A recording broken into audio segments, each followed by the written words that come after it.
You don't get to refuse. Also, hold on, I'm trying to get chat to work.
Hey, I did fix it. Cool. I'll be starting in like 2 minutes. Give me a second.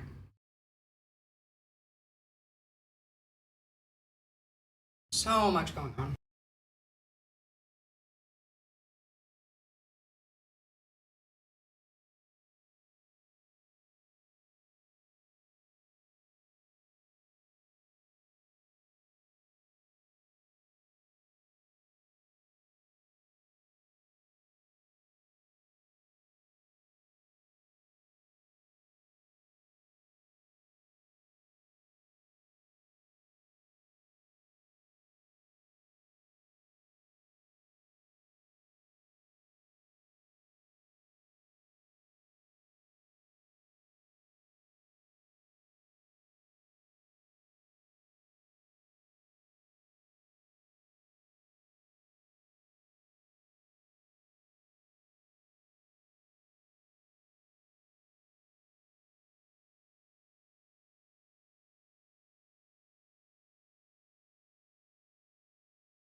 Hello, hello, hello, everybody. Good morning.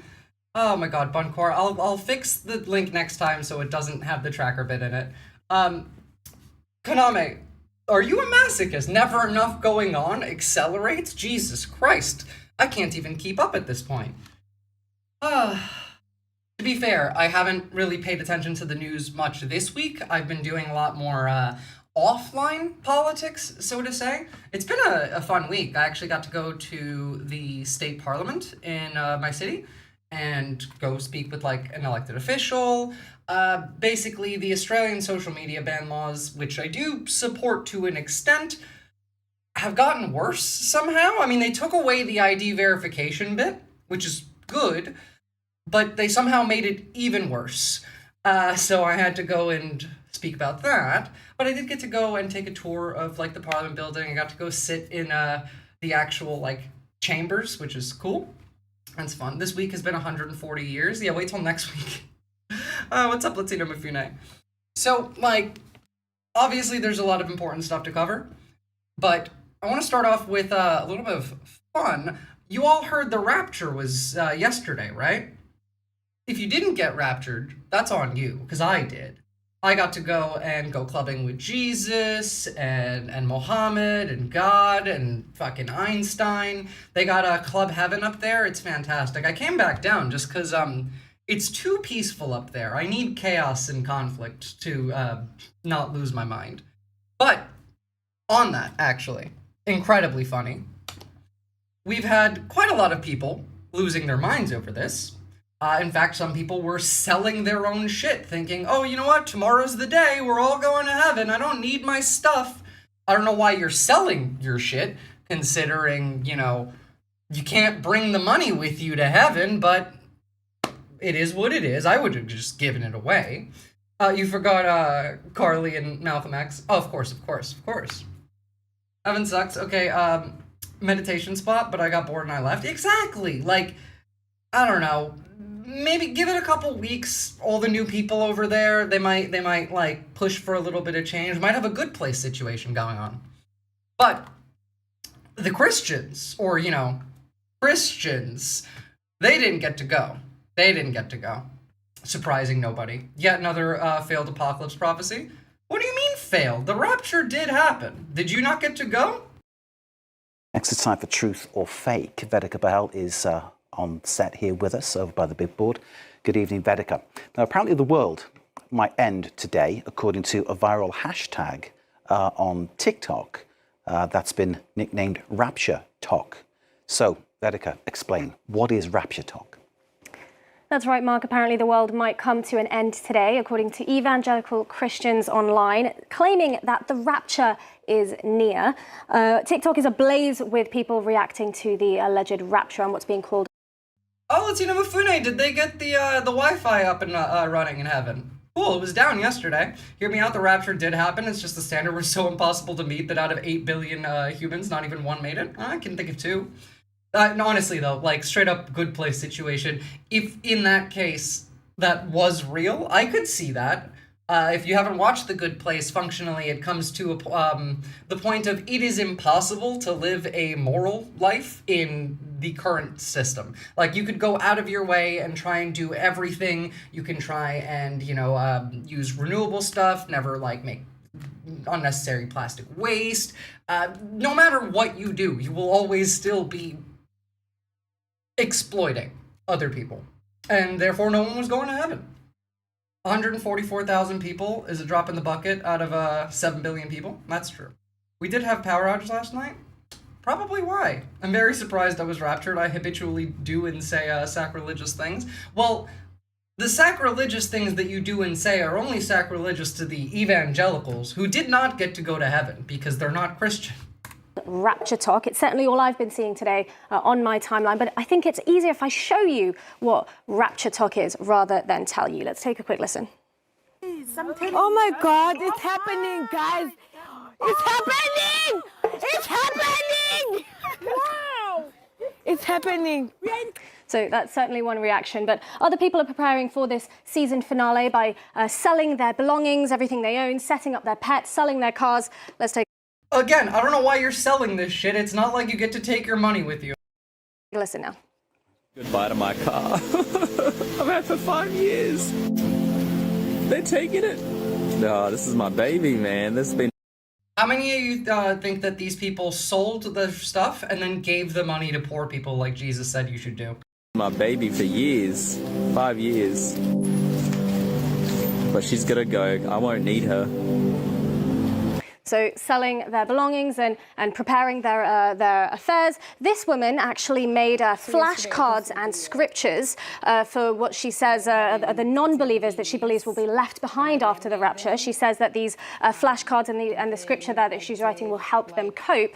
She actually made a follow-up video as well where she showed the Bibles that she was preparing also for the non-believers, that she said that it will help the people in need. I even saw people, videos of people saying goodbye to their children as well, so we can really see.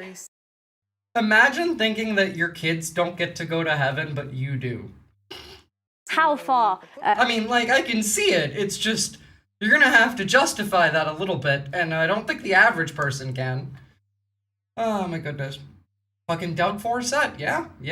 This rapture talk really went. Now, you might be asking and thinking, what on earth is rapture? The rapture is a Christian theological concept stating Jesus will descend from heaven, taking believers with him from earth as they ascend back into heaven and judgment sweeps the earth. And this really spread like wildfire on social media. But actually, it all stems back to June. That's where it all started, after a South African pastor named Joseph Mlakela. He said that Jesus came to him in a dream as far back as 2018 and told him that the rapture will take place on September 23rd or September 24th in this year, 2025. I thought cultists had learned to stop, like, guessing dates to the end of the world because they kept getting it wrong. But I guess not. I guess people still buy it. Let's take a quick listen to an extract of that. I am coming soon. And to the people who are listening, please pay attention to what I'm going to say. It says to me, on the 23rd and the 24th, 2025, I will come to take my... So that was his prediction that some people took seriously, and that's really what kicked off this viral sensation, if you will, Mark. You are right about that, depraved ambiance. There has been quite a lot of religious psychosis on display for the last few days. I have a feeling that's not going to go anywhere anytime soon either. We'll talk about it. We'll get there. One of the things that I saw this week that is important to talk about for multiple reasons, a lot of which has already been covered by a lot of other people, but there's one part of this that I haven't seen anybody really addressing. But let's talk about the ban on Tylenol, or acetaminophen, as normal Americans call it, or paracetamol according to the rest of the world. So they said that Tylenol causes autism, which I really fucking hope Tylenol sues the admin, considering it's a brand name. Tylenol is acetaminophen, or paracetamol, which are the same thing. But this, first off, is incredibly funny, because the top part looks like it was written by RFK, and then the bottom part reads like it was written by very mad doctors. So, for immediate release, September 22nd, 2025, the U.S. FDA today initiated the process for a label change for acetaminophen, Tylenol, and similar products to reflect evidence suggesting that the use of acetaminophen by pregnant women may be associated with an increased risk of neurological conditions such as autism and ADHD in children. Now, first off, I would like to state pretty clearly, pregnant women can't take ibuprofen, can't take most NSAIDs, and so paracetamol or acetaminophen tends to be one of the only pain relief that most pregnant women can take straight off the bat. There is no evidence linking this to autism whatsoever. It's not even about that. The second half of this reads, it is important to note that while association between acetaminophen and neurological conditions has been described in many studies, a causal relationship, has not been established, and there are contrary studies in the scientific literature. It is also noted that acetaminophen is the only over-the-counter drug approved for use to treat fevers during pregnancy, and high fevers in pregnant women can pose a risk to their children. Additionally, aspirin and ibuprofen have well-documented adverse effects on the fetus. So, I heard that the evidence they used was highly criticized. I mean, are you surprised? Fever during pregnancy is dangerous to the pregnant person and the fetus. Yeah, I was about to say. So, you know, there's all of that. And people are going to get hurt from this because remember during COVID and people like taking horse medicine, fishbowl cleaner, inject bleach into yourself, as the president said. So I can imagine this hurting quite a lot of people. But let's hear it from the Mad King himself, which, I mean, this was an insane press conference to begin with, but this country is going through what parts of the world are going through. And I will say there are parts of the world that don't take Tylenol. I mean, there's a rumor, and I don't know if it's so or not, that Cuba, they don't have Tylenol because they don't have the money for Tylenol, and they have virtually no autism, okay? Tell me about that one. And there are other parts of the world where they don't have Tylenol, where they don't have autism. That tells you a lot. so first off, okay, sure, why not? They can't get Tylenol in Cuba because they can't afford it, and that's why they don't have autism, says the Mad King. Again, I don't think I need to address that. Hell, Grok did. Cuba does have acetaminophen, though it's prescription only and often in short supply due to economic challenges. Autism exists there too, with a diagnosis rate about 0.69%, lower than the US is 1.05, possibly due to underdiagnoses. The claimed link between Tylenol and autism lacks strong scientific backing. Experts emphasize genetics instead. Makes sense. You know, I hate giving Grok any credit, but, you know, I don't need more autism. I need time to just lose to the darkness. To a mid-grave fever, I guess. I suppose. Then he commented on the MMR vaccine, which was also funny, considering he doesn't know what the MMR vaccine is. I also, and we've already done this, we want no mercury in the vaccine. We want no aluminum in the vaccine. The MMR, I think, should be taken separately. This is based on what I feel the mumps, measles, and all the Rubella. That's what you're looking for. three should be taken separately. And it seems to be that when you mix them, there could be a problem. That's bullshit. The reason that he says take them separately is because they get to charge you for 3 different vaccines, which are getting more expensive because that's kind of the whole point of this, is limit accessibility to for vaccines to rich people, for one. So there's no downside in taking them separately. In fact, they think it's better, so let it be separate. Sure, why not? At least they didn't ban it. And then here's him saying specifically just stop taking it to pregnant women, who again can only take this to reduce fever during pregnancy and is one of the safer painkillers that they can take during pregnancy. We want no carbon in the vaccine. We want no hydrogen in the vaccine. We don't understand chemistry, but we feel very strongly about this. That's true. In fact, he even said this is his own feelings. You know, it's not about the experts. Not that there are any, but Be very careful with what he says, and he should. But I'm not so careful with what I say. But you have certain groups. The Amish, as an example, they have essentially no autism.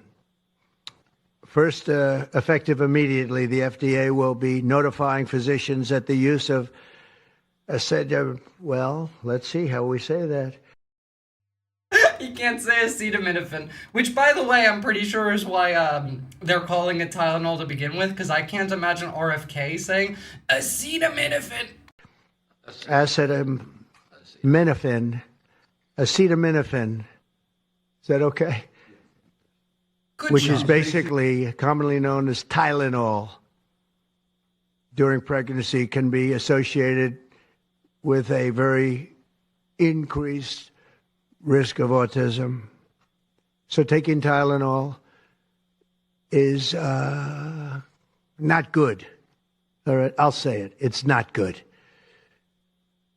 For this reason, they are strongly recommending that women limit Tylenol use during pregnancy unless medically necessary.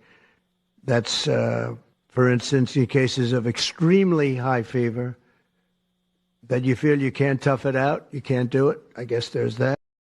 Tough it out. Okay, sure. Yeah, why not? Ah, yes, take the thimerosal out, which we removed from vaccines in 2001. What he's calling mercury. Yeah, I know. And such a good idea to remove the stabilizers, so we no longer have stockpiles. Again, it's more money. If we don't have a stockpile, that means we have to buy more regularly, which means that the pharmaceutical companies get more money. That's the entire goal of this regime right now, is siphon as much money as humanly possible. Hell, not even demonically possible from the population, and then give it to their friends. And then more bad stuff comes after that. If we could not have conspiracy theory based policies, that would be great. Sorry, that's illegal now. It's a small number of cases, I think. Be very careful with what he says. And then you had Nancy Mace coming out today and saying this.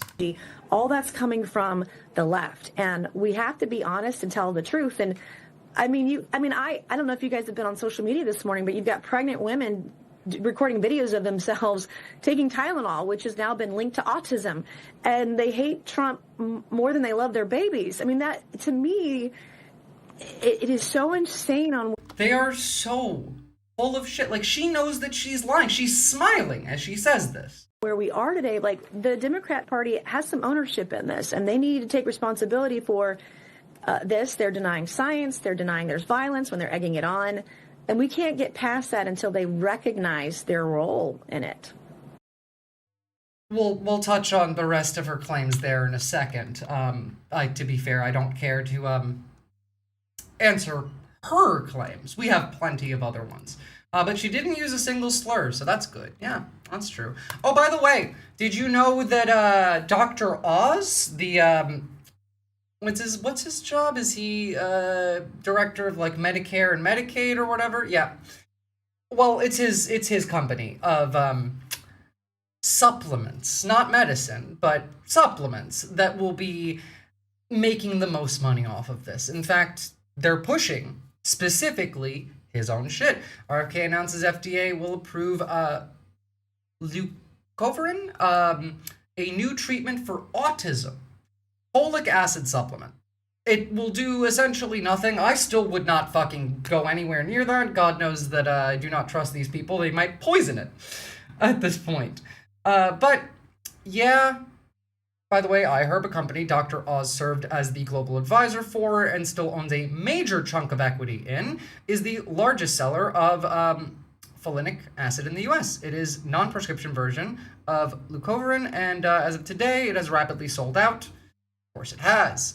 Oz, the FDA approving leucovorin for the treatment of autistic children. Over half of American children are covered by Medicaid and CHIP. Government health insurance, state Medicaid programs, partnerships with CMS will cover prescriptions around the country.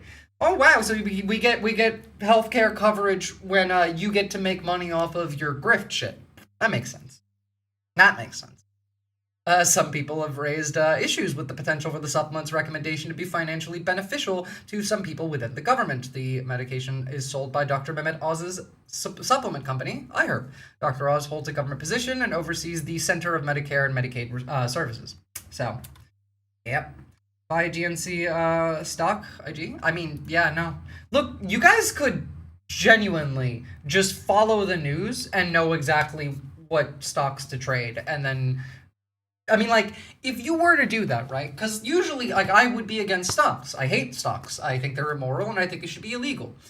But under these current circumstances, they telegraph exactly what they're going to do. They're stealing your money. You buying stock and shorting their companies is you just taking your money back anyway.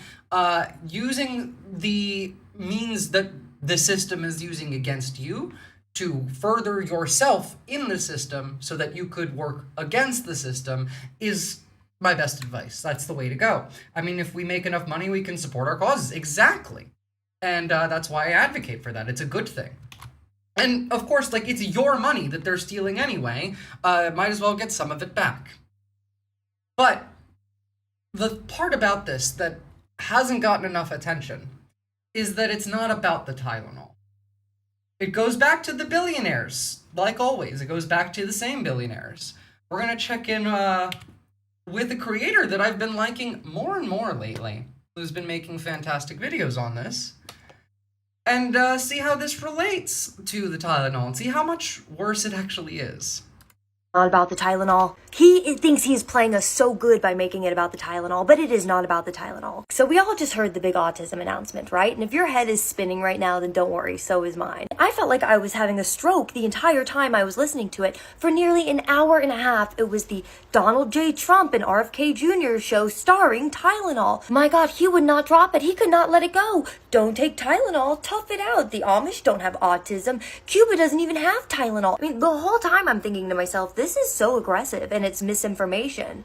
Almost too aggressive in its misinformation, you know? And sure enough, now every headline across the trades is about acetaminophen, exactly as they planned. The captions wrote methamphetamine. It's very funny. But you see, there was one tiny detail that stuck out to me in the middle of that circus, right? In the middle of all of the talks about fevers and toughing it out. And that's when the NIH director got up and calmly announced the recipients of a $50 million autism data science initiative. Well, hold up here, $50 million? Like, that's real money. And while the president dismissed this as the least important part, I believe his... If Trump is saying something is the least important part, it is not the least important part. His exact words were, "Oh, the money? Yeah, don't worry about it. We got plenty of that. That's not even the most important part," or whatever he said. But my mind started racing, right? And I started connecting some dots in my head, because if there's one thing that I've learned, it's that whenever this administration spends $50 million on something, it's usually the Department of Defense. And that's it. In fact, the last time they allocated anything close to this amount for healthcare adjacent initiatives was probably back when they signed the big beautiful bill. You remember that one? One where nearly the entire budget was DoD contracts and surveillance infrastructure? Yeah, that big beautiful bill. So when I hear $50 million just materializing for something like autism data platforms, I don't think to myself, oh, how benevolent. I think, what is this really for? Well, what does an autism data platform sound like? Well, I mean, it sounds exactly what it sounds like. It's your data, and they're gathering it. I mean, they've been making lists of people with autism in this country for a while now. We've had the autism registry mentioned a few months back. This is bigger than this. Do you remember a few months back when they first had this conversation with us and they first floated this idea? Yeah, do you remember what they called it? An autism registry. And that word has some chilling historical weights to it, you know, like a list for tracking. Everybody and their moms freaked out about it, rightfully so. And so what they do, they walked it back. Suddenly, it wasn't a registry anymore. Now it's just considered a real-world data platform. You see how that works? You see, registry sounds like Big Brother, but a platform sounds like social media. And that's a lot more fun, right? But the fact that they rebranded at all was my first clue that they knew how sinister this would look if we saw it clearly. This next part is crucial because while a registry is a scary word for a reason. Well, a registry of something like this is, yeah. The president was ranting about pills, the real story was in the details that you had to go to the NIH website to find. This data platform that they're talking about isn't just looking at old medical records, okay? Because when you read what the actual project is, it plans to use data from Medicare and Medicaid claims. Which, mind you, we're creating a centralized database that combines all of the data that every government agency has on all of us, to make it more accessible to groups like Palantir, to Larry Ellison and his Stargate project, for the use against the American public. Old electronic health records and this is big, consumer wearable devices like smartwatches and Fitbits. Remember when RFK was saying, I think this was during his Senate hearings before he was confirmed, that he was expecting that every American would be wearing wearable devices within 5 years? Well, that kind of ties into this as well. And think about that. Why does a public health initiative need the constant real-time biometric data from your Apple Watch? Why does it need to know your heart rate, your sleep patterns, your activity levels for diagnosing autism? Well, here's one. This isn't just about eugenics. It's actually worse than all of that. This is about mind control. Potential reason why, because HIPAA, you know, the law that's supposed to... The Stargate project is the CIA one. It's run by Ellison, and it's a cooperative effort between Oracle and OpenAI. protect your medical privacy has a bit of a loophole to it. It mainly covers your doctors, your hospitals, and your insurers, but the data that you get from a consumer-grade smartwatch, that is often a legal gray area. In fact, it usually falls under consumer data laws. So this platform that they're building is kind of architecturally designed to have a back door for some 24/7 monitoring, if you know what I mean. But why build this autism database now? And this is when it gets interesting, because in April of 2025, the Defense Advanced Research Projects Agency, DARPA, which is basically the Pentagon's mad science division, announced its new program called MAGIX. And the goal is straight out of a science fiction novel. It's to revolutionize how...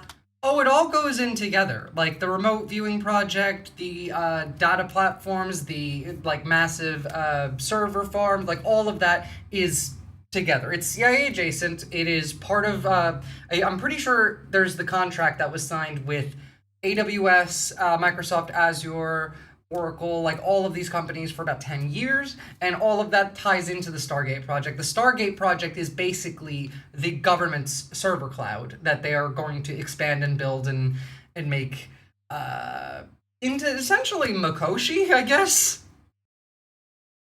Scientists are able to predict collective human behavior. Why? Because right now they can't. And let's rewind that for a second, because that's important. Science fiction novel. It's to revolutionize how scientists are able to predict collective human behavior. Why? Because right now they can't. And they've been... MAGIC's proposal is a stunning confession of failure. It says that despite all of their big data, their social media scraping, and their fancy AI, that they still are terrible at forecasting how human societies will react to crisis, misinformation, and upheaval. They said some of their biggest headaches are like the reflexivity problem, where humans will change their behavior when they know that they're being watched. The non-ergodic problem, which basically means that human societies aren't static. So an AI trained on last year's data is going to be completely useless for predicting tomorrow's events. The generalization problem, which means that a model that works in one context could catastrophically fail in another, especially if it encounters neurodivergent individuals who do not fit into the standard or normal model. So what's the missing ingredient? Well, they need a more fundamental, richer understanding of human behavior. They need a periodic table of human actions, the basic, stable building blocks that remain consistent in every human form. I found this absolutely groundbreaking paper by Jillian and Nagy called Autism and the Making of Emotion AI, Disability as Resource for Surveillance Capitalism. And I recommend everybody go read this. This will all be in the Dre dossier on Substack. Go subscribe and follow. And this paper gave me the whole angle because it argued that autism hasn't just been studied in a healthcare sense, but that it's been systemically exploited for rhetorical, conceptual, and material resource for building surveillance technology. And the brutal capitalist logic here is that if you want AI to recognize normal human behavior, you first have to teach it what normal is. The best way oftentimes to define the center is to map out the edges. And then the unique, often more consistent, and less socially masked behavioral datasets of autistic individuals provide a perfect training dataset. Basically, this is human experimentation to understand human consciousness better through studying neurodivergent individuals so that they could increase their ability to do mind control and brainwashing. Even if they were smart enough to make accurate predictive models, their ideology will not allow them to understand humanity empirically to do so. Not the people that you're talking about. That's the government. We're not talking about the government. We're talking about the tech billionaires. And they're not the ones that need... Like, their ideology matters nothing in this. It is, like, their models. Their AI is running everything. Essentially, Larry Ellison is a very smart person. So is Peter Thiel, mind you. And those two are the ones that want this. This is part of the larger game that goes well beyond that of MAGA, the United States, Trump, any of that shit. That's the next 10 years project. So, like, this is really bad. And they are smart enough to do this. We've done this for decades, really. To a degree. We can't predict what people will respond to going forward, but we can absolutely prime them to respond in specific ways. It just doesn't work across the board, and they want it to work across the board. Just the regular end humanity game, you know, like normal things. Well, you know, they are a death cult. There's a lot of research that shows that AI systems are being trained on a lot of behavioral markers in autism, such as eye-gazing patterns and facial expressions, motor skills like movement kinematics and stimming, or vocal prosody and communication styles. For AI that's struggling with a reflexivity problem, data from people who may be less likely to alter their behavior when under observation would actually be a goldmine in this instance, because it provides a more stable and predictable baseline. And it won't just be singling them out either, because their data will become this raw material that will help refine these AI tools that will ultimately be used to monitor and sort everyone. I mean, we're all getting farmed anyway. Like I've said, the entire tech industry is it's an industry built on addicting as many people as possible to their tech and their social media platforms, and then farming us like we're animals, like we are cattle kept in a cage. Or the data. We're not the product. The data is the product. We're the resource. And then I started digging around China's scholarly articles, and I found this crazy paper called Psychological and Brain Responses to Artificial Intelligence's Violation of Community Ethics. And this Chinese-led research specifically examined how both autistic and non-autistic brains responded to AI systems that violated moral codes like authority and subversion and loyalty and betrayal. They're literally mapping out neurological signatures of compliance and resistance to authority, and they're using autism data as the key to decode all of it. So yeah, if you ask me, the Tylenol conversation seems like a bit of a distraction. They want everyone focused on how ridiculous they all sound with all their stupid non-medical nonsense. They want you researching whether or not Cuba even has Tylenol. Like, it's a classic misdirection. They want Trump to just say whatever outrageous thing, the first thing that comes to his mind. She's right. The key of this is trying to map out how humans respond and the neurological processes around all of that to really just any kind of difficulty, any kind of struggle, any thing that comes across against their moral system. Like, this goes beyond all of that. And remember, this isn't just Teal and Ellison, the Gooner and the Antichrist, which, like, that should be a novel someone should write. But it is all of the tech leaders. Functionally, everybody that is important to the upper class, they were all in one room last week together at a party. If you didn't see it, it was at Windsor Castle. Everybody was there. Now, I can't, like, have the sound on because copyright music, but let's see, who do we see? We see Trump, we see Sam Altman from OpenAI, we see Steven Schwarzman, Blackstone's CEO, Renee Haas, ARM CEO, I'm not even going to try and say that, but Barclays CEO, Satya Nadella, Microsoft CEO, Mark Benioff, Salesforce CEO, Tim Cook, Apple CEO. We had Jensen Huang, NVIDIA's CEO, Rupert Murdoch, of course. Like, they were all there. That is the people that are abusing the entire world right now. That's the end of the world cult. I'm so happy to hear someone else call Larry the Gooner a Gooner. He truly is. Capital G Gooner. It's a title. Honestly, it's funny and it's correct. So why not? Why not? All right, give me 2 seconds, because when we come back, we're going to start talking about, like, a couple of the serious things that happened today. I got to pee really quickly so we don't stop partway through. 2 seconds.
All right. Let's get to it. Actually, first off, I do have something very funny to show you guys that I do support, and then we'll get to the more serious stuff. I blame conservatives for introducing Gooner into the English lexicon. That wasn't conservatives, that was groypers, but close enough. I do too. What's up, state your thesis? How are you? All right, so this patriotic American did what I would imagine a lot of people would like to do, and I support this wholeheartedly. Like how you're treating the people. I believe you guys are acting like communists. I'd like to show off my patriotism by showing you my American. So here it is. This is my opinion of you communists. God bless the USA. And again, I'd like to. Conservatism does not fit with groypers, Latino Mufune. We put them in that box, but they're fundamentally different. Groypers are Nazis. They hate conservatives. They hate MAGA. Little chronic pain, but not too shabby. Hope you're well. Same, every day. Reiterate my prior position. So go ahead. Can you read that? And that is what I think of you, John Barr. Can you clearly read my butt cheeks, John? Take a picture for my proctologist, would you? I mean, I can't be mad at him mooning them. Neither can I. That's patriotism, you know? And, I mean, he said it like a Republican, so that means he gets freedom of speech. I don't know whether he is a Republican or not, but he said it that way, so he gets it.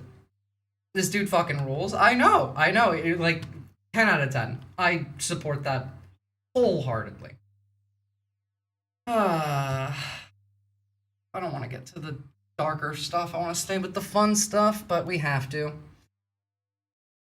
So, I'm sure you guys saw the shooting today. Please don't FUD post and make me turn the chat off for this one, but let's take a look.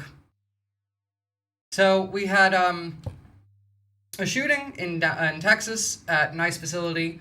The known people that were shot are detainees. Allegedly, no officers have been shot themselves. That's all I know at the moment, so let's catch up. A huge police presence near an Immigration and Customs Enforcement field office in Dallas. A main artery northwest of the city centre cut off after a gunman opened fire, reportedly from a nearby roof. Police called to the scene at 6:40 local time. The DPD was able to locate the shooter, who was deceased. We're going to be working this investigation shoulder to shoulder with our federal partners. The investigation centred on the building next to the ICE Enforcement and Removal Centre. The shooter firing from this roof, reportedly killing 2 detainees and leaving a third critically injured in hospital. The FBI saying no law enforcement officers were hit, but released... Okay, so that has been confirmed as far as I have seen.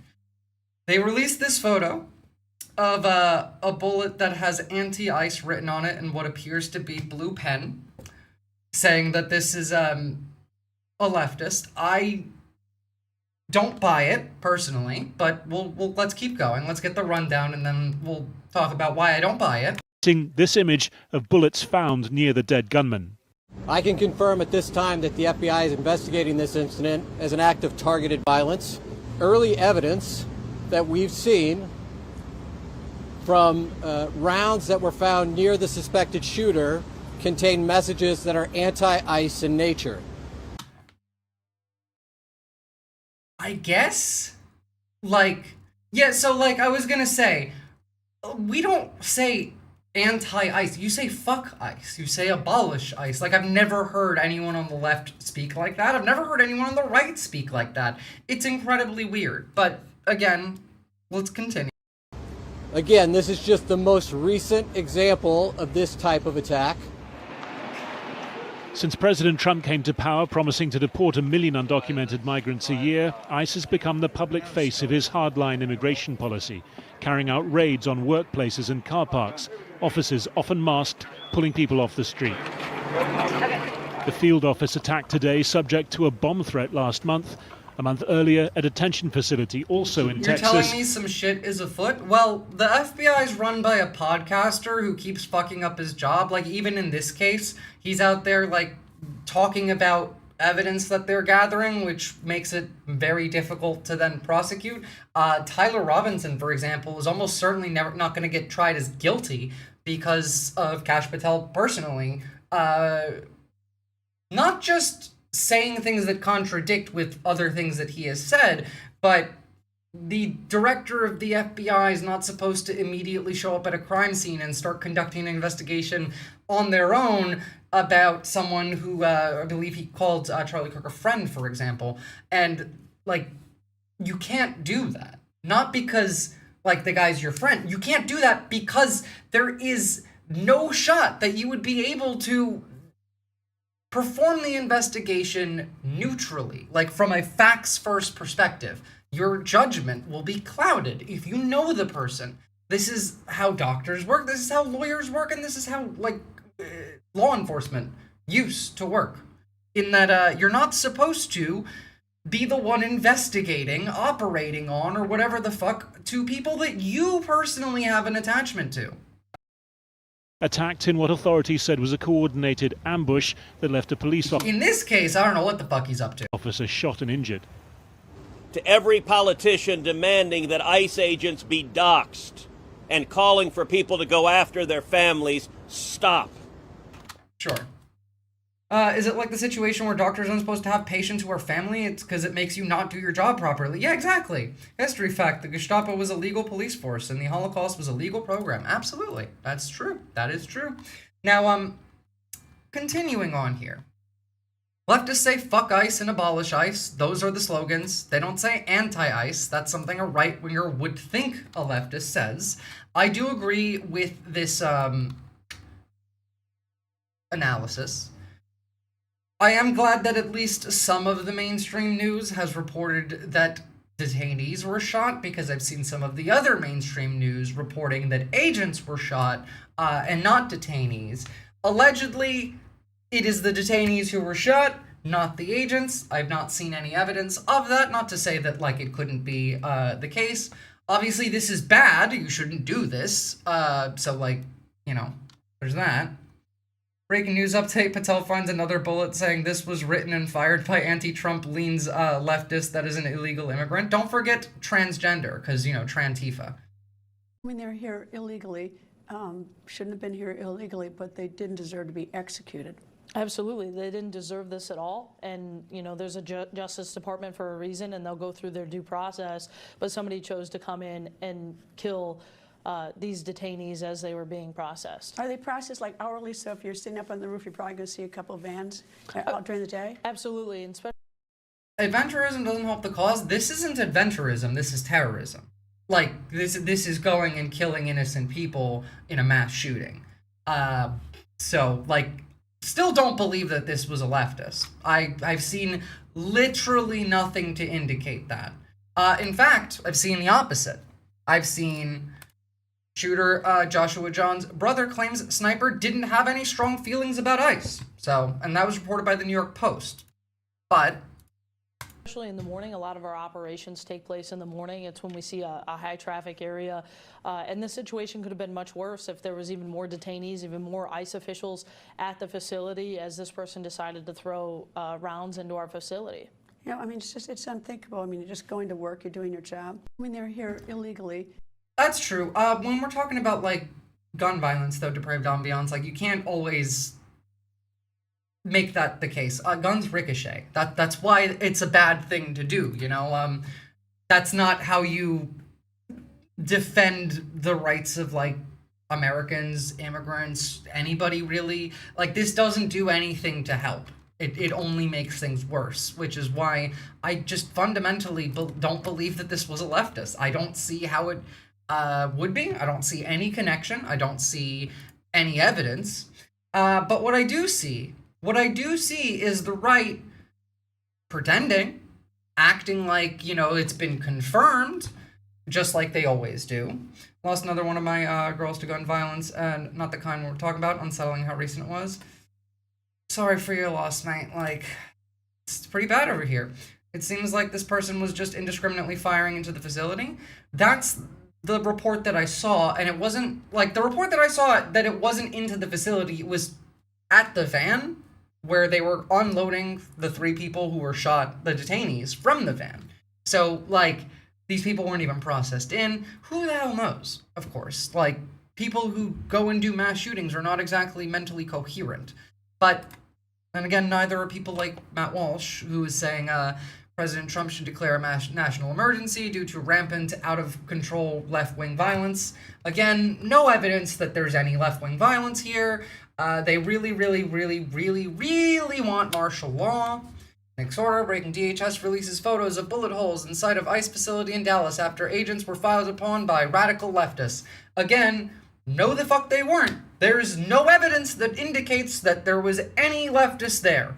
That this was done by a leftist, that this was done by someone who was anti-ICE, other than it saying anti-ICE in pen on one of the bullets, which is not a thing that leftists say or would do.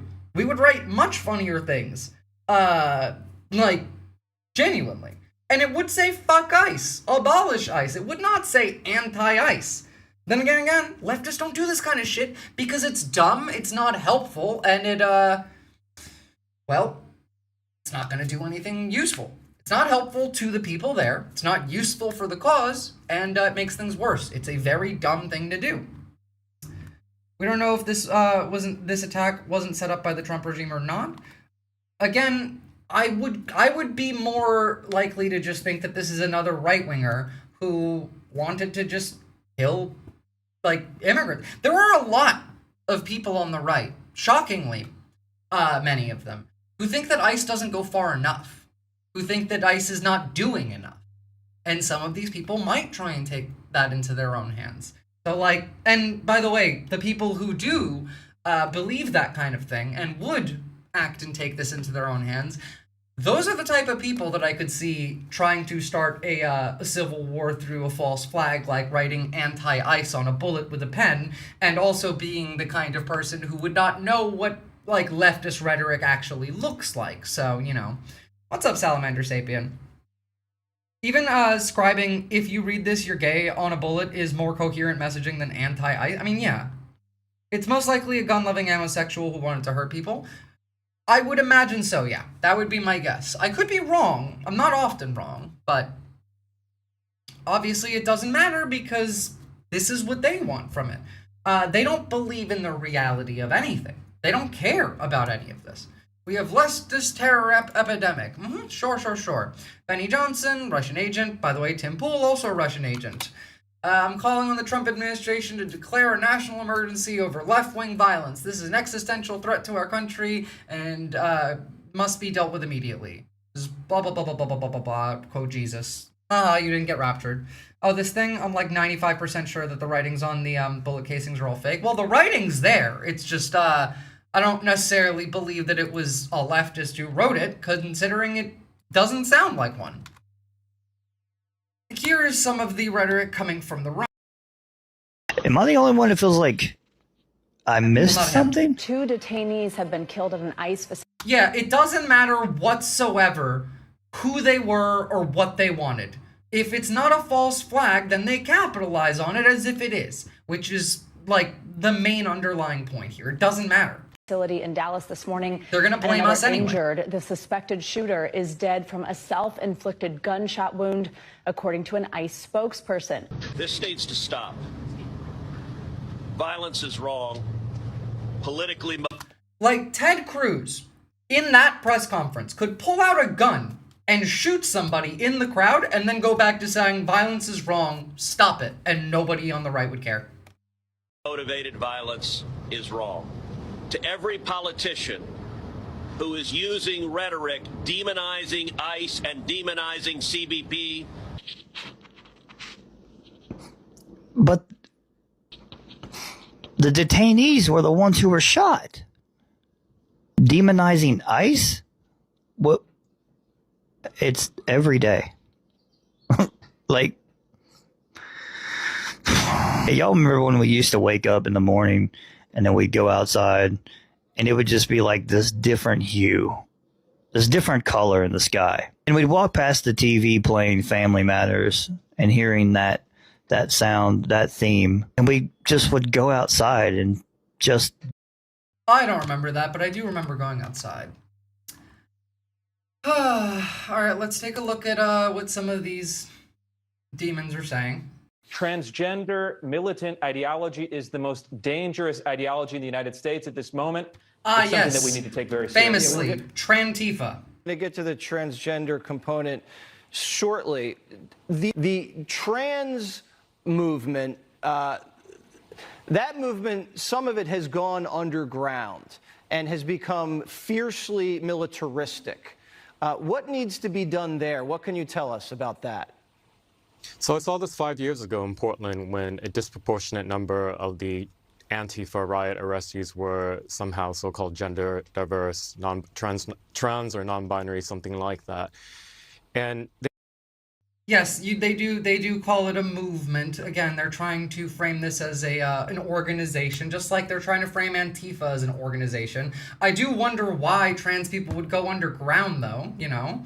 I remember when you would turn on the news and it would be very, very boring but normal stuff. I mean, I don't. Trantifa is the new scapegoat bogeyman of the right. I mean, one of the many, yeah. they don't hide their extremism. If you go to any of their rallies, you look... Your cishet white man movement is out of control. That's racist and anti-American and terrorism, actually. At the activist groups and the type of placards and signs and chants that they say, they threaten to kill people if their agenda is not followed through. Show me an example of this, please. I beg you. And they have this perception, and they say it, that there's a trans genocide going on. I wonder where that perception comes from. Perhaps it's the fact that you people are genociding trans people. Well, it's Andy, no, I haven't heard him talk before. What a fucking dweeb. Yeah, he's a fucking dweeb. So when you have this lie that's been mainstreamed by trans activists, coupled with the fact that there is a disproportionate amount of mental health comorbidities, and many of them are sociopathic, you have this explosive... Wow, they're really doing the full, like, you know, the enemy can't be a human. Fascists all have to do this. The enemy of the fascist needs to be a monster. It can be nothing normal, you know? There can be no talk of, well, we should try and talk to them and negotiate with them. No, it has to be like evil monsters coming to destroy everything to get the population riled up enough so that you can go and genocide them easier. The most single unfucked loser-pilled twerp on Earth.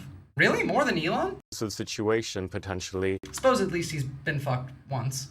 My enemy is both weak and strong. Very common fascist talking points. Of like what happened here, and unfortunately it's happened other times in recent years. Yeah. Probably not a good idea to tell isolated and mentally ill people that a genocide is on the horizon. Probably not a safe move to make. Maybe you should stop trying to genocide them. How soon until we start getting cartoons of trans people with long noses and spindly fingers?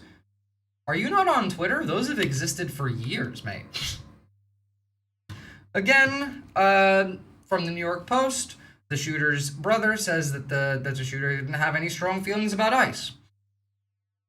But it gets worse, right? Then we get to, what the fuck are they talking about? That is the goal. Then we have this. It is incumbent upon Gavin Newsom, AOC, Hakeem Jeffries, any of these politicians to tone down the rhetoric. You mentioned Gavin Newsom, his unconstitutional... Gavin Newsom and AOC need to tone down the rhetoric. Okay, sure. Whatever you say, bitch. Mask banning in California, that legislation was called the No Secret Police Act. Of course, he's likening our law enforcement in that piece of legislation to this Gestapo. Hakeem Jeffries? She said Hakeem Jeffries? Sorry, the man's, like, name didn't even register to my brain. That's how little he even, like, says anything. But, yeah, no. Hakeem Jeffries needs to tone down the rhetoric. Hakeem Jeffries needs to tone down the emails for fundraising. That's what he needs to tone down. When I go there, I walk away and I feel gross. Good, don't go on Twitter. To the Nazis. And what did we legislation was called the No Secret Police Act. Of course, he's likening our law enforcement in that piece of legislation to the Gestapo, to the Nazis. And what did we do in World War II against the Nazis? We fought them and we killed them. Okay, let's address this one by one. The No Secret Police legislation is a reference to the Gestapo because ICE keeps acting like the Gestapo is designed to function like the Gestapo and is run by neo-Nazis. Like, objectively so. In fact, I'll show you an example of such. Beyond that, what do you think we did in World War II, you say? We killed the Nazis. Why? Because we did not want to go to war against the Nazis. In fact, many Americans supported the Nazis. The only reason we entered World War II against Germany is because they declared war on us when Japan did. So, no, none of that shit. Beyond that, we inspired the Nazis. Hitler got a lot of his ideas by looking at Jim Crow laws in America. You know, the same kind of Jim Crow laws that they're trying to bring back. So you could say that we're actually proto-Nazis in America. And this is the rhetoric that is directly contributing to threats and violence against our law enforcement. Sure, yeah, the rhetoric that you are Nazis is what is contributing to that. Well, I would argue that it's probably that you keep acting like Nazis, for one. But secondly, no, it's not, because none of the violence is coming from anti-Nazis yet.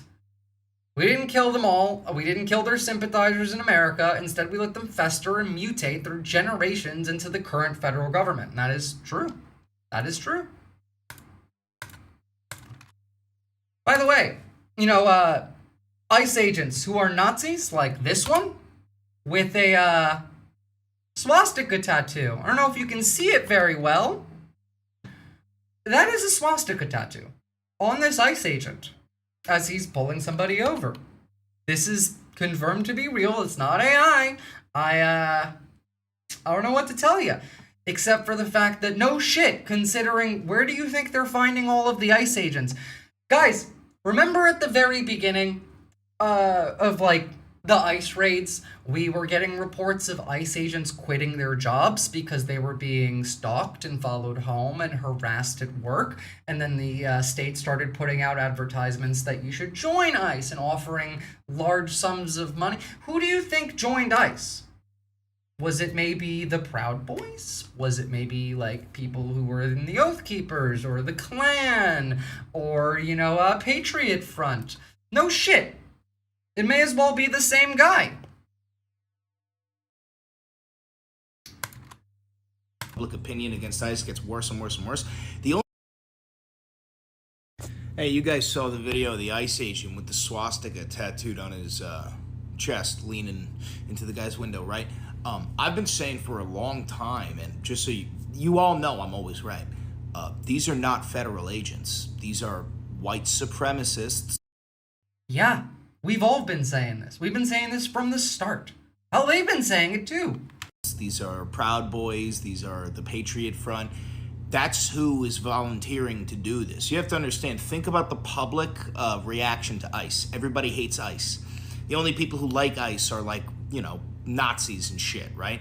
So the only people who are actually volunteering for it, especially as time goes on and the public opinion against ICE gets worse and worse and worse, think about the type of person you have to be to look at what's going on and go, you know, that sounds like a good career for me. The people who are volunteer, and you've seen the pictures and the videos that none of them are wearing matching gear.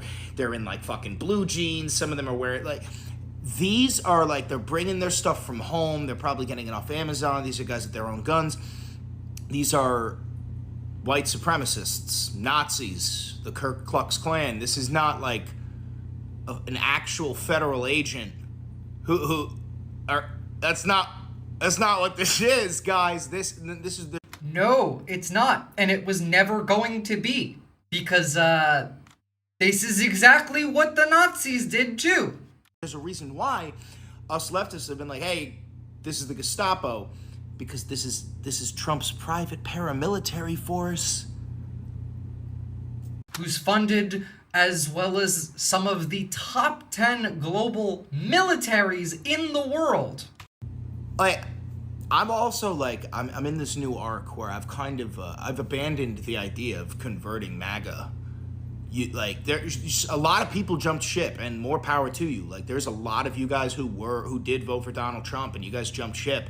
You guys were like, that guy's a fucking idiot. That's true. There are people who jump ship. Anyone who hasn't, at this point, is a Nazi, is supporting this. I heard this guy is a racist, just using terms like clanker as replacement for slurs. Why does he need to use slurs? I'm so triggered. Well, like, okay, first off, he's not doing that. But I can understand why some people are mad about, like, the clanker thing, because it was a joke to start off with. It was a funny joke. They ruined it, because then we had racists coming in and creating, like, much more slurry robot slurs based off of real slurs, and then using the fake ones like real ones.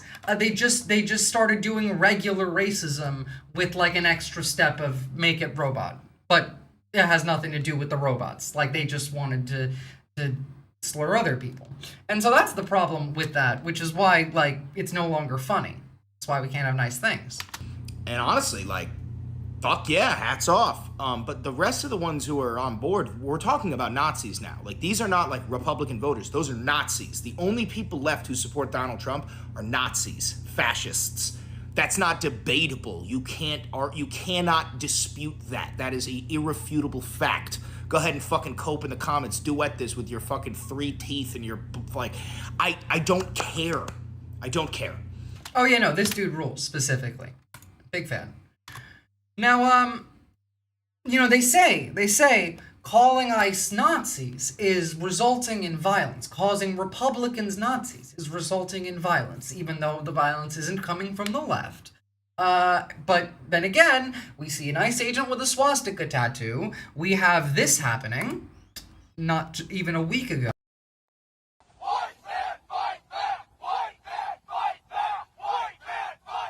So white They're not screaming, they're not shouting fight back, they're shouting white man.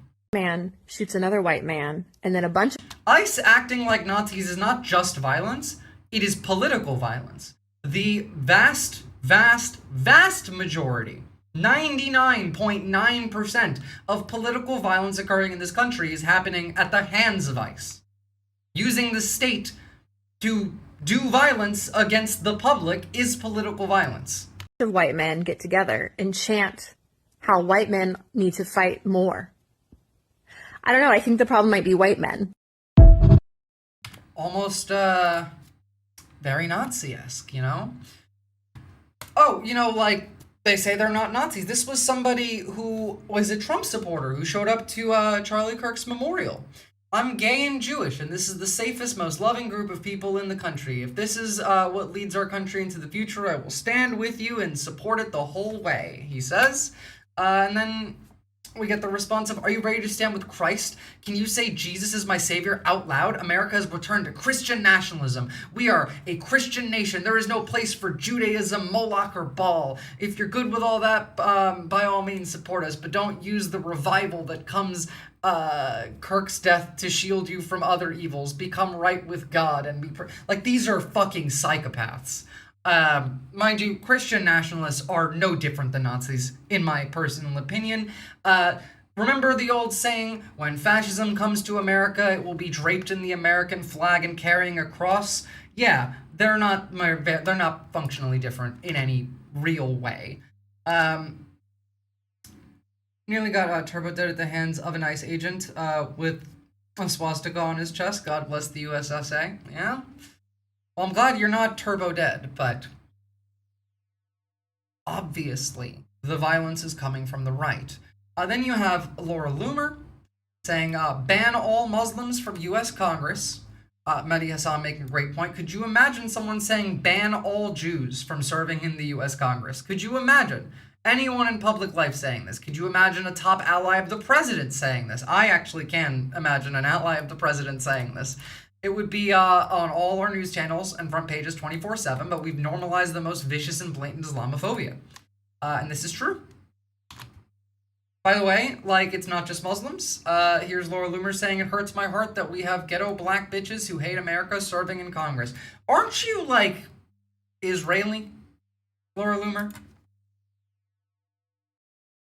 Let's see. Let's continue going with the right wing is responsible for the vast majority of the violence. This was also just a couple of days ago, just last week. A Phoenix man calling himself a, quote, martyr for Charlie Kirk was arrested for threatening to shoot up a gay bar to, quote, send a message. Of course, you know. Oh, yeah, don't forget, she's also trans. Yes, absolutely. So is that guy. Loomer is a lot more ghetto than whatever she thinks Jasmine is. Well, it doesn't, like, it doesn't come from reality. It just comes from a hatred. And then let's talk about Charlie Kirk's memorial for a second. And just a couple of the speakers there. We're not going to listen to all of the people who talked. I personally do not care. But some of the more important ones, starting off with Benny Johnson. Again, Russian agent. The Apostle Paul describes how God establishes the rulers of the nations. In the audience right now, there are rulers of our land. Represented right here is the State Department, the Department of War, the Department of Justice, the Chief Executive. God has instituted them. God has given them power over our nation and our land.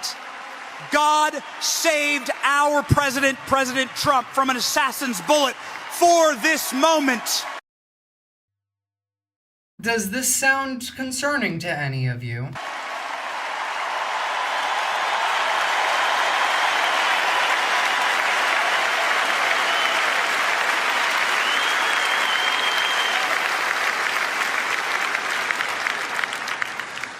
And what does the Apostle Paul in Romans say about a godly leadership? He says that rulers wield the sword for the protection of good men and for the terror of evil men. Is this Benny Johnson saying that God's telling him to commit terror? Sounds like it. My finger slipped and hit the mute button while he was talking. I wish I could do that. May we pray that our rulers here, rightfully instituted and given power by our God, wield... Excuse me, I thought it was the voters. Oh, wait, I forgot. You guys don't actually believe in that. The sword for the terror of evil men in our nation in Charlie's memory. Okay, let's jump over to the next one. True Christian martyr. We're not going to listen to Benny talk much more, but no, he wants a holy war. The more important ones are these two. Again, we're talking about people who are claiming that they're not Nazis. Well, here's Tucker Carlson, a white nationalist and also a Russian operative. 2,000 years ago in Jerusalem, and Jesus shows up and he starts talking about the people in power, and he starts doing the worst thing that you can do, which is telling the truth about people, and they hate it, and they just go bonkers. They hate it, and they become obsessed with making him stop. This guy's got to stop talking. We've got to shut this guy up. And I can just sort of picture the scene in a lamplit room with a bunch of guys sitting around eating hummus, thinking about what do we do about this guy telling the truth about us? We must make him stop talking. And there's always one guy with the bright idea, and I could just hear him say, I've got an idea, why don't we just kill him? That'll shut him up. That'll fix the problem.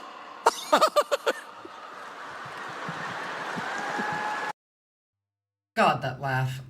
So that sounds like you're pointing the finger at Israel, you know, that it's a dog whistle. That does sound like that, you know, generally a thing that's associated with the right wing, generally a thing that's associated with anti-Semitism, for once actually real anti-Semitism. I guess they don't teach people how to laugh like human beings in a boarding school. Not his boarding school, no. But what's worse is this one. Miller's speech was basically plagiarized version of an old Goebbels speech. Let's take a listen, and then we'll take a read and see the differences. The storm whispers to the warrior. Right off the bat, by the way, the storm, this is a QAnon thing. Like, the right has been talking about the storm since 2016. It also comes from the Nazis, but... That you cannot withstand my strength. And the warrior whispers back, I am the storm. Erica is the storm. We are the storm. And our enemies cannot comprehend our strength, our determination, our resolve, our passion. Our lineage and our legacy hails back to Athens. You know, I'm just gonna skip this to the good part. I forgot he talks a lot of nonsense. But here we go. Defeat the dark. We will prevail over the forces of wickedness and evil. They cannot imagine what they have awakened. They cannot conceive of... I'm banned, Oxpecker, until, I think like the 12th or 13th of October. The army that they have arisen in all of us. Because we stand for what is good, what is virtuous, what is noble. And to those trying to incite violence against us, those trying to foment hatred against us, what do you have? You have nothing. You are nothing. You are wickedness, you are jealousy, you are envy, you are hatred. You are nothing. You can build nothing. You can produce nothing. You can create nothing. We are the ones who build. We are the ones who create. We are the ones who lift up humanity. You thought you could kill... Okay, that's enough of that. Now let's read The Storm is Coming by Joseph Goebbels, 1932, and compare it to Stephen Miller's memorial speech at Charlie Kirk's memorial. So let's start with Goebbels. So our dead comrade Horst Wessel wrote, and we are fulfilling his prophecy. The others may lie, slander, or pour in their scorn on us. Their political days are numbered. In relation to the day Charlie died, the angels wept, but those tears had been turned into fire in our hearts, and a fire that burns with a righteous fury that our enemies cannot comprehend or understand. Very, very similar. They promised you, workers, citizens, and creative Germans, a Reich of freedom, a beauty and dignity. You are nothing, you can build nothing, you can produce nothing, you can create nothing. We are the ones that build, we're the ones that create. People rise up and storm, break loose. The storm whispers to the warrior that you cannot withstand my strength, and the warrior whispers, I am the storm. We are the witnesses, the builders, the will bearers of our idea and our worldview. Our lineage and our legacy hails back to Athens, to Rome, Philadelphia, Monticello. Our ancestors built the cities, they produced the art and the architecture, they built the industry. Again, lying, but lots of interesting similarities here. Well, we the people have awakened. We have risen from against oppression. 15 million people have joined an army of revenge. They cannot imagine what they have awakened. They cannot conceive of the army they have arisen in all of us. You men, women, and comrades are the bearers, witnesses, and builders and finishers of this unique people's uprising. We have served the truth and only the truth for 12 years. They have insulted and outlawed and slandered and persecuted us. We will achieve victory for our children, for our families, for our civilization, and for every patriot who stands with us. These two speeches are very similar. Very. Also, I'd like to remind you of 8 years ago, during the first Trump administration, a speech that Richard Spencer gave that also bears some striking resemblances to both of those speeches. Take a listen. Hail Trump! This was at for a time America's most famous Nazi. Hail Trump! Hail our people! Hail victory! By the way, hail victory is literally English for Sieg Heil.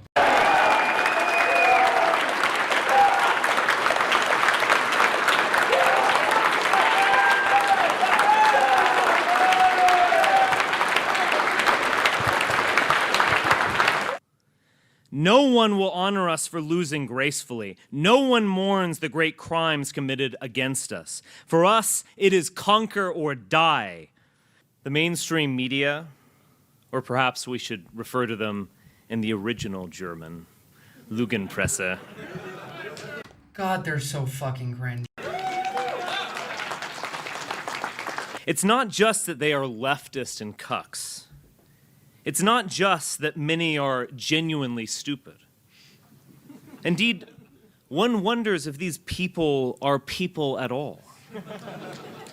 Or instead soulless Gollum, animated by some dark power to repeat whatever talking point John Oliver stated the night before.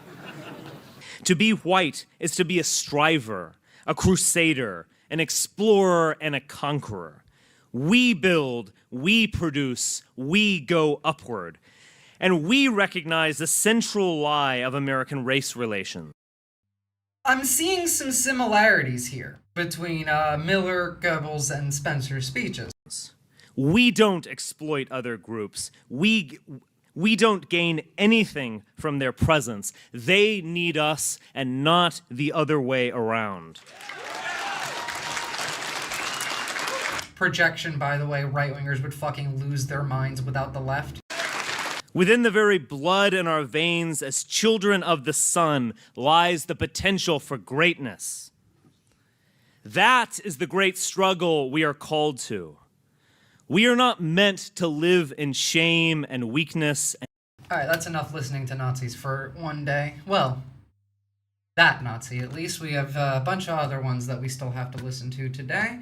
But, yeah, look, I gotta say, I'm not sure that after listening to all of that and seeing all of that, I'm remotely convinced that the violence in the United States has really anything to do with the left other than is directed against the left. They need us proceeds to follow T-Gem onto Blue Sky and continues harassing them. Yeah, genuinely. Generally, rather. Now, I do want to talk about the UN. But first, I want to take a second and just look at something a bit more positive. Interesting. Funny, actually. I don't know where these videos are coming from. I don't know if they're a psyop. I don't know if they are a psyop, if they're one of ours or one of theirs. But I do like them. I like them a lot. What's up, Jason Schoof? I've seen this, but with an A-10, with an F-18, with Apaches, like all kinds of military vehicles. And I'm pretty sure this isn't copyright, so I'm going to play it anyway. But I do love this so much. How do I start an F-16? The question's real. I stole an F-16. Flip the master, all the lights begin to feel. I stole an F-16. Set the fuel pump, start the number. This has been in my head for about a week now. I stole an F-16. Engines whining as the turbines chew. I stole an F-16. Turn the RER power on bright. I stole an F-16. Horizon centered, the line set right. I stole an F-16. Oh, watch the gauges and the needles climb. I stole an F-16. Wait till 20, it will take its time. It is an actual banger. I stole an F-16. Throttle back down to idle mark. I stole an F-16. Jet breathes deep with a rumbling spark. I stole an F-16. Unlock the gate and push it free. I stole an F-16. The bird comes alive with a roar of glee. I stole an F-16. Well, out the REL power on bright. I stole an F-16. Horizon centered. I've seen how to land an F-16 as well. Motorcycle shit, yeah. It's not ours per se, it's the turbo-libertarian ammo-sexuals, I will take it. Not the groiped-up ones, but just the warlarpers and a handful of vets. Honestly, based. And, like, I've seen quite a lot of people who've had this stuck in their head, and you know what? Might be a good thing to know how to fly an F-16. I mean, we're going into World War III. What if America has fallen, we're being invaded by the Russians and the Chinese, and you live near a former, U.S. military air base, and, obviously, in that case, the U.S. has fallen, but you want to fight back against the invaders of the country. Well, you might want to know how to fly an F-16. Nah, Kaname, you're not an amosexual. That's a slur for some of those people. You can like guns and not be an amosexual. In fact, I like guns. I'm not an amosexual. I've also seen this one, which I think is even funnier, personally. Hold on. There we go. This is how to arm and fire an A-10 Warthog. Some buttons look tempting. Found the weapon systems on the panel up above. I flipped the master arm and gave the trigger some love, and got the cannon working now. Snuck it out the hangar laughing. Front gate barely even latched in. Night guard drooling, snoring, napping. Glory, glory, what a steal. Incredibly funny. 10 out of 10 production. This is some War Thunder player behavior. It really is. It really, really is. But the F-16 song specifically, that one, is a massive fucking banger. It hits on every level. Well, let's go to the UN. We have a lot of American news to cover, as always. We'll get there when we get there. Let's listen to some of the insane shit that was said. Some of this is actually surprisingly positive. I was not expecting, for example, to hear Donald Trump say, Ukraine can win back all of its territory, and should, in fact, win back all of its territory, and that NATO should start shooting down Russian jets. I was pleasantly surprised by that. Rare Trump W. Incredibly rare Trump W. So, let's start off. Trump goes off script at the UN General Assembly. Oh, he's big mad at Putin again? You know what? Actually, I want to start off with the Ukraine stuff, just because that's positive and I like that stuff. It's not that he's just mad at Putin. There's something weird going on here. And again, I don't necessarily believe that he's going to stick to this. A man will change his mind in 2 days. But we do have some actionable stuff that's coming out of this today. So here's what Trump posted. After getting to know and fully understand the Ukraine-Russia military economic situation, and after seeing the economic trouble it is causing Russia, I think Ukraine, with the support of the European Union, is in a position to fight and win all of Ukraine back in its original form. I wonder if that includes Crimea, by the way. With time, patience, and the financial support of Europe, and in particular NATO, the original borders from where this war actually started, which would be Crimea, is very much an option. Why not? Russia has been fighting aimlessly for 3.5 years, a war that should have taken a real military power. Very funny, just a real military could have done this. Sure, yeah. Less than a week to win. This is not distinguishing Russia. In fact, it's very much making them look like a paper tiger. When the people living in Moscow and all the great cities, towns, and districts all throughout Russia find out what's really going on with this war, the fact that it's almost impossible for them to get gasoline through the long lines that are being formed, Just Stop Oil is working, and all the other things that are taking place in their war economy, where most of their money is being spent on fighting Ukraine, which has great spirit, only getting better. Ukraine would be able to take back their country in its original form. Who knows? Maybe even go further. Jesus Christ, man! You're gonna make me say something nice about him. Ukraine would be able to take their country back to its original form, and who knows? Maybe even go further than that. I mean, confirmed, Trump supports the invasion of Russia by Ukraine. Putin and Russia are in big economic trouble, and this is the time for Ukraine to act. In any event, I wish both countries well. We will continue supplying weapons to NATO for NATO to do what they want with them, we're still in NATO. So, like, okay, good luck to all. March on Moscow, let's go. Yeah, I don't know, it's fucking weird.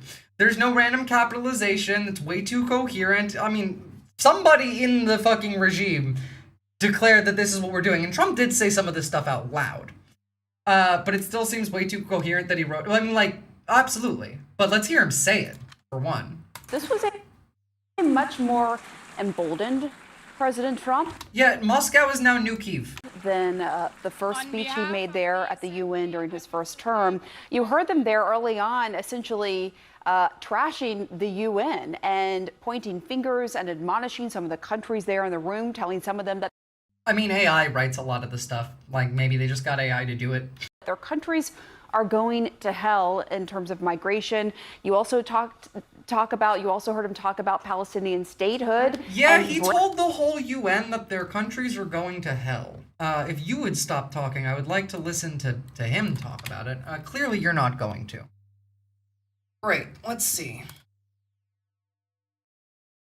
Here we go. Key moments. Your countries are going to hell. Your country is going. Your countries are going to hell. Your country is going to fail. This climate change. It's the greatest con job ever perpetrated on the world, in my opinion. What is the purpose of the United Nations? Years ago, in the 1920s and the 1930s, they said, global cooling will kill the world. We have to do something. Then they said global warming will kill the world. But then it started getting cooler, so now they could just call it climate change, because that way they can't miss. It's climate change. Because if it goes higher or lower. You guys see the super typhoon that hit China and Indonesia and Taiwan and, you know, all of it? It's been pretty bad, you know? Whatever the hell happens, this climate change, it's the greatest con job ever perpetrated on the world, in my opinion. Climate change, no matter what happens, you're involved in that. No more global warming, no more global cooling. All of these predictions made by the United Nations and many others, often for bad reasons, were wrong. They were made by stupid people. Sure. That have cost their countries fortunes and given those same countries no chance for success. If you don't get away from this green scam, your country is going to fail. I ended 7 wars, and in all cases they were raped. Yes, just like, what was it, Azerbaijan and Cambodia? With countless thousands of people being killed. It's too bad that I had to do these things instead of the United Nations doing them. And sadly, in all cases, the United Nations did not even try to help in any of them. I didn't think of it at the time because I was too busy working to save millions of lives. That is the saving and stopping of these wars. But later I realized that the United Nations wasn't there for us. They weren't there. I thought of it really. No, he said Albania, not Algeria, but I'm pretty sure I saw something about Cambodia too. After the fact, not during these negotiations, which were not easy. That being the case, what is the purpose of the United Nations? The UN has such tremendous potential. I've always said it. It has such tremendous, tremendous potential. Yeah, when it's not being blocked by people on the Security Council like you. But it's not even coming close to living up to that potential. For the most part, at least for now, all they seem to do is write a really strongly worded letter and then never follow that letter up. It's empty words. Again, Security Council. And empty words don't solve war. As everyone knows, I have also been deeply engaged in seeking a ceasefire in Gaza. Have to get that done. Have to. Yeah, sure. Of course, of course. Speaking of, we're going to cover the global Sumud flotilla today because some interesting developments have come out around that. Not the least of which is Israel using, like, drones that are dropping explosives and chemical weapons and also psychological warfare on not just, like, all of the vessels, but specifically one that interests me is American veterans. Also, mind you, Israel killed 4 U.S. Citizens in Lebanon just, like, last week. 3 of which were children. So, you know, obviously they kill a lot of children, but get it done. Those were American. Unfortunately, Hamas has repeatedly rejected reasonable offers to make peace. We That's can't untrue. forget October 7th, can we? Now, as if to encourage continued conflict, some of this body is seeking to... I love how they pan to Israel just glaring to make sure he says his lines right. unilaterally recognize a Palestinian state. The rewards would be too great for Hamas terrorists for their atrocities. This would be a reward for these horrible... By the way, this is happening because France, the UK, and Australia have announced, and Canada. I believe France came last. It was Canada, the UK, and Australia all announced that they will recognize the state of Palestine. In fact, there has been an embassy opened in the UK. I believe that there's one opening here as well, which is good. It's not as far as they could go, but it's good. Israel's a very interesting way to spell Russia. I know, right? atrocities. China and India are the primary funders of the ongoing war by continuing to purchase Russian oil. But inexcusably, even NATO countries have not cut off much. Oh, you mean Serbia and Hungary, the 2 countries that should be kicked out of NATO and the European Union. Russian energy and Russian energy products, which, as you know, I found out about 2 weeks ago, and I wasn't happy. Think of it. They're funding Also the 2 countries that Trump gets along with the best. the war against themselves. Who the hell ever heard of that one?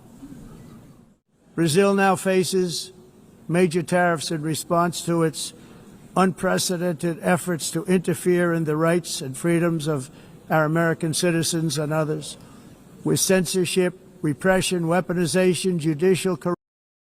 State recognition is an attempt to sanitize their accountability, yes, but also there is real good that comes out of that by having that recognition that opens the doors to a lot more like actionable things that can be done through like legal means. So, you know, it's not ideal, it's not enough, but it's better than nothing. Unprecedented efforts to interfere in the rights and freedoms of our American citizens and others, with censorship, repression, Brazil is now accused of interfering in our elections. I mean, they arrested Bolsonaro. Maybe that's why. What's up, Ozzy Wells? weaponization, judicial corruption, and targeting of political critics in the United States. I have a little problem saying this because I must tell you, I was walking in and the leader of Brazil was walking out. We saw him and I saw him, he saw me, and we embraced. And then I'm saying, can you believe I'm going to be saying this in just 2 minutes? Lula's like, the fuck is he talking about? Alright, so beyond just that, we had some interesting things that happened. First off, we had him tripping on the escalator, which he then complained about, which is later realized to be their own fault. It was actually his own staff.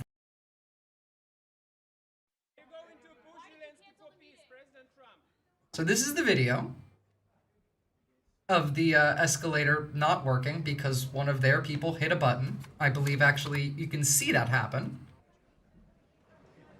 Hits the button, it stops. President Trump, Schumer. But then later, Very much during his appreciated. speech, he goes off and starts saying, Very much appreciated.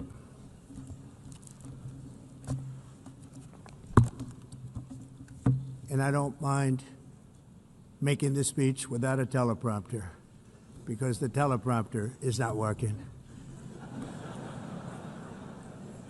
I feel very happy to be up here with you nevertheless, and that way you speak more from the heart. I can only say that whoever's operating this teleprompter is in big trouble. Very much appreciated. which, by the way, later we have, let me pull it up. Here we go. He's so mad about this escalator that he's still talking about it. A real disgrace took place at the United Nations yesterday. Not one, not two, but three very sinister events. First, the escalator going up to the main speaking floor came to a screeching halt. It stopped on a dime. It's amazing that Melania and I didn't fall forward onto the sharp edges of these steel steps face first. God, you're a pussy. It was only that we were each holding the handrail tightly, or it would have been a disaster. This was absolutely sabotage, as noted by a days earlier post in the London Times that UN workers, quote, joked about turning off an escalator. The people that did it should be arrested. And then, literally for an escalator, should be arrested? Okay. Why not? The people that did it should be arrested. Then, as I stood over before a televised crowd of millions of people all over the world and important leaders in the hall, my teleprompter didn't work. It was stone cold dark. I immediately thought to myself, quote, wow, first the escalator event and now a bad teleprompter. What kind of place is this? I then proceeded to make a speech without a teleprompter, which kicked in about 15 minutes later. The good news is the speech has gotten fantastic reviews. Maybe they appreciated the fact that very few people could have done what I did.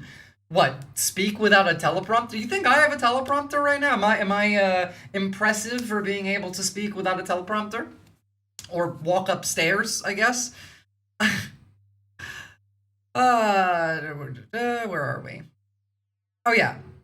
And third, after making the speech, I was told that the sound was completely off in the auditorium where the speech was made, that world leaders, unless they used the interpreter's earpieces, couldn't hear a single thing.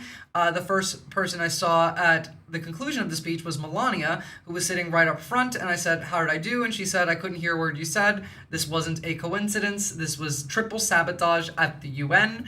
They ought to be ashamed of themselves. I'm sending a copy of this letter to the Secretary General. I demand an immediate investigation. No wonder the United Nations hasn't been able to do the job they were put in existence to do. All security tapes at the escalator should be saved, especially the emergency stop button. The Secret Service is involved. Thank you for your attention to this matter.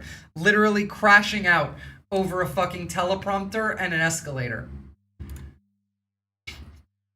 Another decently worded and coherently unhinged post. Definitely full-time intertranscribing now. Yeah, he probably can't really, use his hands as well as he used to be able to.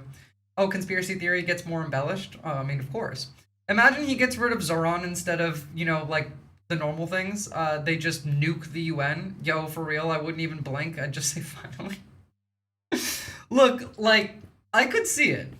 He had his tweets to read. What the fuck is he whinging about? Yeah, actually, you're not wrong about that.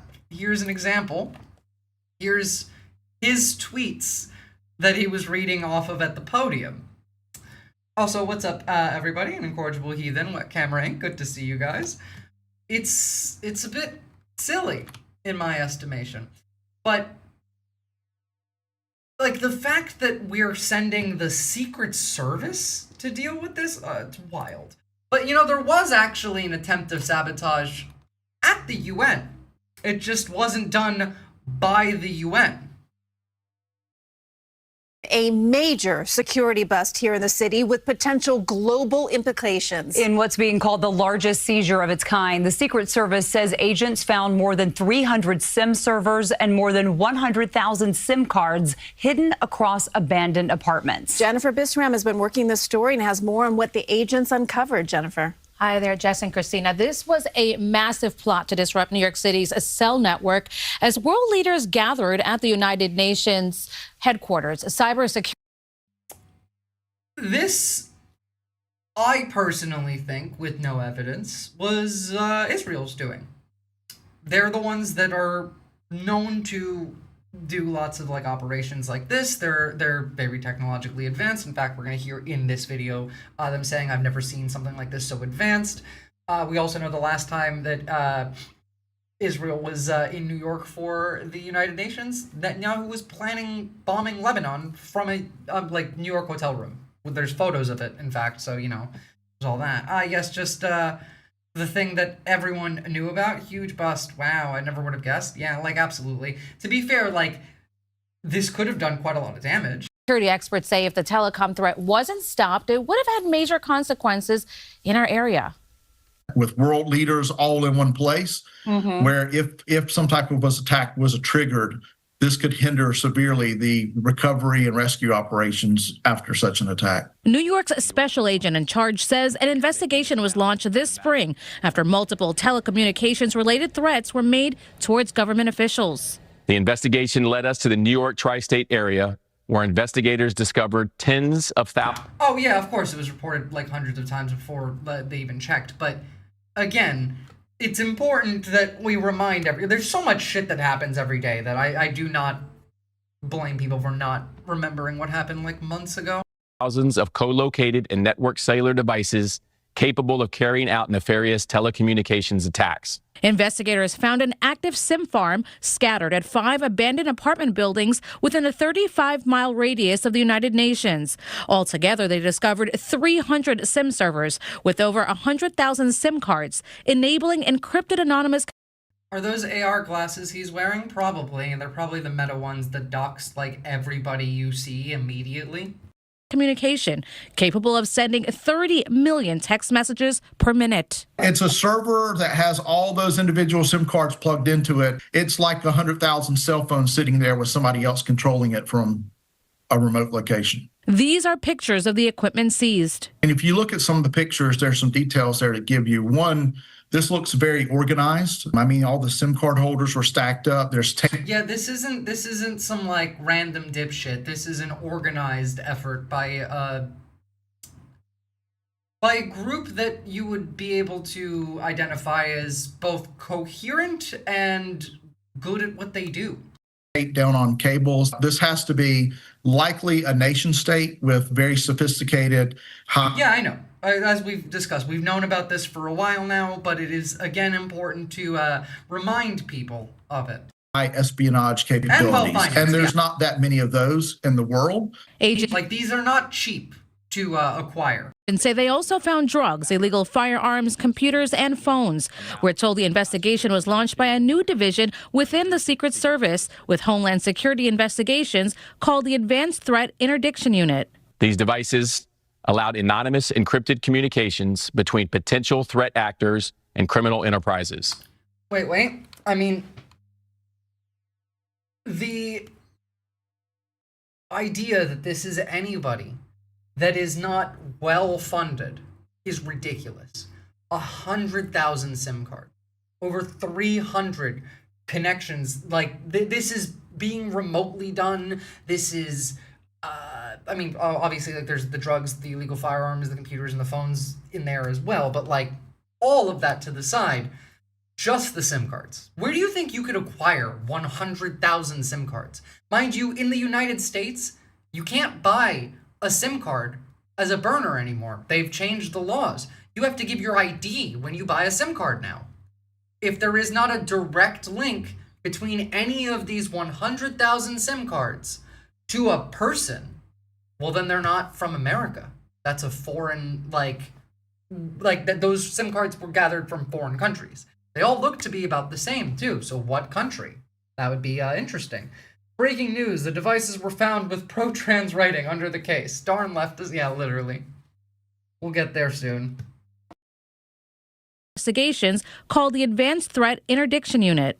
These devices allowed anonymous encrypted communications between potential threat actors and criminal enterprises, enabling criminal organizations to operate undetected. Disabling cell phone towers and launching attacks with blocked communications, preventing even the ability for EMS and police to respond. They start so many texts or phone calls that the cell tower's flooded, and now an emergency 911 call can't go out. The ambulances couldn't get to that area. And the secret sure seems like that could have been really bad. I'm glad that that was stopped. Good job. Now, let's take a look at some of the other stuff from the UN. Right now, we're still only on America. We haven't even begun listening to other world leaders. You have to end it now. See, I can tell you, I'm really good at this stuff. Your countries are going to hell. I'm really good at this stuff. Your countries are going to hell. Interesting way to phrase that. I'm really good at this stuff. Your countries are going to hell. In America, we've taken bold action to swiftly shut down uncontrolled migration. You have to end it now. See, I can tell you, I'm really good. like really fucking crazy to hear like any world leader telling a bunch of other world leaders that their countries are going to hell. But sure. But again, my favorite part about this has been the surprising Ukraine news. Ukrainian President Volodymyr Zelensky wrapped up his speech at the UN General Assembly. This is President... We'll take a listen to parts of them. You think the Israeli and Russian bots end up in the same YouTube comment section? Oh, absolutely. And same Twitter comments and the same Instagram comments. Absolutely. Every time. Every Islamic leader goes, good thing we don't believe in that garbage. Well, like, Muslims believe in hell. Just like it's a little different than the Christian hell.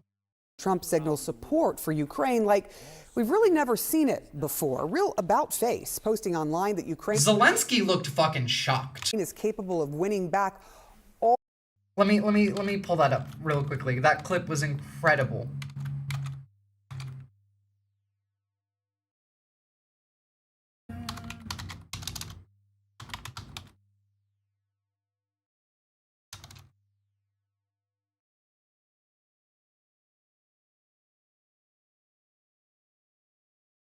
Here we go.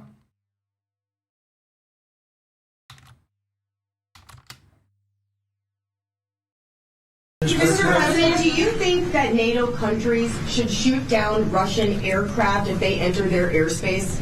Yes, I do.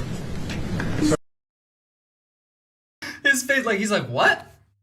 Visora, it would take moving mountains to obtain 100,000 SIM cards, period. Mobile X, funny enough, not to make anyone more uncomfortable, the people who make those SIM cards only sell here. Right. Jesus Christ. As in, those 100,000 SIM cards had to have been purchased here in the US. It's way worse than it looks. Well, then that means then they know exactly who purchased them because we have know your customer laws. He's like, who the fuck is this guy? You know, literally, yeah. Down Russian aircraft if they enter their airspace? Yes, I do. Mr. President, Any He's shook.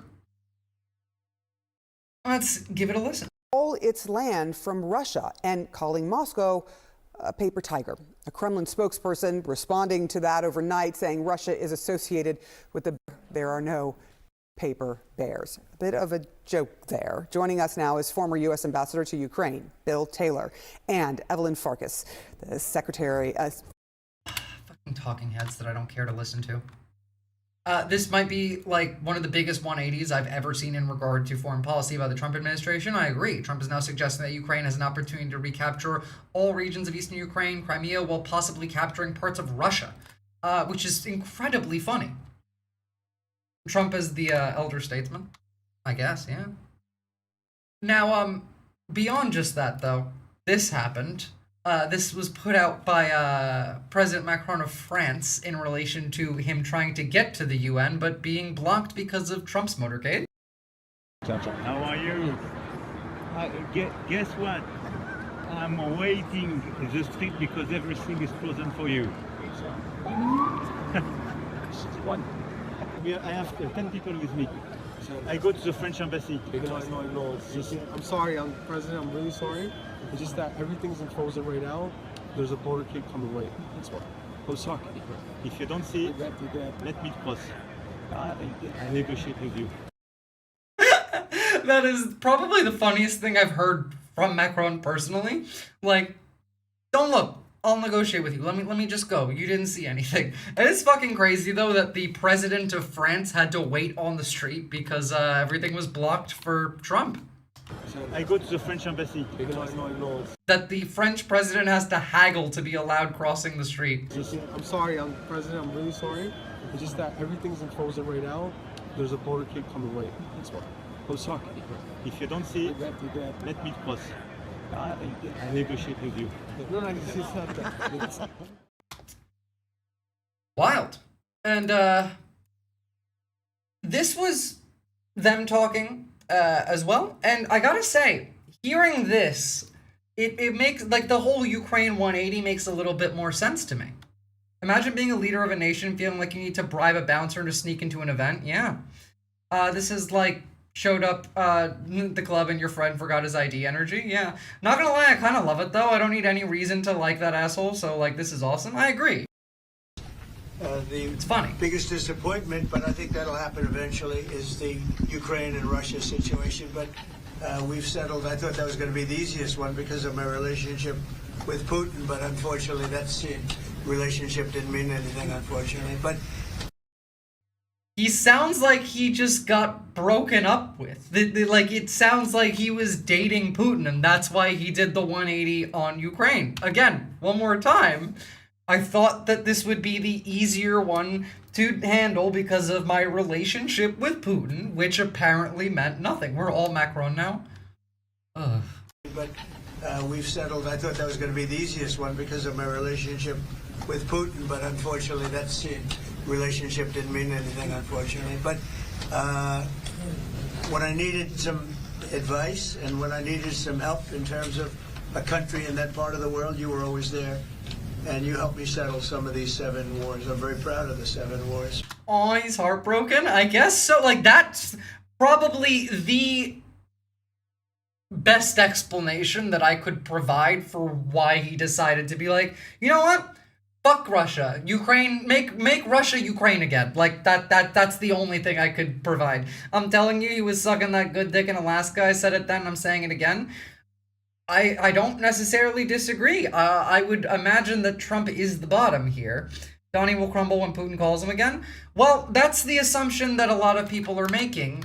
Not just like, you know, us, but like Ukrainians for one, as well as Russians. Like Medvedev was saying the same thing. Well, let me see if I could pull that one up too. There we go. Medvedev saying, oh, it's in Russian. Love that. Suggesting that Zelensky lured Trump into an alternate reality where Ukraine would win the war. Quote, but I don't have any doubt he'll come back. He always comes back. In all likelihood, he'll tell Zelensky to sign an act of capitulation in a few days. So, you know. But, I mean, like, you know what? Kaname, that's a great point. Elon was a bad breakup too, and they just made up recently. There's video showing them, like, in the same, like, box at something, and I'm not exactly, like, a professional lip reader, but it did look to say, look like Trump said, I missed you. And then they hugged. So, you know. It's weird. Now, you ready for the most insane shit that you've ever heard? Because it's rare for me to be able to make that kind of a statement in today's, like, political, context, but no, this is the most insane shit that I have ever heard. Impossible? You doubt. What's going on with the escalator? What do you think? Yeah, they sabotaged them. Yeah. And they could have hurt the First Lady. Yeah. Trump would have fallen and he would have gotten back up. But, you know... They would have blamed it on his rhetoric. And then they sabotaged the teleprompter. Yeah. I mean, this is an insurrection. And what we need to do is either leave the UN or we need to bomb it. It is in New York, though, right? Yeah, it could is. be some fallout there. Yeah. All right. Maybe gas it? No. Let's not do that. Don't gas it. Okay. Just casually suggesting that we bomb or gas the United Nations on Fox News. And they call the left violent extremists. Like, well, I need to hear that again. Because I don't know what to, like, say on that. That is actually the dumbest and craziest shit I've ever heard. Either leave the UN or we need to bomb it. It is in New York, though, right? Yeah, could be some fallout there. Yeah. All right. Maybe gas it? No. Let's not do that. Don't gas it. Okay. He's But we kidding. need to He's destroy it. New York, though, right? Yeah, it could be is. some fallout there. Yeah. All right. Maybe gas it? Sure, why not?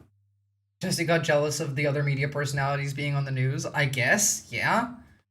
Aussie Welder, they're holding up arms deliveries again. While Donnie says this, I'm very skeptical that this will change. Well, we've been selling arms to Europe, and they've been paying for them and then giving those to Ukraine for a while already. I am also very skeptical of any real change coming from that, but we've been making a bunch of money off of the war. Hell, Trump even said that in, like, a speech just like the other day anyway.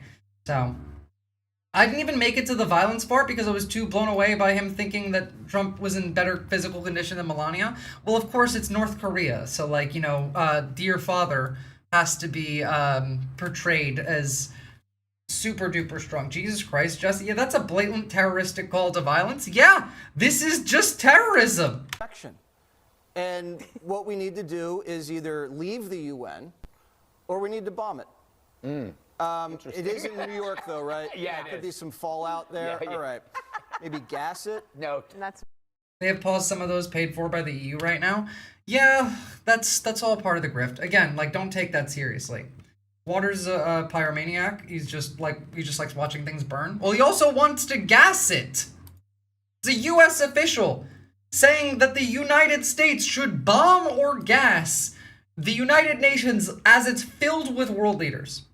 He's trying to one-up Kilmeade because he advocated for mass lethal injections. Yeah, it's true. But also, like, it's not just trying to one-up Kilmeade. It is upping the rhetoric. That it is, like, part of how you radicalize a population to the point where they'll do anything you say. Like, that's how you do that.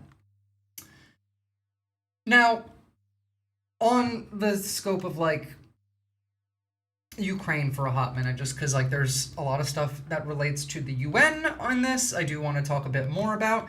But first, I do want to talk about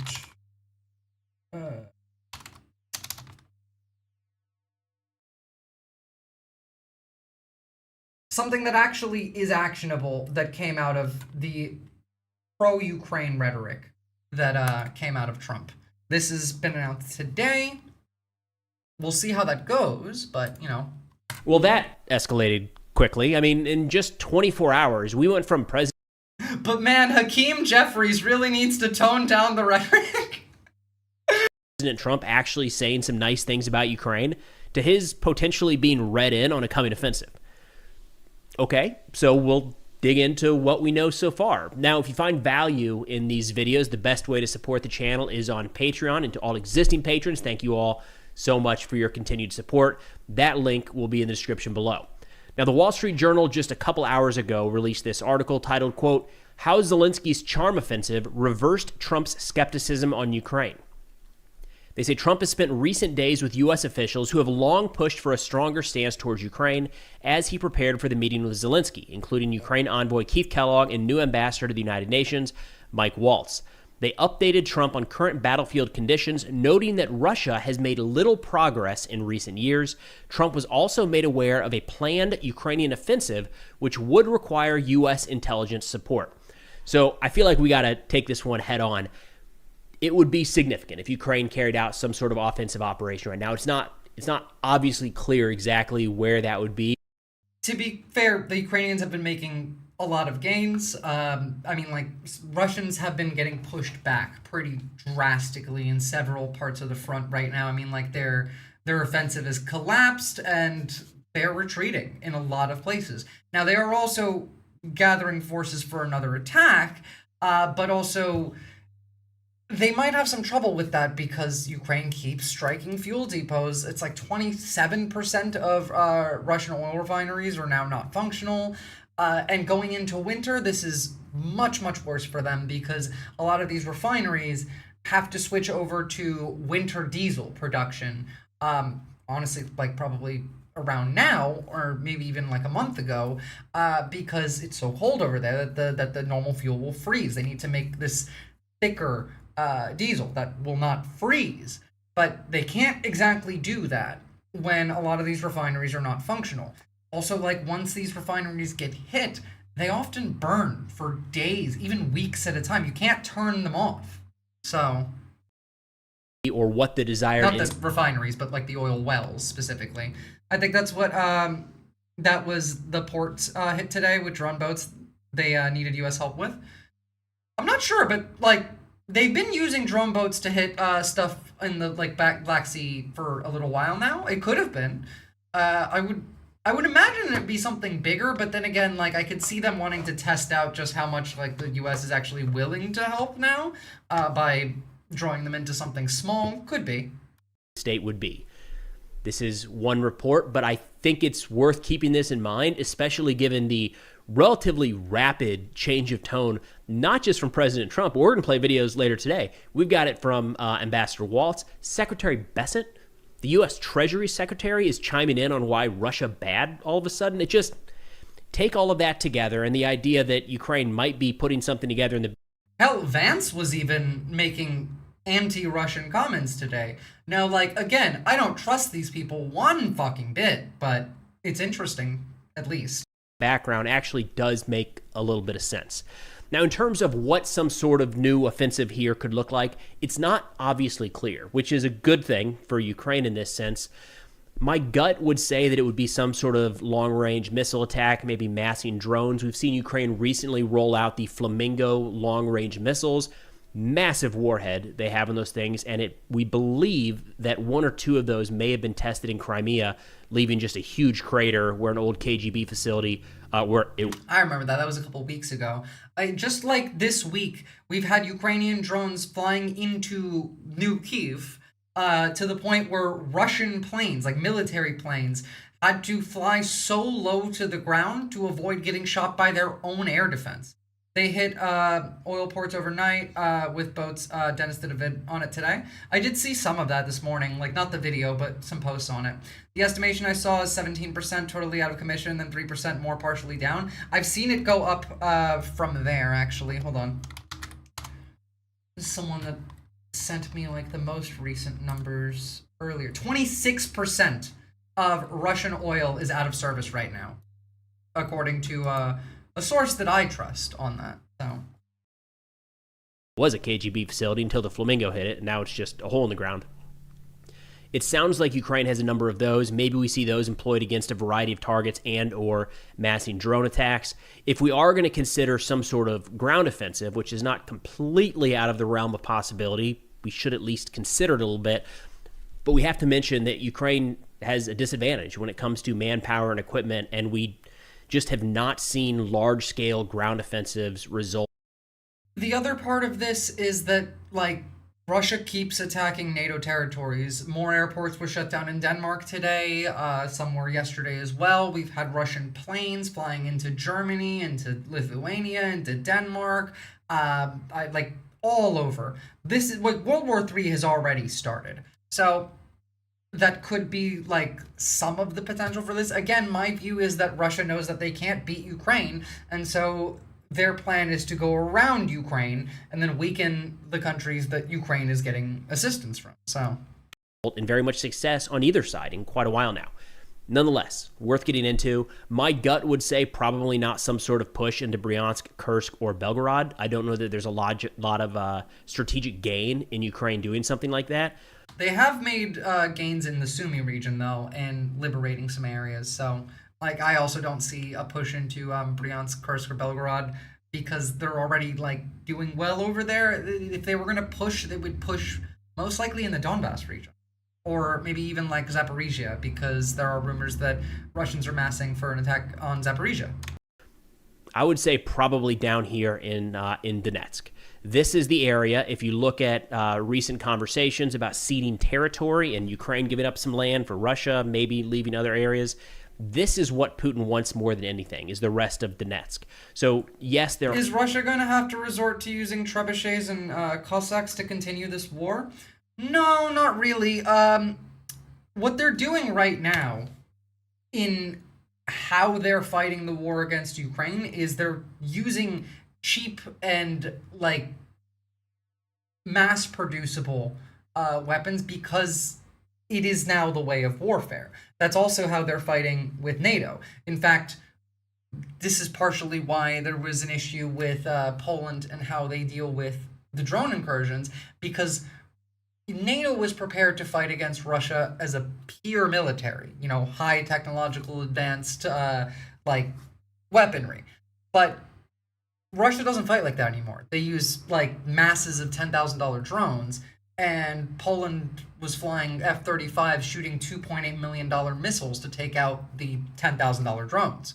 And so warfare is shifting to mass producible, cheap, shitty Temu goods because they don't need to last that long.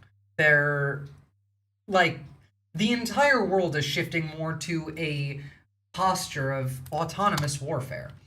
And so, like, it doesn't necessarily matter what you're using these days. The people that Russia sends in are just like a mass. They're a horde. And they do very little.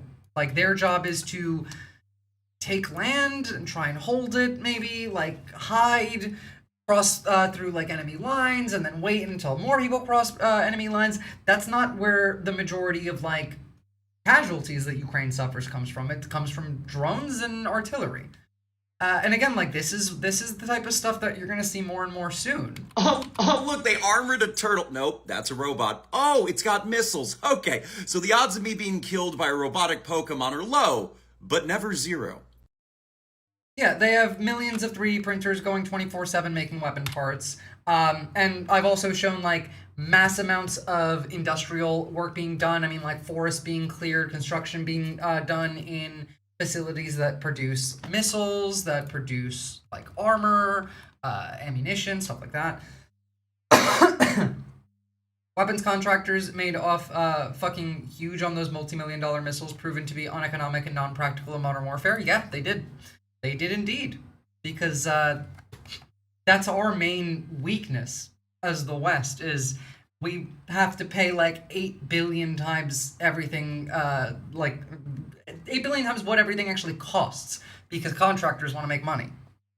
There are other areas here a little further south that Ukraine could push and try to recapture some territory, but this is kind of center stage. And not just Donetsk, but right around Pokrovsk as well. This is an area that has been the center of Russian offensive operations for more than a year now, and they have not succeeded in taking Pokrovsk. The fighting here is significant. Day in and day out, the vast majority of highly kinetic operations and casualties are coming from this sector of the front each day. So, if Ukraine were to carry out some sort of offensive ground operation, I could see it being to try and cut this off, yeah. To try to retake territory that would cause an outside... Oh no, we are a paper tiger, Salamander Sapien. We have bombs that we can drop from the sky, and that's about it. Genuinely. I don't even know that, like, under the Department of War, our soldiers are being trained in any way that approximates useful. Again, DUI hire in charge of the military. Size effect to the Russian war effort, it might be right here, right? Pushing them back further out of Pokrovsk, maybe severing this line here, and making this area that Russia feels like they're making progress, slowly but surely, make it even that much less tenable. And then how can Russia argue that Ukraine should give this up in some sort of negotiations if Russia is actively being pushed out of Donetsk itself? Again, I mean, maybe. I got my numbers from someone who works, like, for the Geo teams. So, like, it could be somewhere between 17 and 26%. I'm sure also, like, that doesn't necessarily, like, the 26% number also probably includes things like refineries, storage, ports for shipping. I don't know. Who the fuck knows? A lot. There are lines long as, like, the Soviet Union days to try and get fucking gas. And that's all that really matters. And also their production of winter diesel. I don't know if pipe dream is the right way to say it. It's very hard to look at the battlefield right now and say, yeah, of course, that's where some sort of offensive operation would play out. But again, keep that back of mind as we look. If you include logistics and distribution, it's 28%. You know what? That makes sense. Because, again, a lot of, like, train lines are being bombed, a lot of bridges as well, and that's all, like, logistically connected to it as well. The ability to get that oil from Russia shipped somewhere else is important to them, you know? And Ukraine now has the range to hit pretty much anywhere in most of Russia. And they did an op well outside their range, too. I mean, like, closer to North Korea than to Russia. Look at a couple clips here. And just think of what changed so quickly, because this is a drastic shift in Trump's tone. I want to start out with a couple clips here from Ukrainian President Zelensky yesterday, actually, going on Fox News, where he was asked, why do you think the relationship changed so quickly? And he says, you know, Putin kept lying, which probably helped Zelensky's cause. Here we go. Probably true. Your relationship with President Trump seems to have improved. Is that fair to say? I think we have a better relation than before. And I think we didn't have a close relation because we didn't have maybe time. I don't know. I don't know other reasons. It's good that we have often phone calls and meetings. And I think the fact that Putin was lying to President Trump so many times also made a difference between us. Now, in this case, Zelensky's kind of pushing it off like it just, it happened because we kept talking and Putin was lying, it turns out. And we've heard that from Trump and the White House spokesperson, Caroline Leavitt, just earlier today, where she said, Putin kept saying one thing and then he'd fire missiles and drones into Ukraine overnight. And eventually the president got tired and realized he's not being honest. That's a part of it, no doubt. But it's worth mentioning that Zelensky is a very skilled politician, especially in his... Look, I don't know all the ins and outs of the domestic political landscape, not by a long shot, but if you just look at how he is handling his relationship with Trump, it's very smart. And if you look back to the time period where... Well, Zelensky's like a real world leader, so of course he's diplomatic and he's smart. He is thinking, as fucked as you, what's going on? But much better visit than last time. Oh, absolutely much better visit than last time. Kind of towards the end of the election cycle or the campaign cycle when it wasn't entirely clear if Trump or Biden... Fake news, Salamander Sapien. That doesn't happen in this country. ...was going to win. You would see Zelensky issue statements and talk with kind of both sides and present things in a different manner. And then the minute that Trump came into office, Zelensky shifted over to more of an economic benefit partnership for the United States. Whereas with Biden, it was much more fighting for democracy and standing up for our neighbors. So Zelensky knows what he's doing in this sense, and I think this is kind of bearing fruit at this point. Now, he was also asked about the kind of a reaction to President Trump saying, hey, Ukraine can win this war if they have appropriate support from the European Union and NATO. Here's what he had to say about that. Are you surprised to hear that? A little bit. A little bit. I mean, this, I'm sure in my people, in my army, and I'm sure in strengthening of the in support of the United States. But President Trump was more positive in it, and he showed that he wants to support Ukraine to the very end. So we understand now that we're... What you guys have to realize is that they will pick the side that most benefits themselves economically and strategically. The United States has always, since the inception, been willing to do anything as long as it suits our economic and strategic needs, our goals. We will do fucking anything. There's nothing we wouldn't do. We would bomb New York City if it suited us strategically. Hell, didn't the United States almost bomb Miami to do a false flag so that we could invade Cuba way back in the day? I'm pretty sure the only reason that didn't happen is because we're like, it's not useful. We can do that another way. Will this mean that the Chuds are going to start having Ukrainian flags in their Twitter usernames? Well, if it keeps up for a couple weeks, which, I mean, to be fair, you can still figure out which ones they are. Everyone has more than one flag in their name anyway. Ready to finish this war as quick as possible. And he wants, and I want, and our people want. But he understands that Putin doesn't want, and he understands that he is not winning, but he sails. Well, that's why I didn't say national interest. I said their interest. That's what I mean. I mean the ruling class. To everybody that he will win. And No, they did bomb Philly. I'm talking about Miami, which is a different thing. This goes further back. This is Cold War times. We did, I've covered it. They did bomb Philly. And it wasn't the federal government, that was the police department.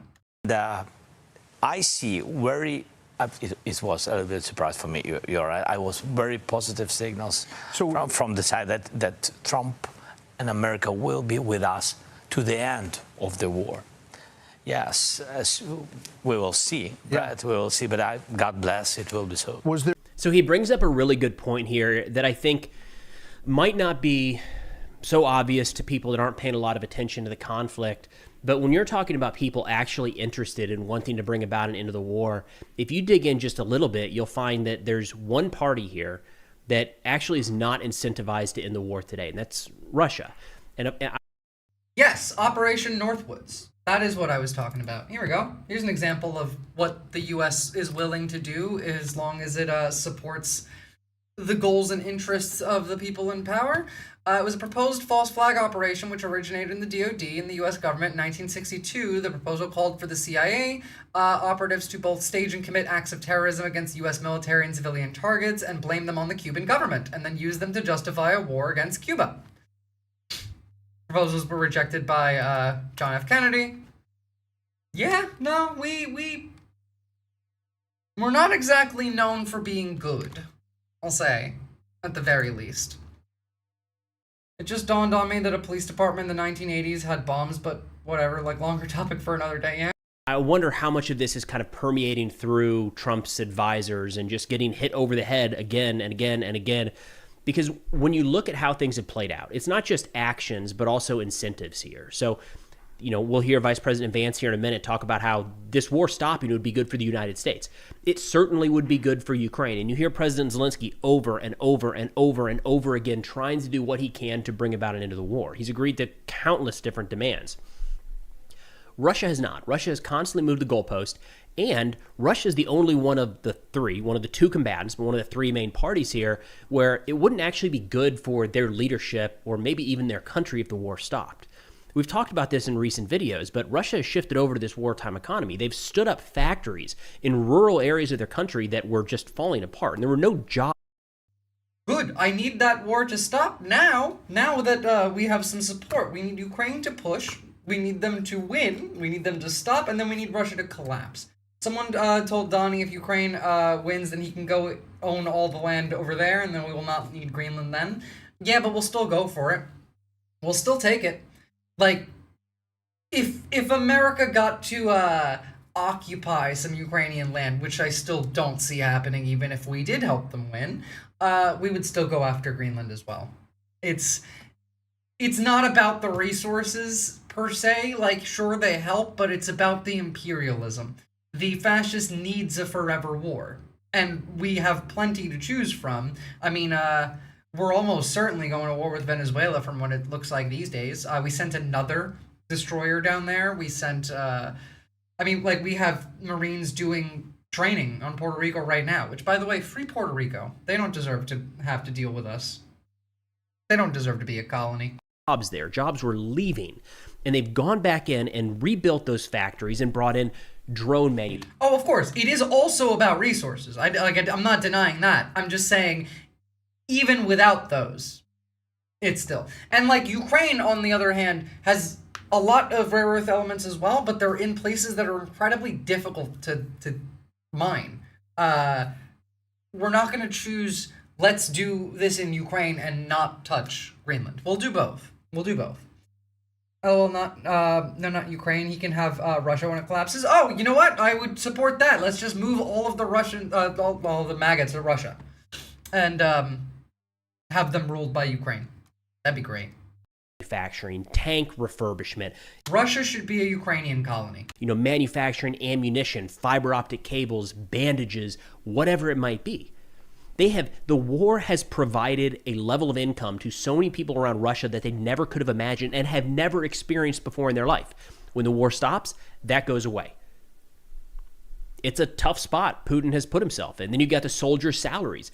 It's not, look, wars are generally fought with lower income demographics. That's just how it happens, and they're taking advantage of that in Russia, no doubt. They are pulling people from all over the country and paying them wages that are unheard of in their area of Russia. The death benefits are allowing their families to live lives that they, again, never could have imagined. When the war goes away, that goes away. And you've got this flood of, I don't know, million plus, I'm not sure the exact size of the Russian military at this point, flowing back into the country, needing jobs, but those jobs are going away. They're disenfranchised. If the war stops... I mean, I've shown some examples of what it's like when Russian soldiers are coming home. I've shown the pamphlets of, like, how to deal with your abusive husband who is a war veteran. Just let him beat you. And did you do anything wrong? Maybe you should try and make him horny instead of mad, like that kind of stuff. But also, like, opposite. This is what's being done over there these days.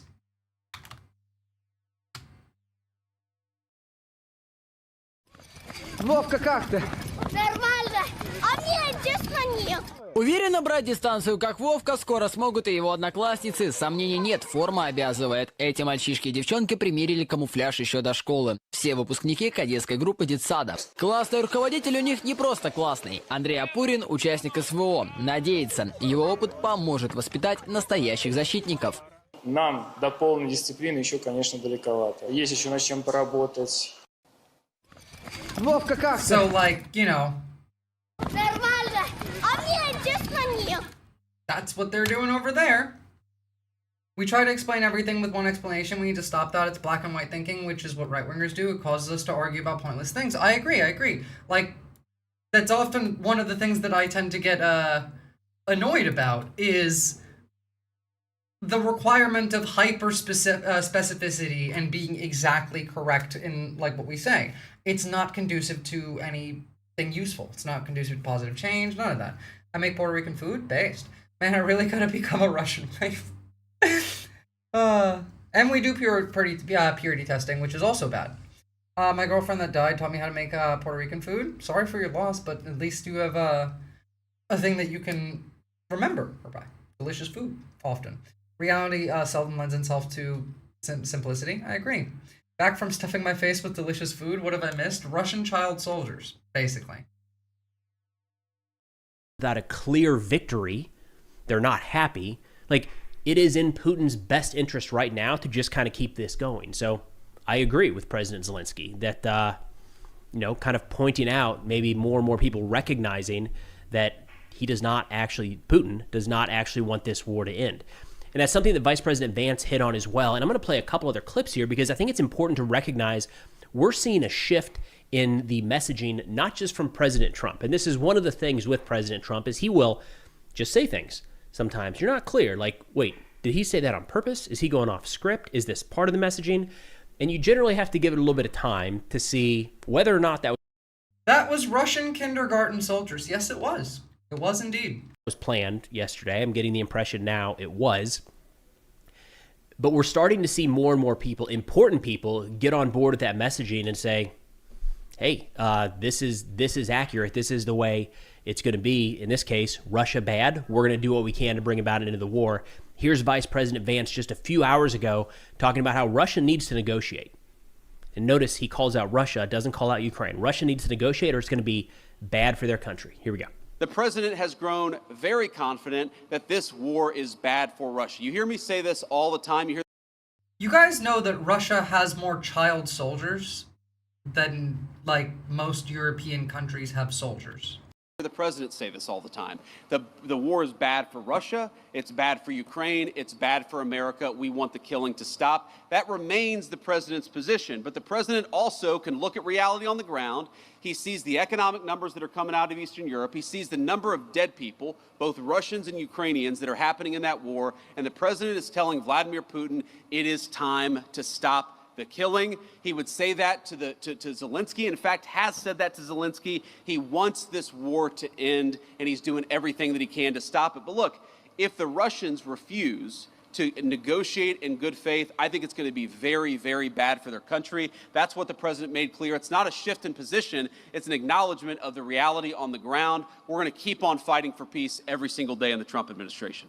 Look, it's finally happening. We're finally starting to see senior U.S. officials issue threats towards Russia. And, credit to Poland a couple days ago that. How effective can child soldiers actually be on a war field? Not that effective with strategy, but pretty effective as, like, a mass, like, horde.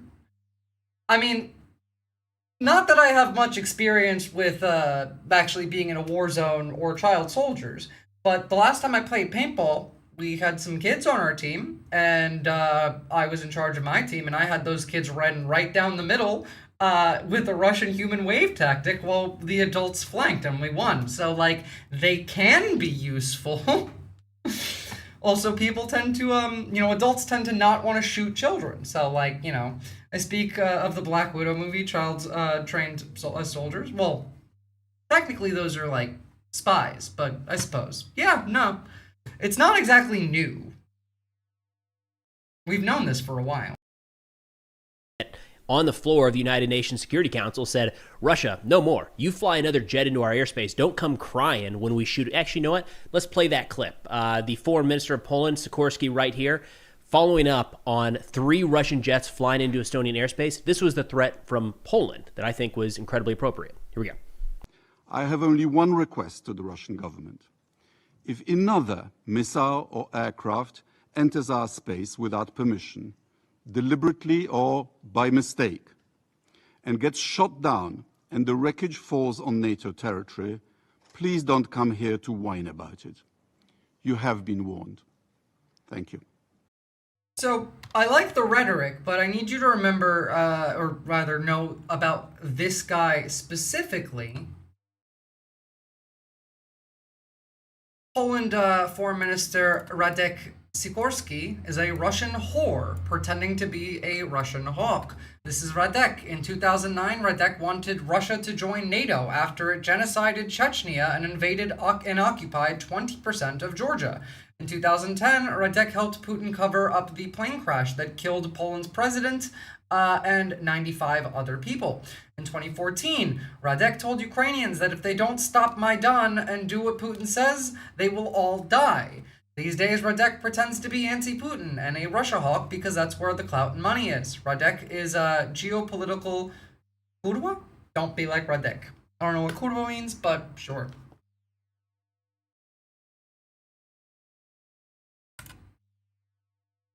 And, child soldiers are, look at Africa, you can see how effective they are. Kids often have higher pain tolerance and less fear. Again, not to say that's a good thing. That's a very bad thing, but, it's a real thing. So we've got that. We've got Vice President Vance in that statement just a second ago calling out Russia. It's not both. He's saying if Russia does not negotiate in good faith, it's going to be bad for Russia. Good. That's where we need to be. These two are not coming at Ukraine and Russia are not approaching this situation the same way, not by a long shot, and it makes me happy. I think this is the right position that we are finally coming around to that. And even if it's just words right now, let's hope there's some action that follows it up, but it's the right words. We're seeing that shift in the U.S. policy. Hopefully we follow through. Now, in terms of the continued threats or these... We'll talk more about Russia and the threats against Europe tomorrow, I would reckon. Beyond that, this is, for now, relatively good news. They don't question orders either. Funny you should say that. Because, saw this recently. It was political on this. Look, if it was political violence, there is no place for political violence here in the United States. If that person was targeting ICE agents are just doing their job. They're following orders. They're doing what they're told to do, and they are following the law. Following orders? I feel like that excuse has been made before. Who was the people that said they were just following orders? Who was that again, guys? It's on the tip of my tongue.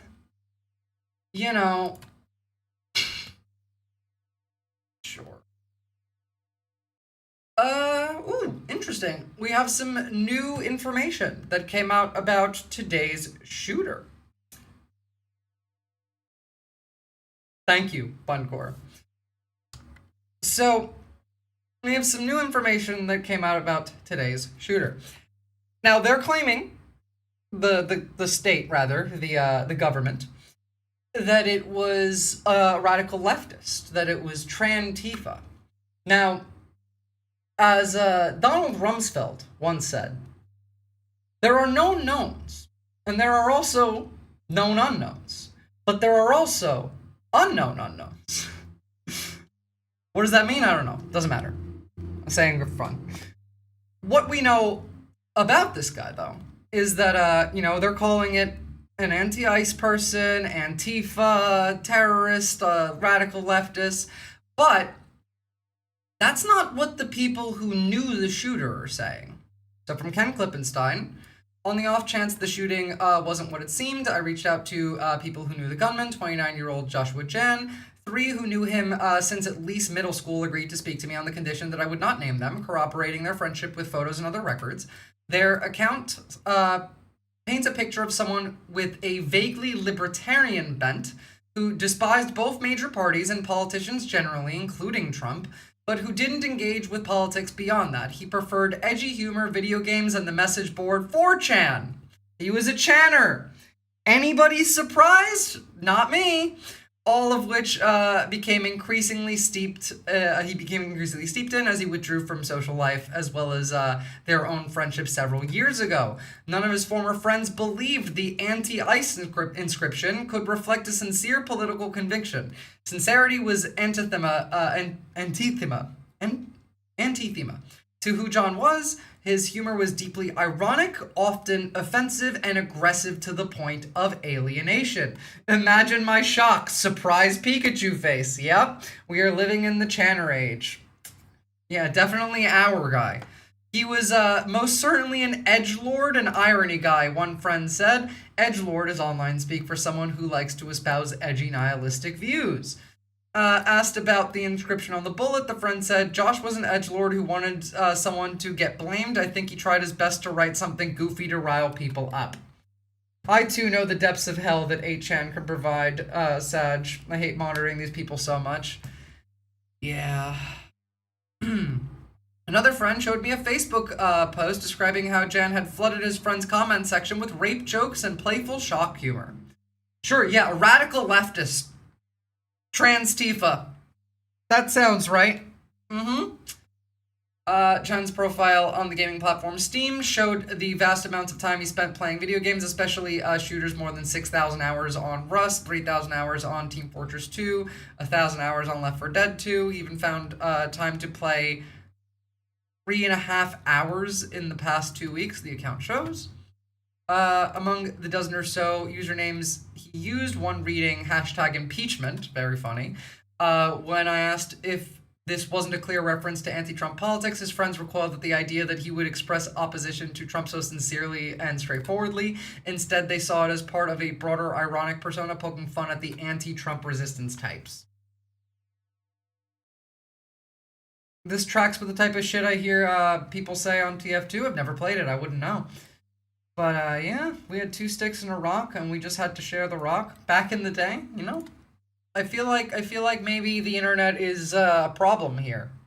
And not in the way that anybody in power thinks it is.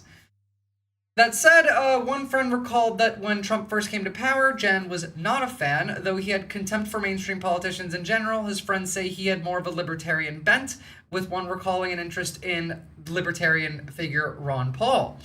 Ron Paul, you're now Antifa. Still, the friends who recounted Jan's dislike of Trump insisted that there was at least a kernel of seriousness to the username. If it was ironic, it's that half irony where you're half kidding, half serious, just in case.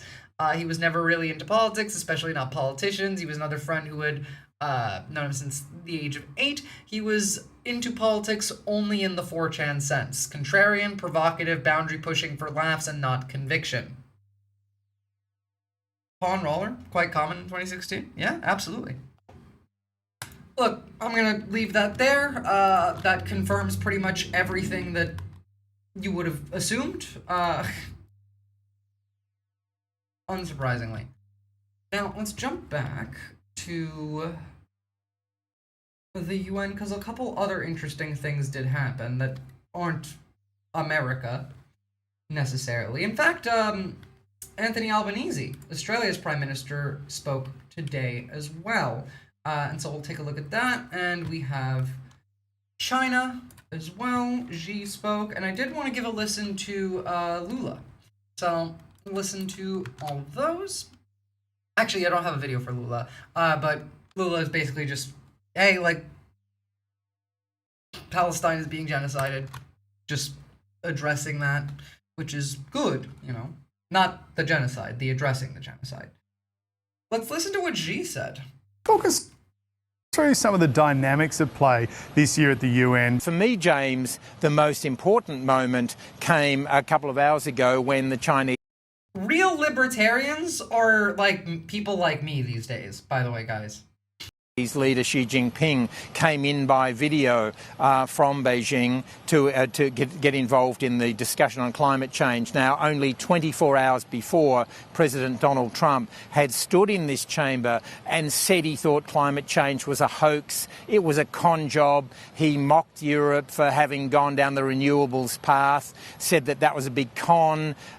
He told countries that you're going to hell on immigration. Today, in contrast, the Chinese leader has said that climate change is important and we are cutting our emissions from peak levels by 7 to 10% by 2035. And he said that there are some countries that are not particularly helping in this effort. He didn't mention the United States, but what a fascinating situation over 24 hours to have the United States, the host of this General Assembly conference, essentially their leader saying it's a complete fraud and let's get back to coal, drill, baby, drill.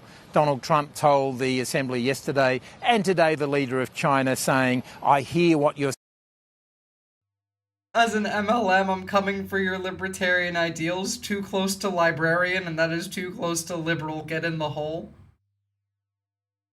Get a real ideology, please. Although I would go in the hole if I could. I'm fucking tired, guys. Saying, and we will become the leader of trying to reduce emissions. This is a fascinating changing of roles here, given China is the world's biggest emitter, and sure... No, libertarian socialism is better than anarcho-communism. I knew that had to be Buncore. Of course it was. Their words, and sure, maybe nothing comes of it, but to see the public posturing couldn't be more different between the United States and China. Colleagues, great vision requires concrete actions. Climate response is an urgent yet long-term task. Let's all step up our actions to realise the beautiful vision of harmony between man and nature and preserve planet Earth, the place we call home. So there we have the Chinese leader essentially trying to take the leadership internationally on this global warming issue. Well, someone's doing it. That's good. At the very least. I want to hear what Albo had to say. I haven't heard this one yet. It is not the Australian way to try and impose our values on other nations. But when we deal with the world, we bring our values with us, and we strive to back our words with actions. As one of the world's oldest democracies, and one of the first where women could vote in elections and stand for Parliament. In fact, I think actually the first where women could stand for Parliament. Australia knows societies and economies are stronger when they draw on the talents of all of their citizens. That is why... You shouldn't trust Xi in the slightest, but still, like, it would benefit them to do so, so I could see them doing so. I don't trust, like, Xi as a person, but I do trust that I understand, like,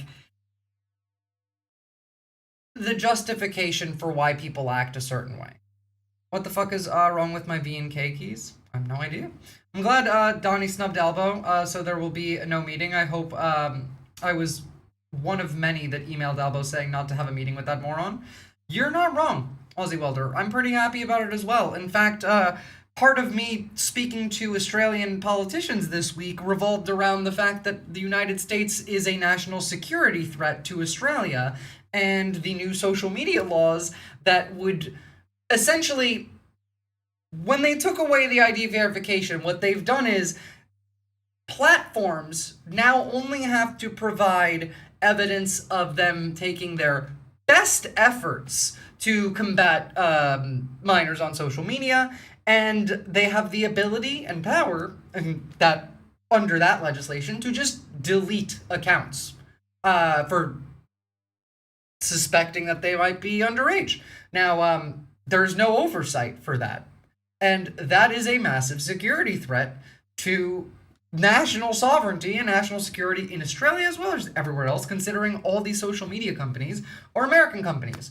Not to mention the fact that there is also like Cyberwell that comes into this, which is going to be up and running by like November, which is AI run by Israel that's parsing for anything that they consider anti-Semitism to delete off the internet. Not to mention the fact that all of the tech companies' CEOs are going to be going to do a Senate hearing in a couple weeks to talk about like why they won't censor leftist terrorists on social media.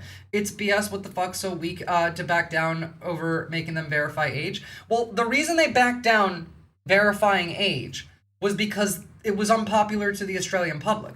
But like, this is the issue with that. It's not difficult to do age verification in a way that respects people's privacy and anonymity. In fact, like, that was what I was doing. I went there with a proposal with specific, like, Australian companies, Australian owned and operated government contractors that could produce a better system. For example, using randomly generated hash that encodes solely a birthday, even PGP, and then having that generated at could be existing infrastructure like a DMV, where you go and like, you know, you fill out the form and you're like, hey, I want my social media like license thing or whatever the fuck like they would call it. And then at the desk, like they would just encode your birthday and nothing more into that code. And if that code was hacked, like if someone tried to fuck with it, that number would change anyway. If that was the randomly generated hash. If it was PGP, that'd be incredibly difficult for them to do anyway. And then these could be stored on Australian soil and not risk like the personal data of millions of Australians going to foreign hands. Not to mention the fact that these foreign companies also sell that data to foreign countries.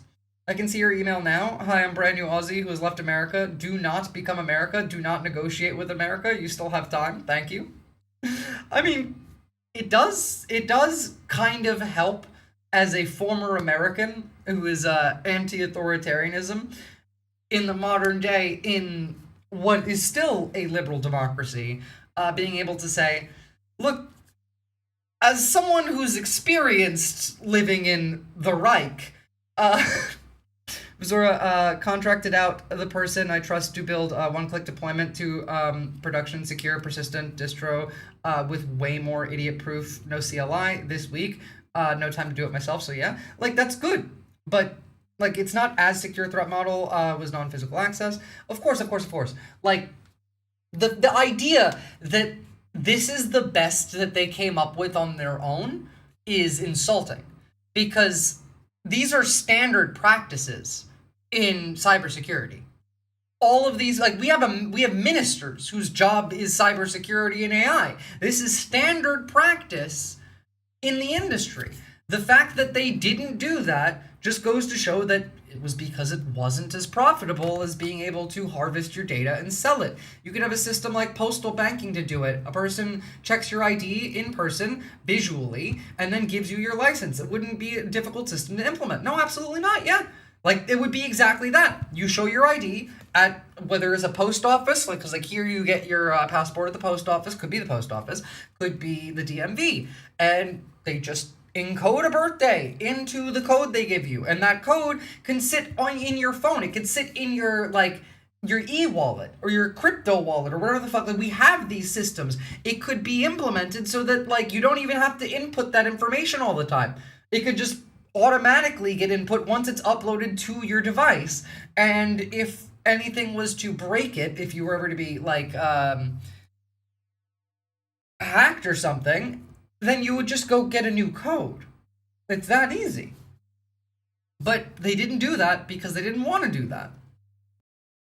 Australia proudly works to promote education, economic opportunity and empowerment for women and girls around the world.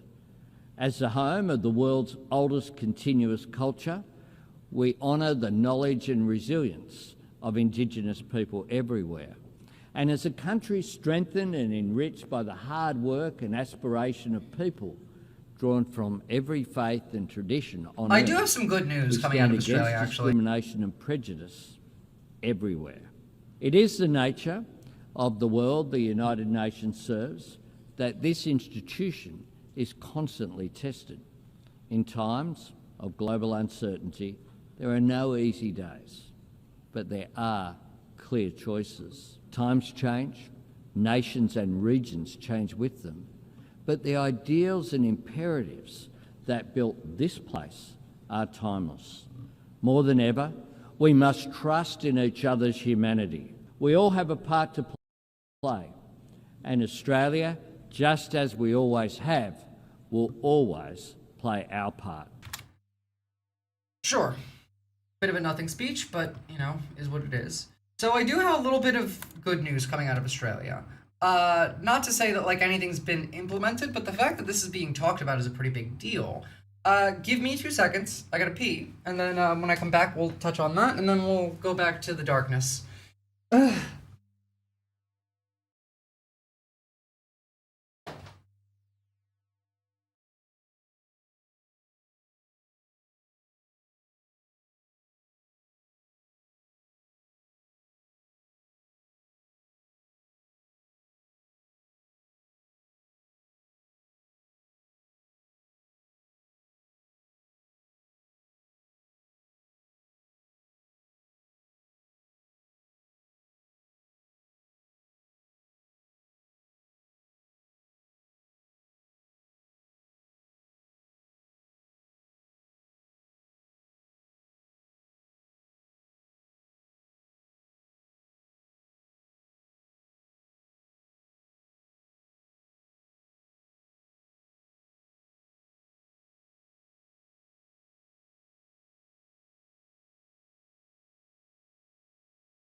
I drank far too much tea this morning. I just got vape juice in my mouth. Ugh, that sucks. How many of you chatters maxed your volume? Just asking because I thought it's funny. Goddamn. Alright. I have some good news from Australia as well. Heater season has ended in Perth and I am wrapped. Fucking based. It's still cold over here in South Australia. Though not as bad. Today's much better than it's been for the majority of the week. So, don't read chat. Well, now I have to. So, we're talking about UBI in Australia.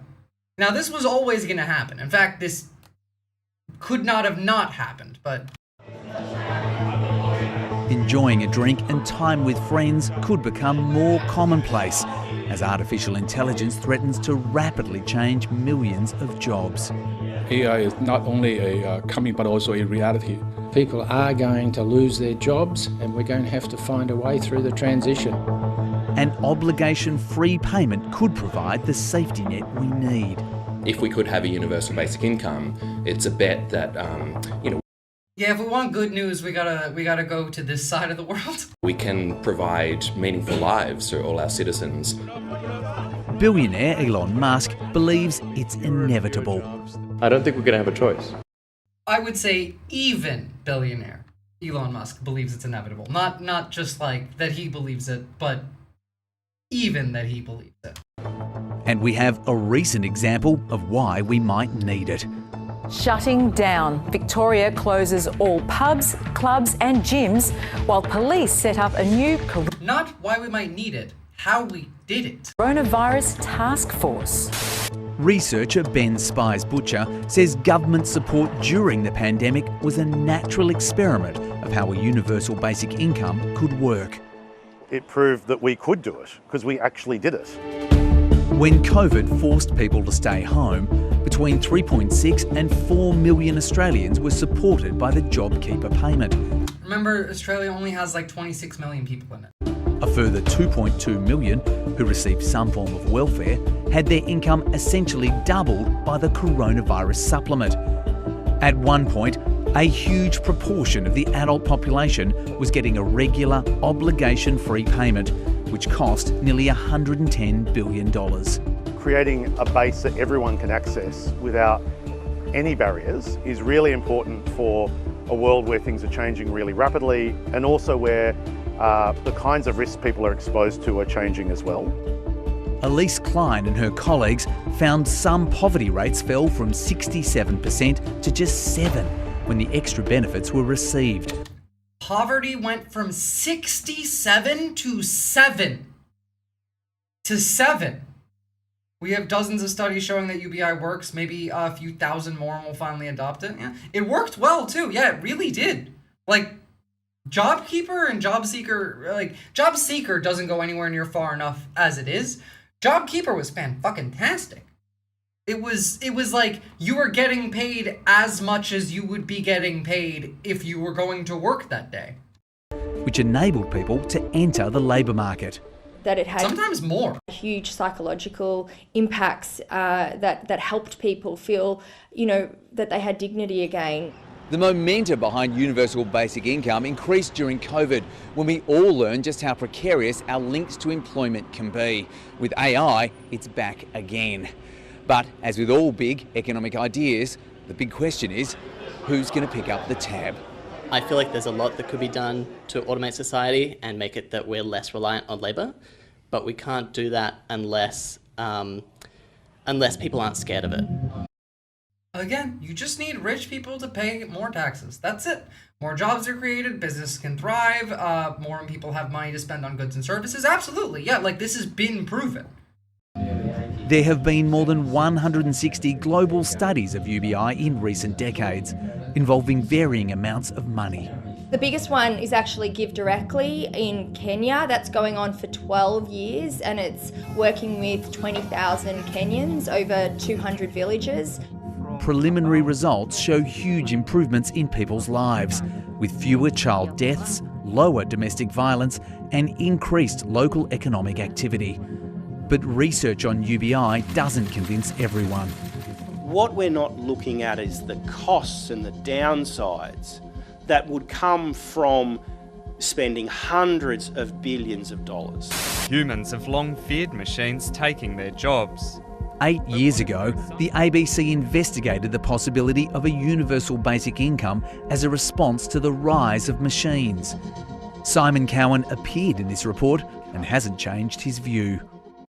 That's because he doesn't want to pay more taxes. It's pretty fucking simple. He's the one that profits off of no universal basic income, and that's it. Was is carrying so much fucking weight there. I've seen what taking it away did to people.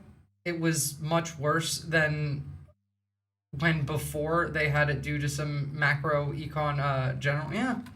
Like, the thing is, when your standard of living goes up because the amount of funds you have access to goes up, and then those funds get taken away, you don't just go right back to where you were. That you're a different person now. Your life is different now. You have different needs now. Your life changes to accommodate the increased funds.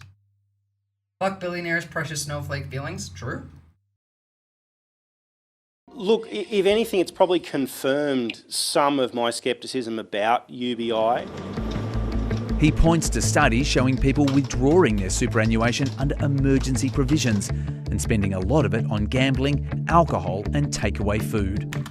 It's almost like if you gave enough people enough money to do regular things like, get takeaway, go out drinking with some mates, maybe like go play a game. I mean, I'm not necessarily a fan of gambling. I think Australia's far too lenient with their gambling laws.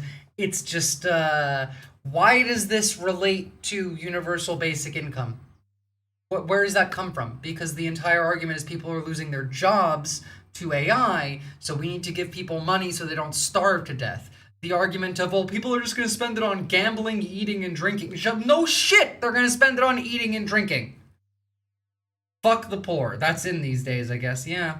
The how do you pay for a question only is an issue if you don't understand what fiat currency is or, don't want to pay taxes. Their income did not go up, Visora. The economy did some shit, like material worse off too. Oh yeah, no, absolutely. When we took away the child tax credit, like that fucked a lot of people. There's nothing inherently wrong with that, But from the perspective of a policy reform, particularly an enormously expensive one, it's hard to imagine that there's a strong societal benefit. Yes, hard to imagine the strong societal benefit of a population who can afford to eat and drink. Sure. That was not true. Most Aussies gamble at the pub, etc., because they were all closed. Well, that's what I mean. Like, you shouldn't be able to gamble at the pub. That's my issue. Gambling is so freely available here that you can't go to a restaurant most of the time that doesn't have a pokies section. It's a problem. It's also really easy to launder money here because of that.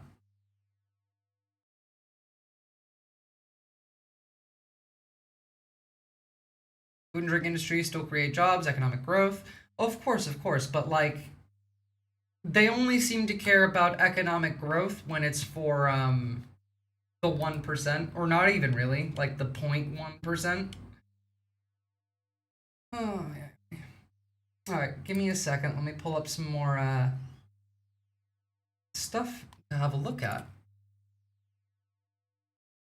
I would never. That would be political violence, Buncor. I'm not Antifa. Or you. Okay.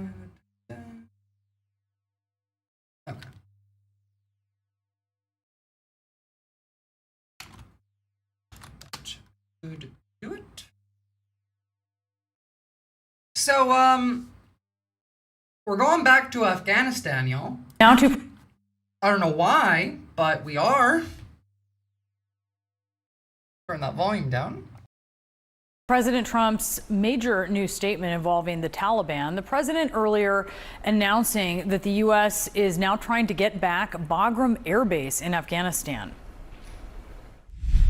We're going to leave Afghanistan, but we're going to leave it with strength and dignity. And we're going to keep Bagram, the big air base, that one of the biggest air bases in the world. We gave it to them for nothing. We're trying to get it back, by the way. Okay, that could be a little breaking news. We're trying to get it back because they need things from us. We want that base back. But one of the reasons we want the base is, as you know, it's an hour away from where China makes its nuclear weapons. Bagram Air Base is located just north of Kabul, and certainly you remember these scenes. It's very simple. Al-Qaeda and Yal-Qaeda have made an alliance to liberate the Afghans from Taliban oppression. Ah, I see. From the Kabul airport. People. The Taliban went woke. That's why the Taliban is asking for like people to come and visit them. They're pro-immigration. They're pro-tourism. So the Taliban went woke. And so Al-Qaeda is going to set them straight. That makes sense now. Yep. Chasing down airplanes after President Biden was withdrawing U.S. troops in 2021. A Pentagon report says $7 billion of U.S. military equipment was... Oh my God, I don't care. I just realized I don't care. Okay, never mind. Moving on. We're going back to Afghanistan. That's all you really need to know about that. We're going to do like the whole World War III thing tomorrow on this space. So today we're just going to talk about some other stuff. For one, say goodbye to the First Amendment.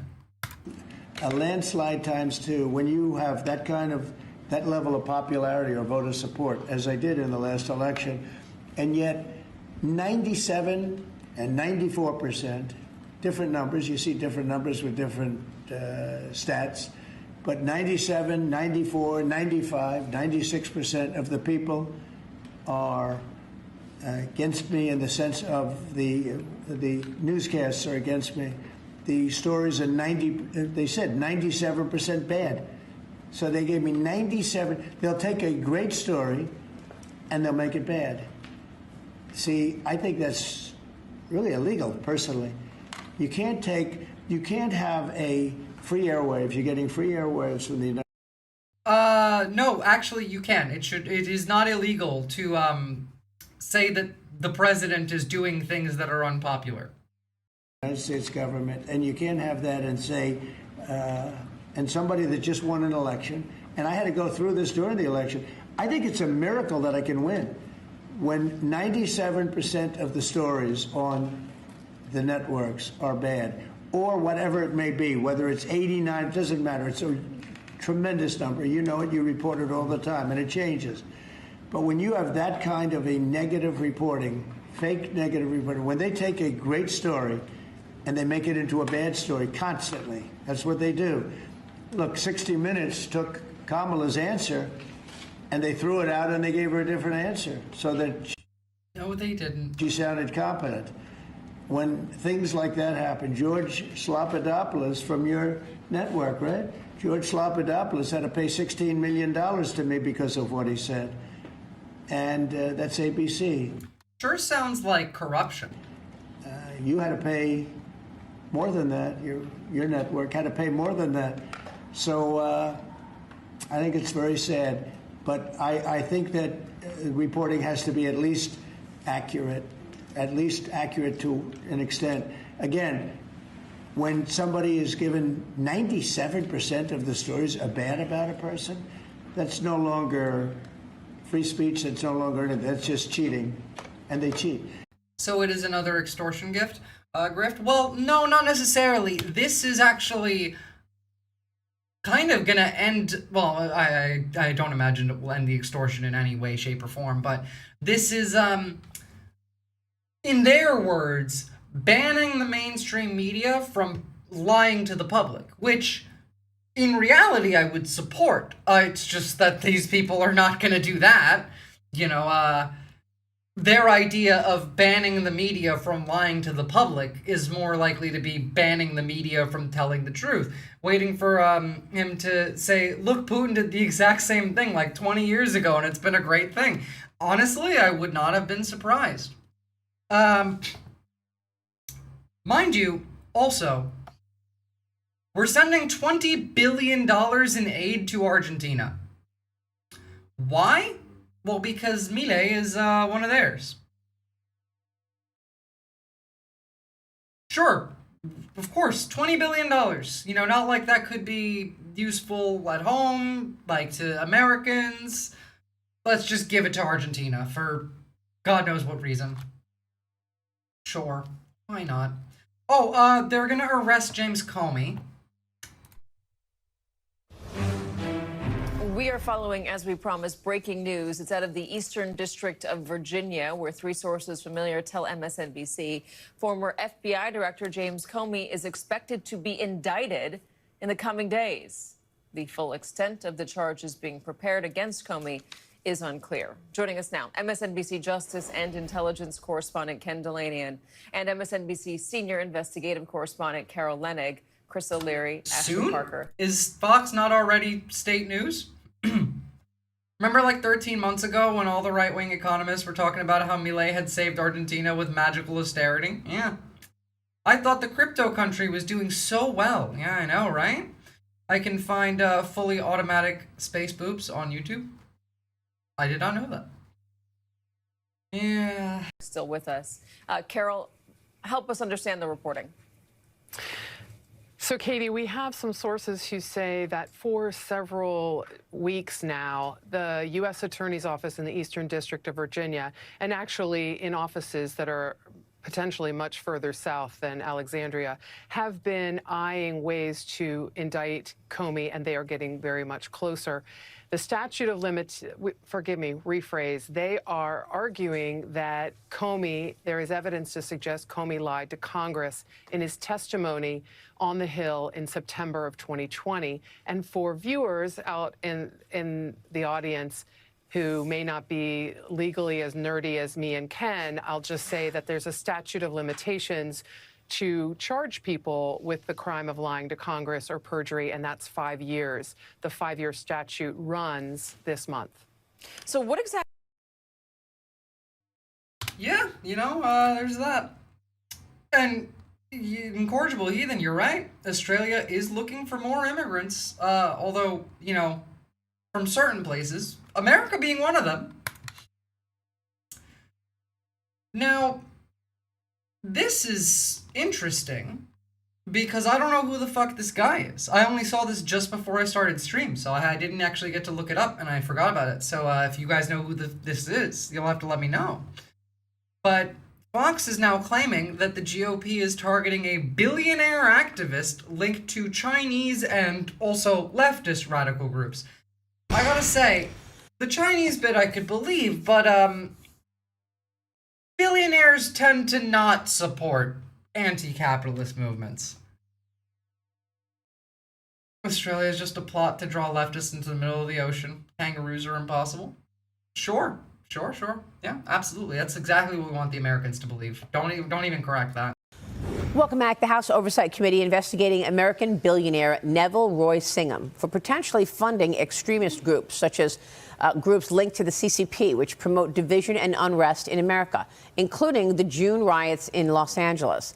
Oversight Committee Chairman James Comer and Florida Congresswoman Anna Paulina Luna wrote a letter to Treasury Secretary Scott Bessent to request a probe into Singham's funding activities and possible failure to register under the Foreign Agents Registry. This is a Maoist. What the fuck? I mean, like average Maoists in their incoherent like ideology, but this is a billionaire who is a Maoist. Okay. Sure. Free Pine Gap, I agree. Wait, did something happen to George Soros? No, I'm sure they're gonna do that too. Again, like, not that it matters, none of that's real. This guy might actually be, like, involved with China. Like, it says on his Wikipedia that he's an active partner for a consulting business who is part of, like, the Chinese Communist Party. But, yeah, no, a Maoist billionaire is interesting. Registration Act. They write this: it is imperative that we expeditiously halt the continued flow of funds and material support for malign activities conducted at the behest of the CCP. Joining me now is the woman herself, Florida Congresswoman Anna Paulina Luna, a member of the House Oversight and Foreign Affairs Committees. How do you do that? You're right. This is a new type of guy. Like, I've never seen that before. We're just inventing new people out here. Like, where did you brain break? That is new type of guy, yeah? But also believe in violent peasant revolution and political change. Interesting. Makes as much sense as Teal's brain to me. Billionaire brains are all broken. That's true, at the very least. Teal's brain makes a lot more sense when you start to see that he is the biblical Antichrist. Even if, like, even take, like, the religion out of it. You can still be an atheist and still believe that Peter Thiel is the biblical Antichrist. And that's because he believes it. But, besides that, nah, this does not make sense to me. The other day. Have a good night. State your thesis. Good to see you. I'll see you tomorrow. Charlie Kirk Memorial. Okay. Thanks very much for being with us this morning. Very happy to be back, Maria. So I want to ask you about this letter that you wrote to Secretary Bessent. Tell us specifically what Neville Roy Singham is doing in your view. Yeah, so he actually has been the #1 funder of these violent riots. Not even just that, but a lot of the political division and discord that you're seeing in this country goes back to Singham. He obviously is a massive... This man works with Microsoft, Oracle, major banks, and The Guardian. Like, how are you pro-Mao? How are you a Mao enjoyer? And then work with Microsoft, Oracle, major banks, and then The Guardian. Like, this is just weird. Is he going to arm the proletariat and he's hot? My girl dick can only get so hard. Guys, like, you're not making the Trantifa accusations easier. No, but, like, honestly, if this man was even remotely actually aligned with the left, he would have already been doing that, and he's not. So, you know. Ally of the Communist Chinese Party and has actually made his billions. See you guys. Directly working with them, only to in turn funnel those efforts into organizations like the Party of Socialism and Liberation. Maria, though, this doesn't just go back to those riots that we saw that were protesting ICE back in January of this year.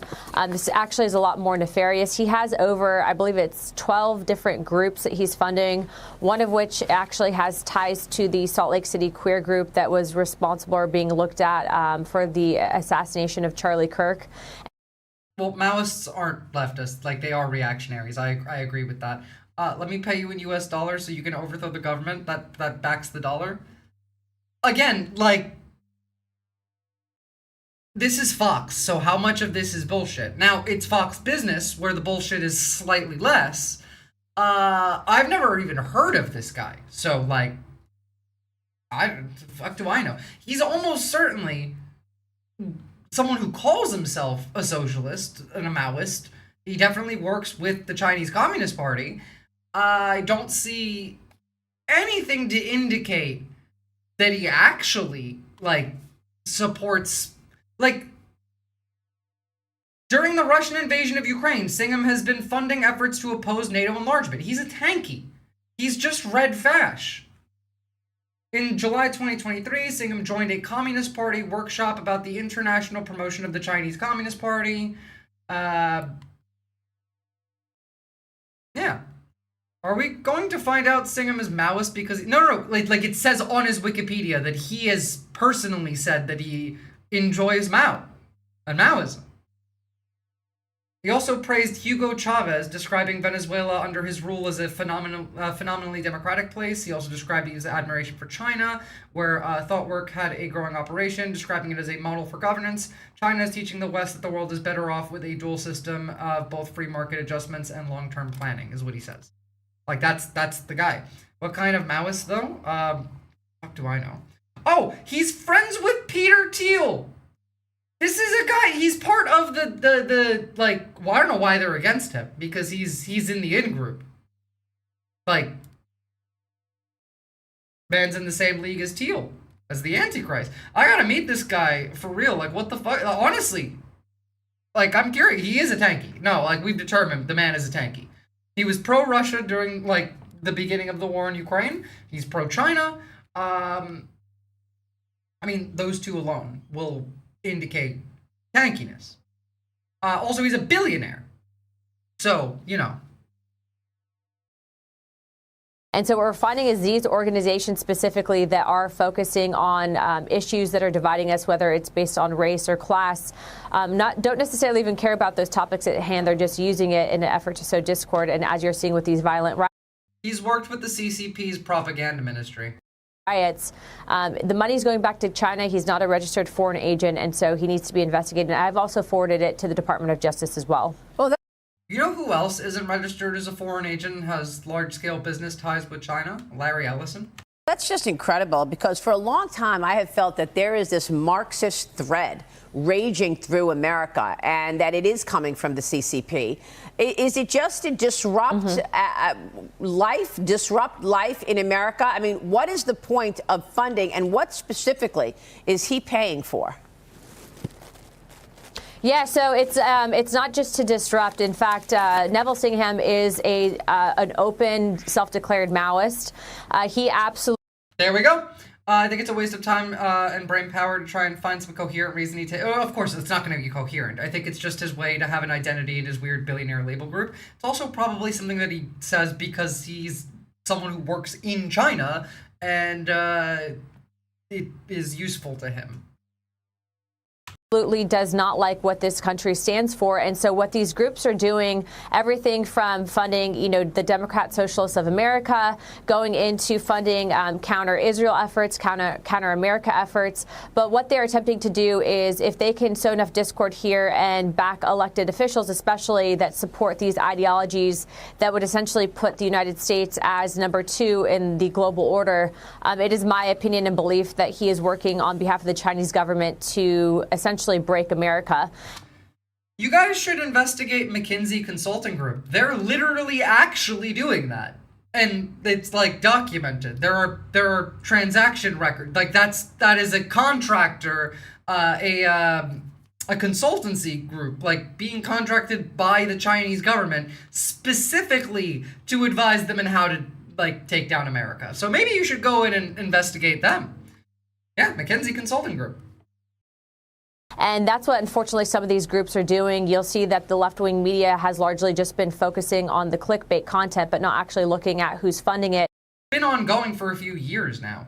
McKinsey has its hands in every fucking cookie jar, so... And Singham is number one. I'd say that he's probably number one big fish that we have in regards to who's responsible for a lot of the divide in this country. And it's going back all the way to the CCP. Now, what's interesting about Singham is he actually lives in China a majority of the year, did not respond to Congress's request to have him to come in. So we did ask Bassett to freeze assets. But also you're seeing that FARA violation. And what I will tell you is the Department of Justice has a very easy layup here. They could actually bring charges against him. At the time, Senator Rubio had actually written when he was ahead of Senate Intelligence Committee to Merrick Garland asking him to do this. Merrick Garland never acted, but we have all the evidence and ability to do so. So I mean, Merrick Garland didn't act on a lot of things that he should have acted on. You guys want to hear some of that strong rhetoric that Hakeem Jeffries needs to cool down? I'm curious. My cookie jar is empty, I'll have you know. Well, you know, that's because McKinsey's hands are in it. For the American people. Donald Trump says in his statement about why he's refusing to meet with you that you want to keep dead people on the Social Security rolls, that you want to keep dead people on the Medicaid rolls, and that you want to cut funding for rural hospitals. I agree, Any of those things true? I don't hear those things when you listed your demands. Yeah, not a single one of those things are true. And just to make it simple for Donald Trump, it's 8 words: cancel the cuts, lower the costs, save healthcare. The extremist rhetoric from this man, I can't listen to it. It's just too violent. Fucking Antifa, man. They're just ruining this country. And let's have this debate before the American people. Donald Trump agreed to meet. There's nothing we can do. Now give me your money. In the White House, and then backed away from it in an unhinged rant and is running scared. And this is on top of the fact that the House Republicans canceled votes that were scheduled to take place next Monday and Tuesday in advance of government funding running out. I can't, but like, they're too extreme. The guy who doesn't want the government to shut down, which would be fantastic, because a government shutdown would mean ICE stops getting paid, by the way. If you guys aren't calling your senators and congressmen demanding a government shutdown, you should be. Again, not to say that, like, that does anything these days, but you should still do it. Actually, Xi will be like, I have no idea where he is. Probably doesn't. Probably doesn't know where he is. Look, this is where we're at now, guys. Another creator that I very much enjoy, but he's absolutely fucking correct. Words I'm fixing to say are gonna sound very defeatist, but I would feel very dishonest if I didn't serve it to you straight, so here we go. Historically speaking, we're fucked. We have failed the group assignment, and we got about 5 hot seconds to save our grade before we have to take the How to Not Fall to Fascism 101 class again. And honestly, even those 5 seconds are being fucking optimistic, because no nation has ever fallen this far into fascism without at least 40 years of full-blown bullshit before they got themselves back on track. And since I'm not going to be putting any of my faith in the Democratic Party, I'm not going to stand up here and tell you we going to fix this shit in the midterms. Instead, I'm going to tell you you should arm yourselves and start stocking up on fucking ammo. Learn some self-defense. Get some education on how to hunt, fish, and grow a garden to feed yourselves. Do your level best to build communities with those local to you who share similar beliefs, because believe it or not, shit has hit the fan, even if we all still got bills to pay and work to go to tomorrow. Oh, and sorry not sorry if this is spreading fear. You fucking should be scared. We as a nation have fucked around, and we are fixing to find out. I've been saying exactly this for over a year now, by the way. He's right. Arm yourself. Learn to defend yourself. Learn to acquire food. Learn to find water. Build community with your like-minded neighbors. We're fucked, guys. Or, ideally, if you can, not that that's easy, get the fuck out of the US. Again, the people in the United States who are willing to fight back are more useful to the resistance outside of the United States. We need Americans willing to fight back to leave. This is, like, long-term strategy. It's also what the right did. It's also a thing that we would not have beat the Nazis. Without the German Jews who fled Nazi Germany, we would not have won that war. I mean, we didn't really win, but, you know, we won the war. Where's the list to sign in for the sex party I want with that man? I got no idea. You guys gotta go on his TikTok and find out. It's not my thing. But, nice beard, I will say. I will say. Very, very nice beard.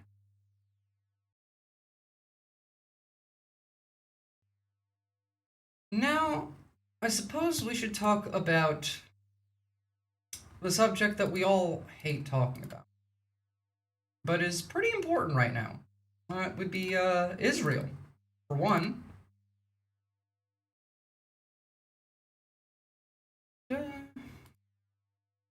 Not my thing. Either Visora, that dude calling for that. Yeah, fuck it, I'll give him one. You know what? I gotta say, probably. I'd be okay with that. He deserves it. We can't count on the current Democrats to save ourselves. We have to save ourselves. That's why we should pull Democrats leftward, join your local DSA.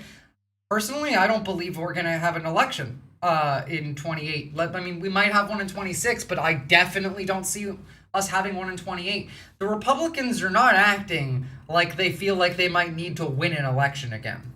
Not to mention, like, the massive gerrymandering that's already taking place, the voter disenfranchisement laws, the ban on, like, mail-in voting. I can't vote this coming election, like, because I won't be able to do it via mail. There's no way to get out of this via electoralism anymore. It's too late.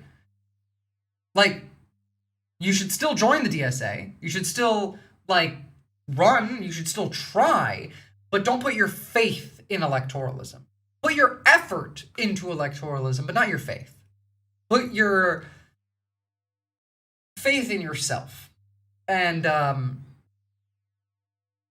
spend some time learning how to defend yourself. I don't agree with his political apathy message. I don't either.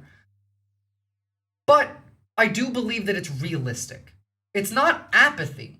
It's disenfranchisement. It's disillusionment. And I do think that that's accurate. I think that you should still try, but normally expats who are citizens can still vote. Yeah, but if they ban mail-in voting, Latino Mufune, then no, I won't be able to. Doesn't matter, you're still organizing even if non-election shenanigans happen. Exactly, like, you should still put that effort in. You should still engage, you should still join that party. You should, first off, on the basis of building community alone, it's worth doing. Just don't expect it to be what makes the change. There is no getting out of fascism of this degree without something more. I've been deep in electoral politics for my whole life. Everything I do, I can say with apathy, it's honest. Like, join the SRA, like, do both. You should do both. I still don't think that not joining the DSA is the way to go. I think at the very least you should join the DSA because community, but you should also join the SRA. Electoralism is merely one tool, but finance has taught me anything. A diversification is necessary for a robust toolkit. Absolutely. And, like, again, beyond that, as I've said, if you want to get out of this, you not only have to beat the state, you have to beat capitalism. And you have to beat them at about the same time. We need a two-sided strategy here. We need the electoral side of it, and then we also need the direct action side of it. We need the politics side of it, and we need the advocacy side of it. Part of the DSA, PSL, and the SRA. SRA are the only ones I have any faith in. That's saying some shit. Yeah, look, my faith is not exactly high in any of the above. I personally think that any real resistance movement that's organized and functional in the United States is essentially dead for the next couple of years. Not for lack of trying, but for it's the context around it. It's the circumstances we exist in. I expect there to be much more of a shot in a couple of years when after we've had a war and we got some veterans coming back disillusioned with the state. But again, it doesn't matter. Leave the country and organize the fight abroad, because this is not about America. American fascism is being exported everywhere, and we need that international insurgency, rhetorically, politically, not physically, that international insurgency that is decentralized, that consists of American experience, like from the leftists that leave America, being brought into the political discussions and rhetoric in other countries. Europe, Australia, Asia, Africa, South America, like everywhere. We need Americans to get the fuck out. Like that's the real fight. Because nothing's gonna change in the next few years. Like, it's only going to get worse in the States. And if we want any shot of surviving this as a species, not as America, as a species, we're going to need to do a whole lot more. Like, these people are a death cult, and they will end the world. Mind you, speaking of death cults who want to end the world, it's a good segue to another death cult that wants to end the world. Now, this is Israel's Minister for Social Equality. I'm not kidding. This is the Social Equality Minister. מחוץ לבית שלי. יריקות, פסיכופטים, אנשים שרק מחפשים איך לרצוח אותי בעיניים. Oh yeah, no, depraved ambiance. I know what you're saying. I'm actually on board. I think that we should absolutely spend the time trying to do both. אבל אף אחד לא מאמין לנו. אנחנו גזענים. אנחנו גזענים כדי לרצות לשמור על החיים. This is the Equality Minister talking about how proud she is to be racist. The Social Equality Minister of Israel. אנחנו גזענים. אנחנו גזענים כדי לרצות לשמור על החיים שלנו ועל השפיות שלנו. אז אני גאה בלהיות גזענית. אני גאה בלהיות גזענית. אם אני גזענית. That's some social equality right there. I'm proud to be a racist.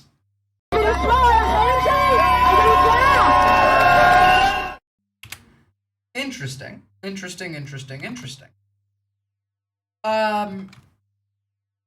More so, we got stuff like this. Yikes. Yeah. Stephen Miller particles detected. Laura Loomer as well. We had an incident at the border between the West Bank and Jordan, which I found interesting. And I will not be commenting much more on this than that. Israel's Ministry of Foreign Affairs says a truck driver transporting a load of humanitarian aid from Jordan got out of his truck at what's called the Allenby Bridge, the crossing between the occupied West Bank and Jordan, and began shooting. He shot 2 Israelis dead before security services returned fire and managed to kill him. This is the second such incident at the Allenby Bridge. A driver last year, 1 year ago, did exactly the same thing, got out of his truck and killed 3 Israelis before he was also shot dead. The Israeli government has blamed this incident on incitement from Jordan, saying it's trying to facilitate the entry of aid to Gaza, but then there are... Yes, threaten the U.S. ally. Of course, considering, they also bombed another U.S. ally recently, which was Qatar. They actually had to pass U.S. air defense to bomb Qatar. Incidents like this, raising doubts about whether Israel will reopen the crossing to aid from Jordan into Gaza. And it's a very critical transit point for aid from the Arab world heading towards Gaza. So this would have a big impact on the amount of aid heading into Gaza right now if that was to occur. At the moment, the crossing's been closed on both sides while this incident is investigated. In Gaza City, the Israeli military says its troops and tanks are moving closer into the centre of the city, and a heavy bombardment of the urban area. Yeah, they're fully engaging in their final solution genocide shit. We all know that. You guys don't need to see the images. It's bad. It's pretty fucking bad. Beyond that, Israel threatened military force against the Sumud flotilla earlier in the week, and then they actually started using military force against the flotilla. So earlier in the week, they had said from Israel's foreign ministry in a statement on X, falsely claimed the global Sumud flotilla is organized by Hamas and intended to serve Hamas. It vowed to stop it from reaching Gaza. The statement threatened boats will not be allowed to reach Gaza, what the Israeli foreign minister described as an active combat zone, more like a killing field, but you know. Israel absurdly warned participants not to break the law, threatening military force against the unarmed flotilla while it unlawfully imposed a naval blockade. Activists were told to dock in Ashkelon and hand over the aid for Israeli-controlled delivery. Israel's naval blockade has sealed Gaza's coast since 2007. Past flotillas have been intercepted, including the 2010 Mavi Marmara raid, when Israeli commandos killed 10 activists. That was a Turkish ship, by the way. Beyond that, here is Israel's innovation minister, Gila Gamliel, saying, quote, "We'll make Gaza uninhabitable until the population leaves, and then we'll do the same in the West Bank."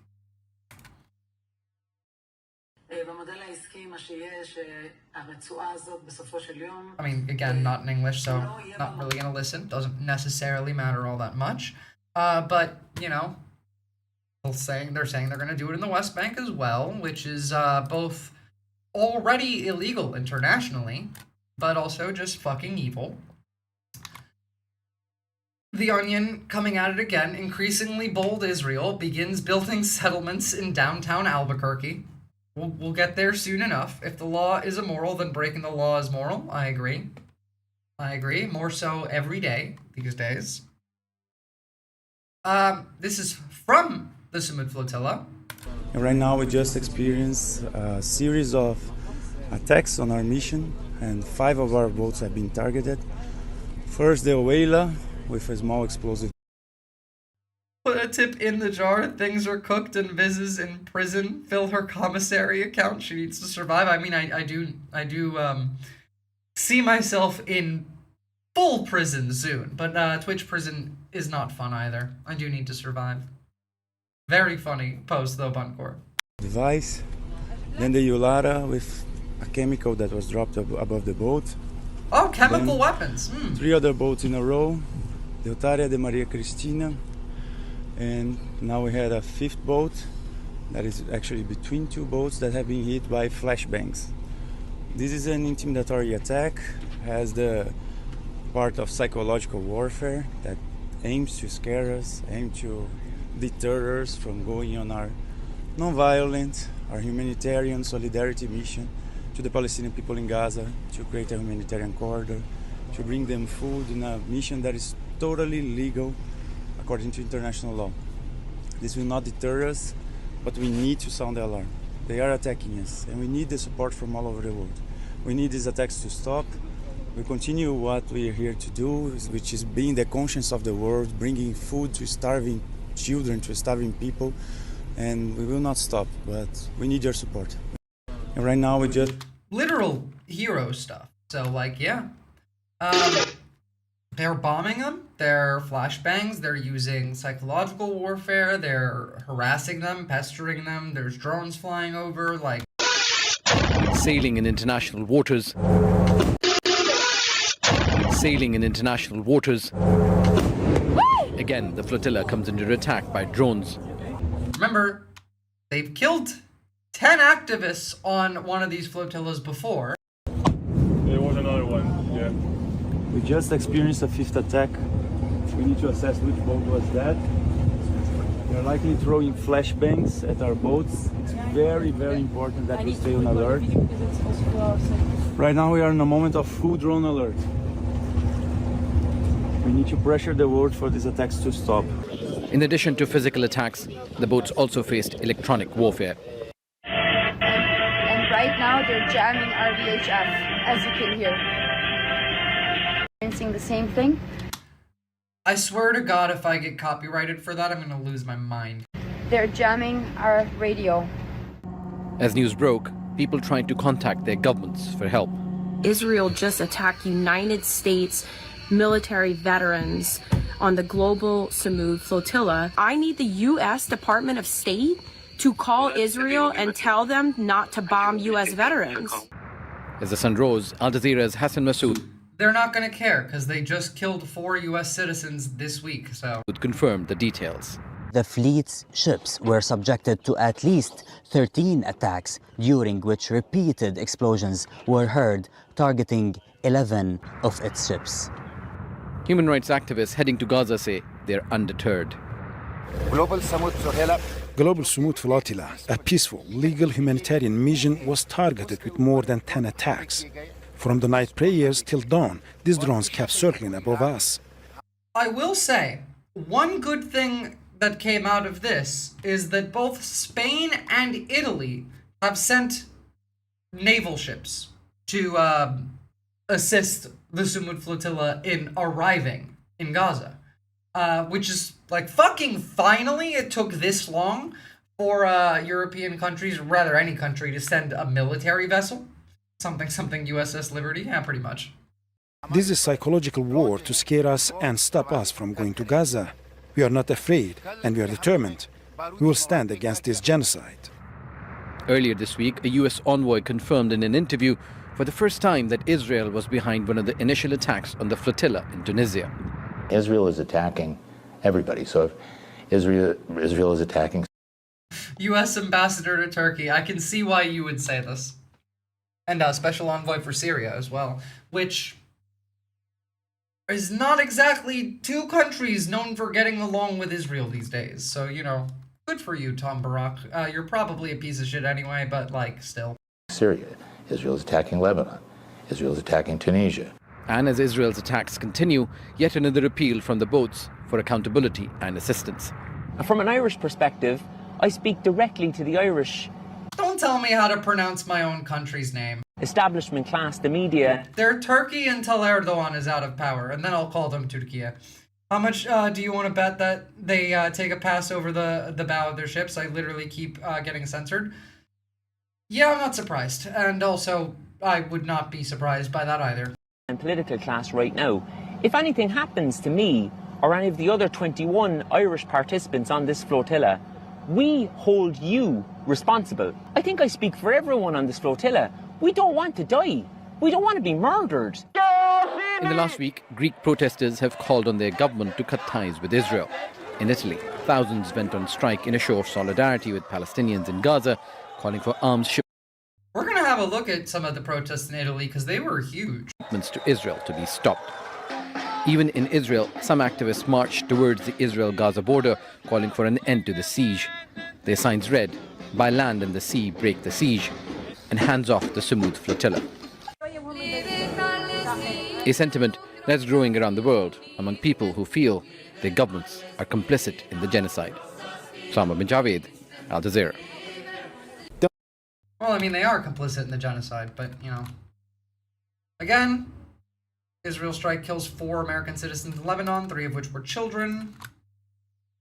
Italy has called for Israel to be removed from the United Nations. So, you know, based. Come out, you black and tans. Also, based. Then we have, where's Spain? I don't have an image of the ship that Italy sent, but I do have this from Spain. El gobierno de España exige que se cumpla la ley internacional y que se respete el derecho de nuestros ciudadanos a navegar por el Mediterráneo en condiciones de seguridad. Por eso les informo de que mañana mismo zarpará desde Cartagena un buque de acción marítima equipado con todos los medios por si fuese necesario asistir a la flotilla. Are we getting started on Venezuela? Is that what that is, Buncor? Breaking, Spain has dispatched a Navy vessel to support the global Samud flotilla heading to Gaza. Speaking from New York, Prime Minister Pedro Sanchez said Spain condemns the genocide in Gaza and demanded Israel uphold international law and allow Spanish citizens to sail safely in the Mediterranean. The offshore patrol ship Fur will depart from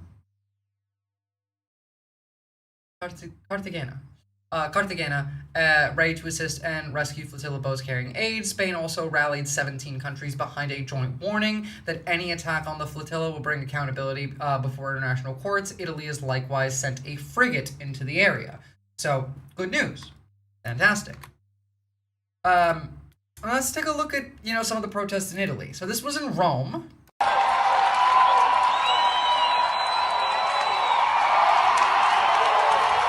Dude looked like he fell after that. That looked painful.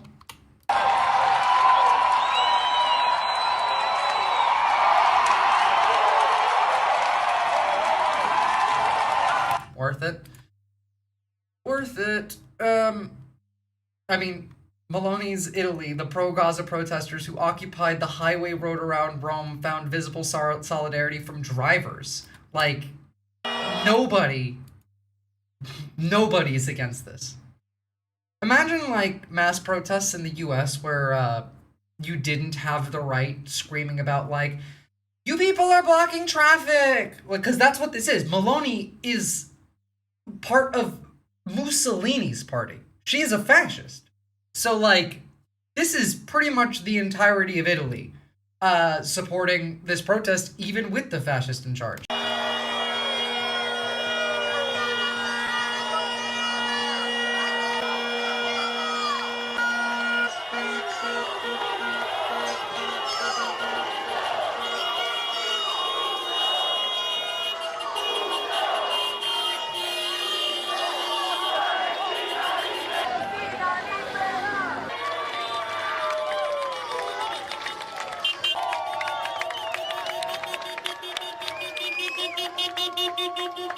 I mean, it is Italy.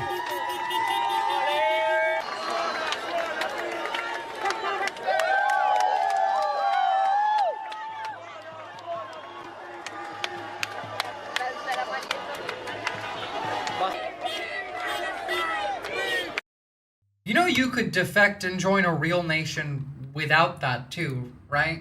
Like, you don't need to wait until they send you to war after drafting you to defect to a real nation. It's almost all right ear, what the fuck? Oh, I didn't know that. Like, it's all mono to me, so I did not see. But, we continue going. This was in Milan.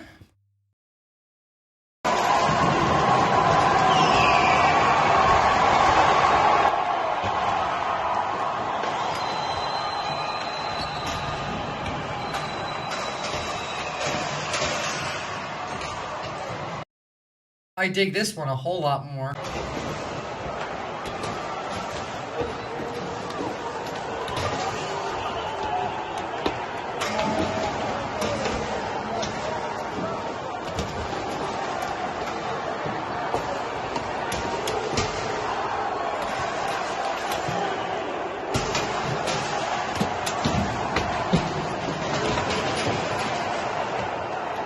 I just want to see if we get to see it break.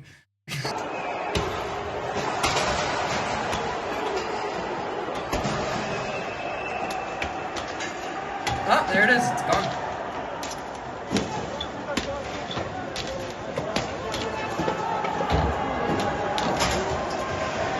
Guys, I don't know, like, this to me looks like a movement of love. As an American who watched January 6th, that doesn't look bad at all. Surely I'm already, way on my way. It was a joke about being under a better dictatorship. Oh, I know. It was a clarification for people who may not have known it was a joke. Let's take a look at, like, broadly, Italy.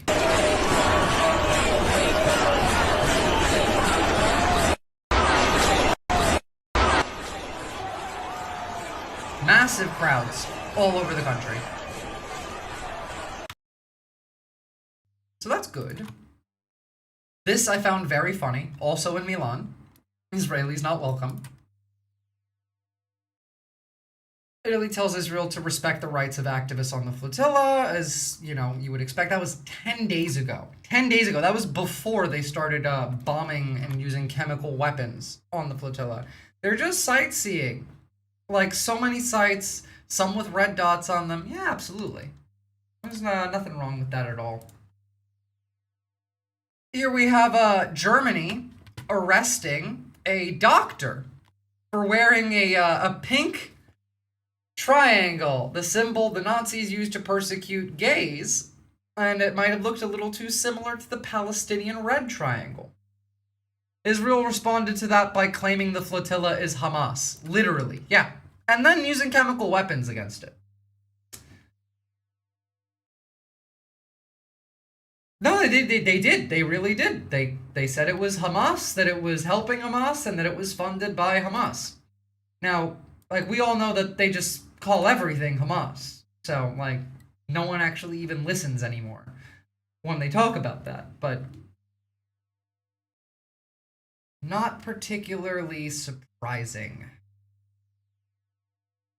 Wait, did you not see? Hold on.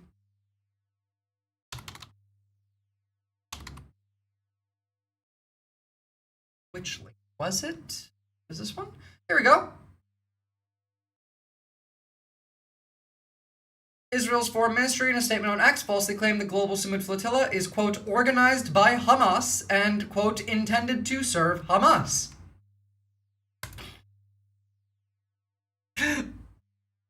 Russian behavior 191, 101. Honestly, this is well beyond 101. It's actually insane.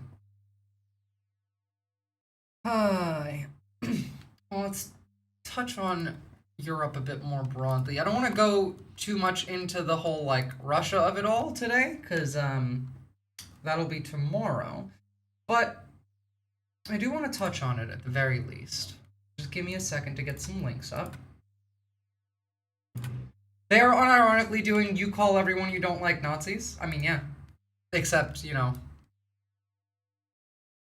the people that they call Hamas aren't Hamas, whereas the people we call Nazis are Nazis. The Hamas flotilla should give the aid to us. Yep, that's what they said. That is what they said. They said they should hand the aid to Israel, and that Israel will, pass it out, you know, as if, like, anyone has any belief in what Israel says they're gonna do. Hi.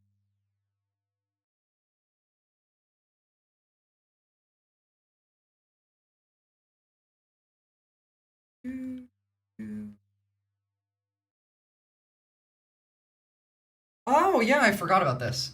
One thing I will say on Russia is, you guys know, Eurovision, right?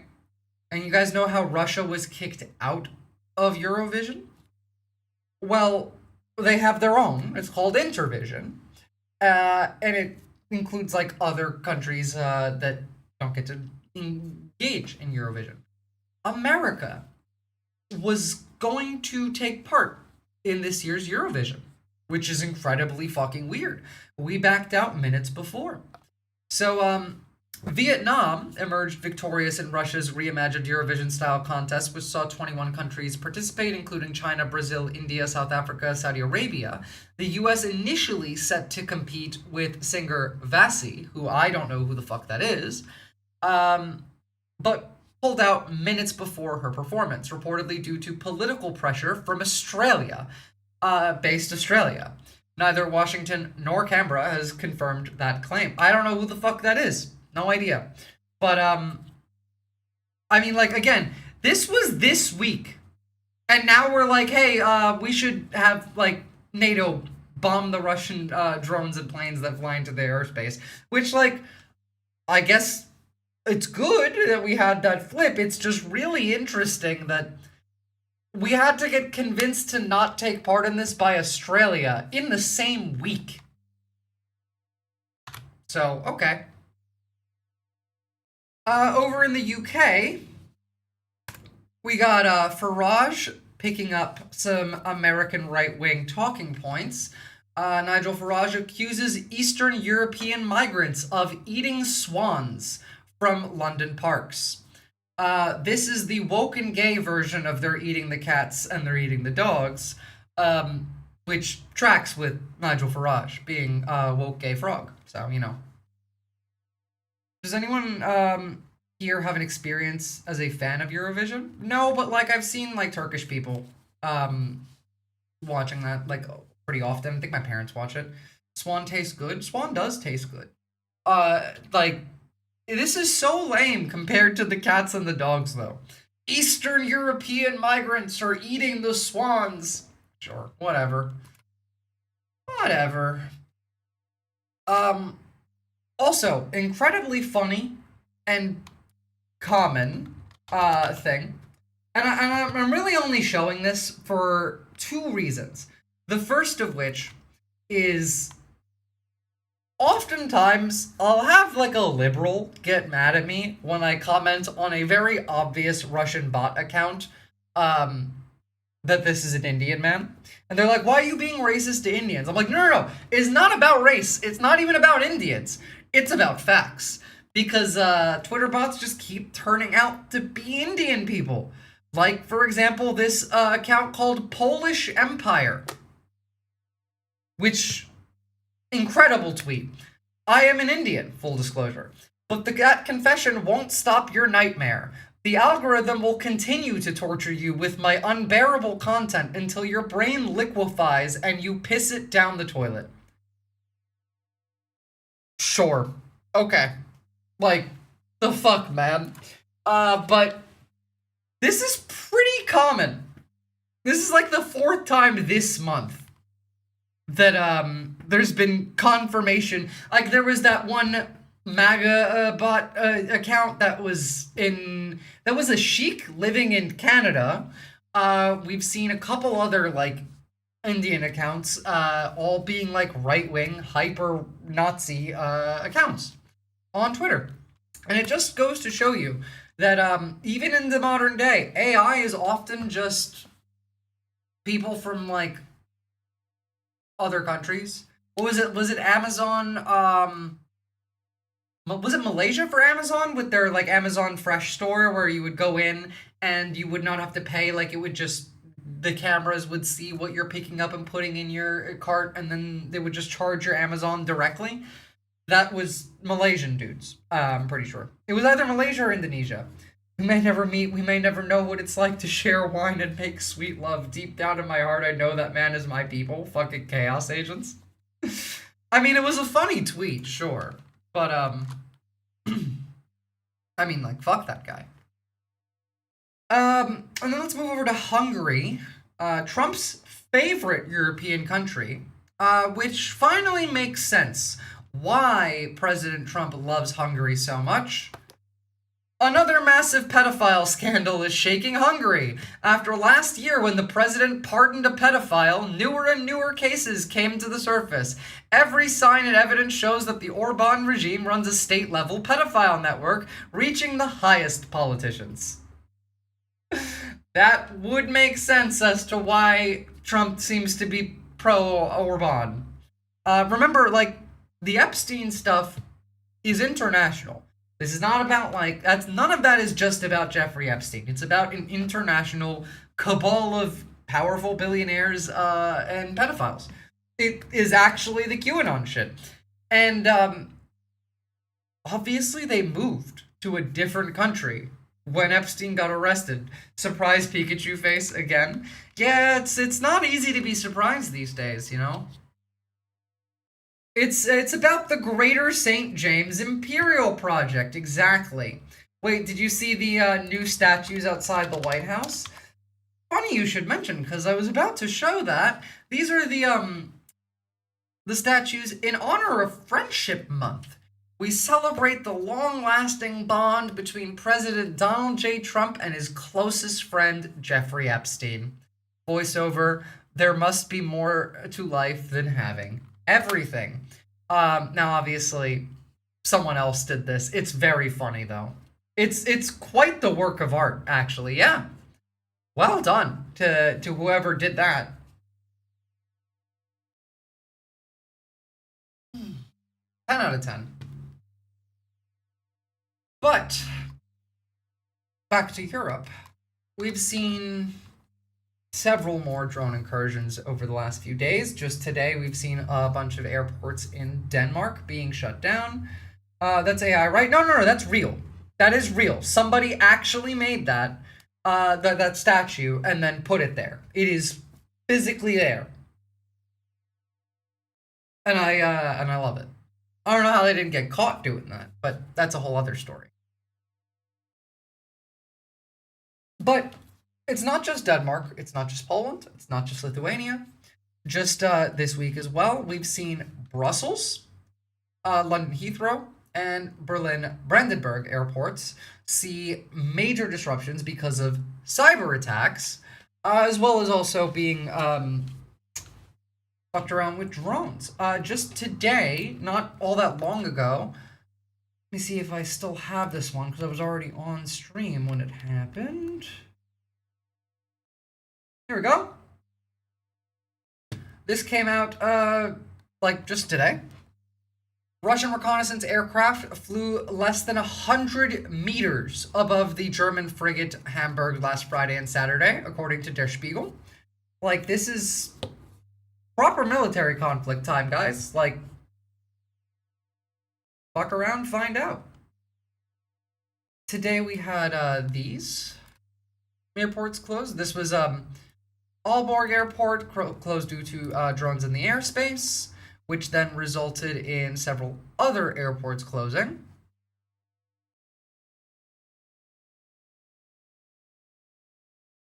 Come on, which are the other airports? Denmark's National Police are saying the following. There are many unverified reports to the police now of drone activity over different parts of Denmark. Denmark's armed forces and police security services are involved. Drones visually confirmed in Aalborg. The drone activity in Aalborg Airport is similar to what has been seen in Copenhagen. Police want to take down the drones if possible. They've also been observed near airports in Esbjerg, Sønderborg, and oh fuck, that's the hardest one.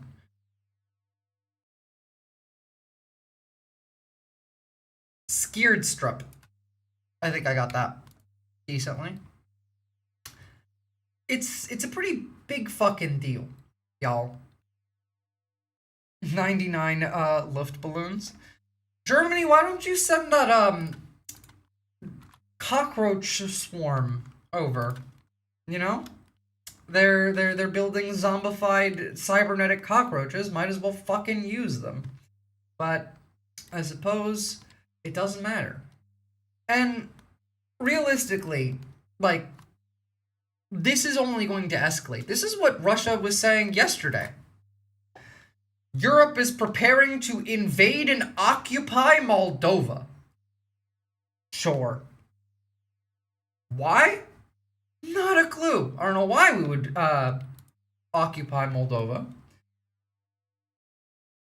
We had this really weird occurrence in the US before we talk about like the drone incursions a bit more, just speaking on Russia. This happened this week, and I don't understand. Like, this is really fucking weird. Now, granted, like, sure, both in America and in Russia, we got a lot of, like, brain-broken people. This is a different one. This even looks cinematic. I don't know. 35-year-old Muhammad Amin Idrisov threatened with a knife, hijacked a truck, and forced the driver to keep going. When detained, he suddenly switched to Russian and begged the police, quote, "Please don't kill me." He spoke about mysterious people who had allegedly poisoned him, and U.S. police had to use an AI translator to understand him. Moldova is in Europe? Yeah, I know. Also, the Russians are the ones occupying Transnistria, so, you know. Moldova did do a purge of Russian agents throughout, like, Moldova this week, so probably about that.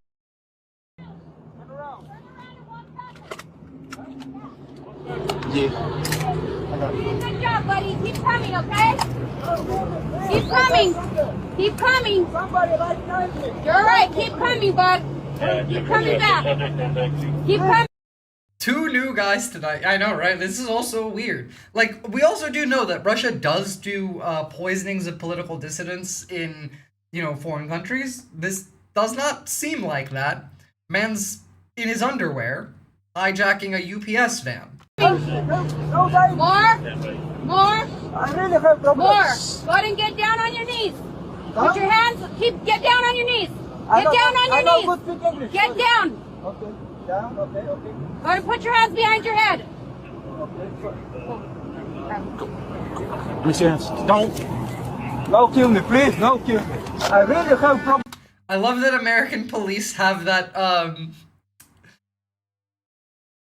you know, like, people just know, no matter where you're from in the world, you know that if American cops are arresting you, begging for your life is probably not a bad call.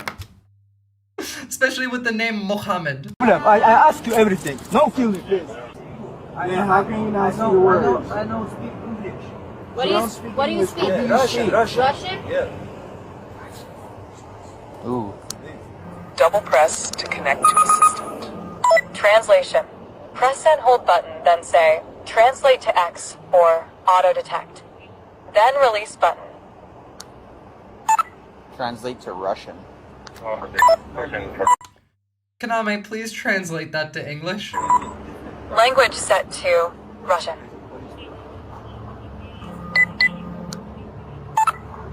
Do you know how to read English at all? Вы вообще умеете читать по-английски? Меня отравили сегодня утром. Я чуть не умер. Меня отравили, и они подошли проверить, типа, я умер, нет? И когда они уже видели... That is a very long answer to do you speak English, but... То, что я, типа, еще живой, я от них, короче, вот так уехал. И у меня в машине...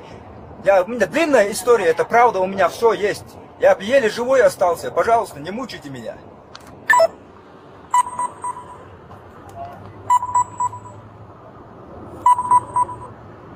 I was poisoned this morning. I almost died. I was poisoned, and they came to check if I was dead, right?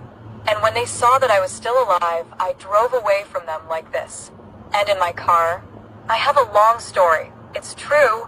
I have everything. I barely survived. Please don't torment me. Now it's too hard for me. I need lawyer. Okay, so you're not willing to speak with us with the incident that happened with the UPS driver? Хорошо. Так вы не хотите говорить с нами о случившемся инциденте с водителем UPS? Я хочу об этом говорить в присутствии адвоката и в присутствии агента ФБР, чтобы я был уверен за свою жизнь. Потому что у меня очень серьезная проблема. Меня хотели убить за это. I didn't even know our cops had these fucking things. I want to talk about I thought we just yelled, speak English, and then shot them, but, you know, this is preferable. this in the presence of a lawyer and an FBI agent so that I can be sure of my life. That's some pretty cool tech. I guess so, yeah. I mean, better than shouting, speak English. Looks like one of Kadyrov's TikTok army soldiers. It might be. Again, like, it's really fucking weird, right? It's not as good as you think. It doesn't... I don't think it's that good. It's AI, so, you know. Like, you can get apps on your phone that do the same thing. Absolutely. I didn't know that we had that. Seriously, where the fuck did you even find this? I've seen that demon tech out there. Destroy it. It's cool, but it's, it costs Stargate to get it. Yeah, Jesus. No, just into the sun, please. I don't know what the fuck is up with this guy, though. It's really weird. Really, really, really, really weird. I don't know if, like, I don't know, he's running from Russia. I don't know if he commit, like, maybe he's a defector. To be fair, making all the way to America is a fucking trip to defect, but, like, I guess maybe he didn't want to fight for Ukraine either. Or maybe he's just a crazy guy. Who knows? Now, on to the drones and the cyber threat. Just to get an idea of what it's been like in Europe these days. Drone incursions caused temporary closures at Copenhagen and Oslo airports Monday evening. It came just days after a hacking operation led to problems at... Oh my goodness, Salamander Sapien? I think you might have just given them that idea. I was at least able to catch I want my lawyer, so that's cool. I would imagine our police AI version would always mistranslate as I would like to waive my rights to a lawyer. It's a joke, but it's not that much of a joke. 3 European airports, including London Heathrow. For officials, whoever is behind the latest attacks has one goal in mind. To disturb, create unrest, cause concern, see how far you can go, test the limits. se, hvor langt man kan gå.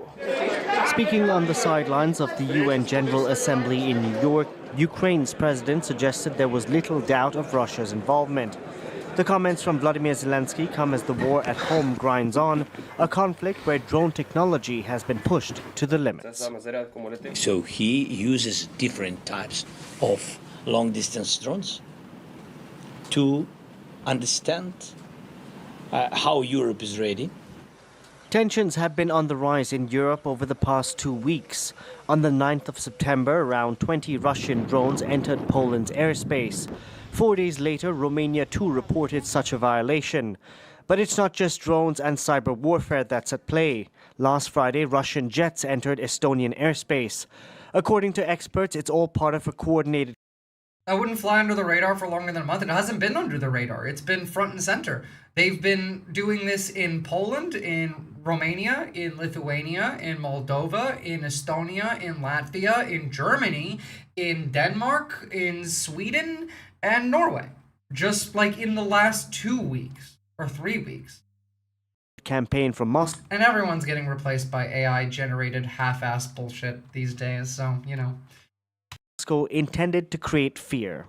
It seems as if there's a coordinated campaign. You could say it's the Russians. Oh, you mean the lawyer mistranslation? Oh no, that would just like that would just get reported, and then you would have Jesse Waters laughing about it. Remember, Jesse Waters just yesterday said we should bomb and gas the United Nations. So you know they can just say that now. Turning up the rhetoric. While European and NATO officials say they are taking the recent threat seriously. Oh yeah, Turkey sent an AWAC today. Estonia's defense minister is warning of shortfalls which exist. When we talk about the lower altitude detection capabilities, then definitely all the NATO countries have gaps there. We've seen that also in the Polish incident. Most of the drones were not detected, and this is a real gap we have to solve. Faced with growing uncertainty, some EU defense ministers are due to meet Friday to discuss creating a so-called drone wall. This as investigators continue to determine who was behind the recent cyber attacks. Experts say regardless of whether the motive was ransom or a deliberate attack, it exposes just how fragile systems are in a digitized world. Which is again why concentrating and centralizing our tech in any real manner into any particular country in the world is pretty bad for national security and national sovereignty, considering this is what Russian accounts are currently looking like these days. Here is Dmitriev, Brett Baer, Fox News, and then we have The Telegraph talking about, you know, Zelensky and Trump, and then we have another one about von der Leyen. But let's go back just like a week, really quickly, you know, before the UN, because the UN, of course, drew all of their attention. But then let's get back to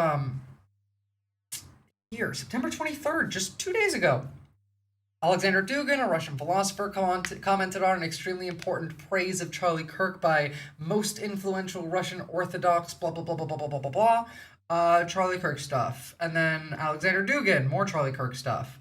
And then, you know, like, Obama, Biden, and Antifa. That's the problem. It's always Antifa, Obama, and Biden. More Trump stuff, more Charlie Kirk stuff. More Turning Point stuff, more Trump stuff, more Charlie Kirk stuff, more Trump stuff, more Charlie Kirk stuff, more Trump stuff, more Charlie Kirk stuff, more Turning Point stuff, more Charlie Kirk stuff. Like, this is a Russian minister, like, this is a, not minister, fucking, what's his, he's the CEO of the Russian Direct Investment Fund. Like, he is an important person in Russia. And that's all he's talking about. And it's not just him. It's not, like, it's all of the big Russian accounts, so... Jesse Waters was a bit out of line there, but did you hear what Hakeem Jeffries said? The horror, I will never let this joke go. Please don't. Honestly, that was... I didn't even hear it the first time. where they mentioned Hakeem Jeffries and people who need to tone down the rhetoric. It is the dumbest thing I've fucking heard. Doug Specker, I apologize, I'm a lawyer, and it's just, we are at the point in this country in which, so what if it was picked up and reported? I mean, yeah, that's the thing. The actual scariest goblin in America? I mean, yeah. I mean, in Russia, but not much of a difference. We kind of just are the USSA. For example, you know, I showed you the Russian child soldiers a bit earlier, right? Well, we don't have child soldiers yet, but what we do have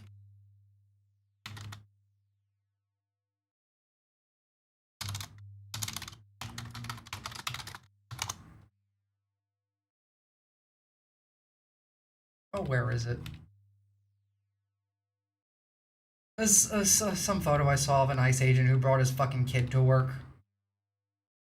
Dressed up as an ICE agent. Extremist Hakeem Jeffries. True. True. Hakeem gets the needle. Peter Thiel gets prison. Jesus Christ.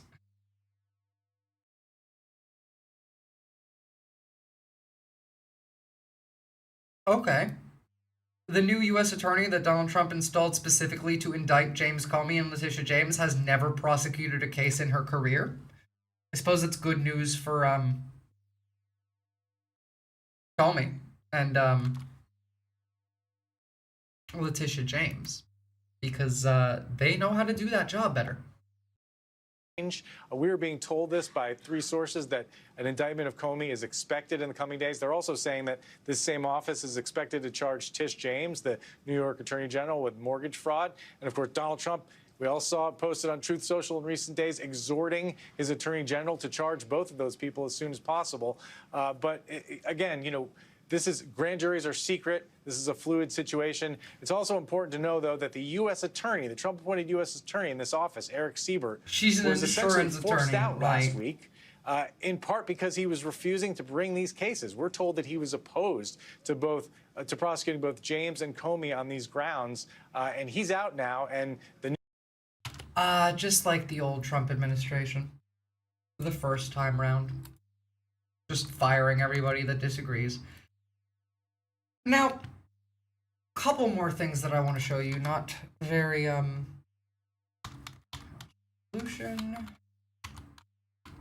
not very long. First off, I wanted to show you, MAGA cheering for Trump as he explains the police state that's going to take all of their rights away. I filed suit against their campaign. It is moving, into the courts, and they still fucking email me. Oh my God. The Department of Justice is also investigating networks of radical left maniacs who fund, organize, fuel, and perpetrate political violence, and we think we know who many of them are. But law enforcement can only be the beginning of our response to Charlie's murder. Over the last 11 days, we have heard stories of commentators, influencers, and others in our society who greeted his assassination with sick approval, excuses, or even jubilation. You've heard that. So have I. Couldn't believe it. Some of the very same people who spent the last 8 years trying to sit in moral judgment of anyone who disagreed with them about politics suddenly started cheering for a murder. Incredible. You know the names. They're major losers, by the way. That will be proven out in a short period of time. Some of the That's what makes him memorable, Salamander Sapien. It's a purposeful thing. very people who call you a hater for using the wrong pronoun were filled with glee at the killing of a father with 2 beautiful young children. And the same commentators who this week are screaming fascism over a canceled late-night TV show where the anchor had no talent and no ratings. Left, we want you to stop rounding up people in the streets, please. Okay, thanks. Right wing, you can't call us Nazis! Stop calling us Nazis! Nazis, Nazis, Nazis! Well, you know, stop being Nazis! Not my fault. I'm not the one with the swastika tattoo in ice.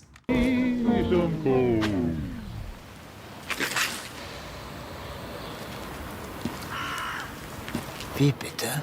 Haben Sie mich gerade als Nazi beschimpft? Na, Sie sind doch einer. Das ist ja eine Unverschämtheit. Nur weil ich in der NSDAP und in der SS bin, bin ich noch lange kein Nazi. Wahrscheinlich bin ich auch noch rechtsextrem, oder was? Ja, aber was sollen Sie denn sonst sein? Ich bin vielleicht ein besorgter Bürger, der Angst vor Überfremdung. I'm a concerned citizen who's afraid of foreign domination. This video is funny every time. Exactly. That's why it's my favorite video on YouTube. Hat. Aber ich bin nicht rechts. Und ich bin erst recht kein Nazi. Hey, Sie da? Sehe ich etwa wie ein Nazi aus? Nö, würde ich jetzt nicht sagen. Na, sehen Sie? Aber der ist wahrscheinlich für Sie auch ein Nazi, hm?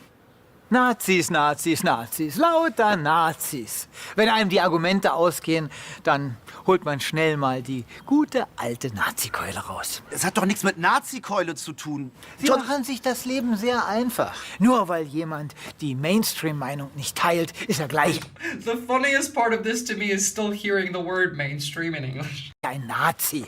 Aber Nazi sein ist doch längst Mainstream. Ihr Nationalsozialisten seid an der Macht. Ach ja, ich vergaß. In Ihrer Welt sind ja alle Nazis.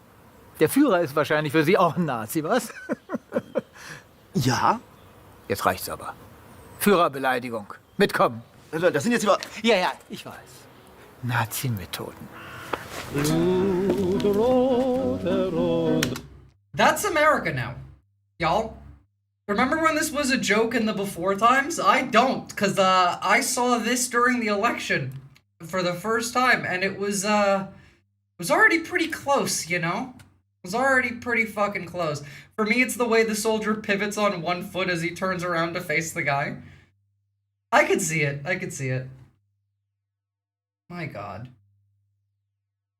Well, I don't know what the fuck we're gonna do, guys, considering, they don't give a fuck. They are Nazis. They're perfectly, happy to do shit like this. By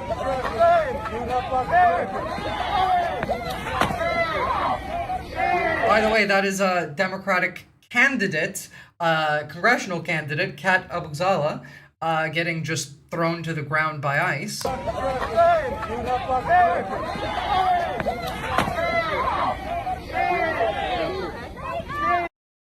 And then, here is Fox News covering it. A Democrat congressional candidate who was thrown to the ground by an ICE agent. Good work. They include just good work, okay. Advocating for violence. Again, the right wing are terrorists. Republicans are terrorists. MAGA is a terrorist organization. Right-wing domestic terrorism is the largest security threat in the United States. Fox News is terrorist propaganda. They are Hamas. Yeah, Fox News is Hamas, y'all. Oh yeah, I watched another one where one ICE guy was so deranged he put an old lady in a headlock, and even one of his own ICE team had to tell him to knock it off. Yeah, I saw that one too. My tailbone hurts watching that. It's true. Imagine how wild you have to be for your own ICE friends to say that you're too violent. Honestly, it was probably because it was on camera. You know. And Kat is not, like, whinging and crying about it like MAGA would be. Well, of course not. Of course not. Because, you know, not a little bitch. Unlike the vast majority of MAGA. Who are absolutely little bitches. All of them. And just to finish off today, this is fundamentally how I feel about MAGA.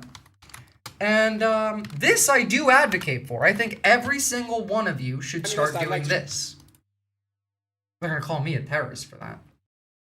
I don't like how you're treating the people. I believe you guys are acting like communists. I'd like to show off my patriotism by showing you my American. So here it is. This is my opinion of you communists. God bless the USA.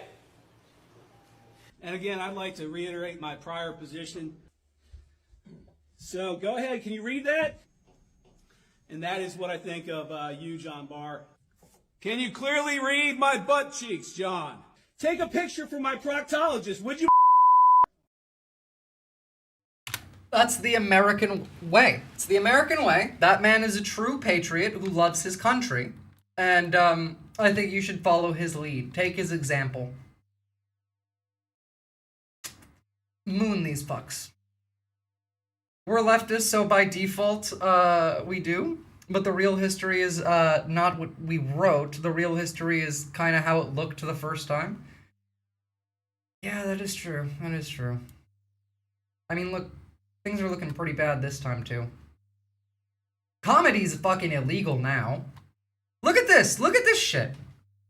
Like, remember Elon saying we're gonna make comedy legal again? Here's Stacey K, a literal comedian.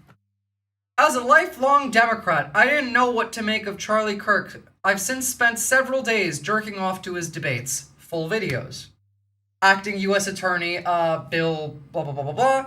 We have zero tolerance for direct or implicit threats against government officials. I've referred this matter to Secret Service and requested a full threat assessment. First off, what government official is mentioned here? There are none mentioned here. Charlie Kirk is dead. He's not working for the government. Also, where is there a threat, either direct or implied, about that? Like, at all? Question mark, question mark, question. Yeah, like I said, like, come on. It's... like, Elon Musk could tell this is a joke. That's funny. Making fun of the bots. Yeah, exactly. Exactly. But no, comedy's illegal now.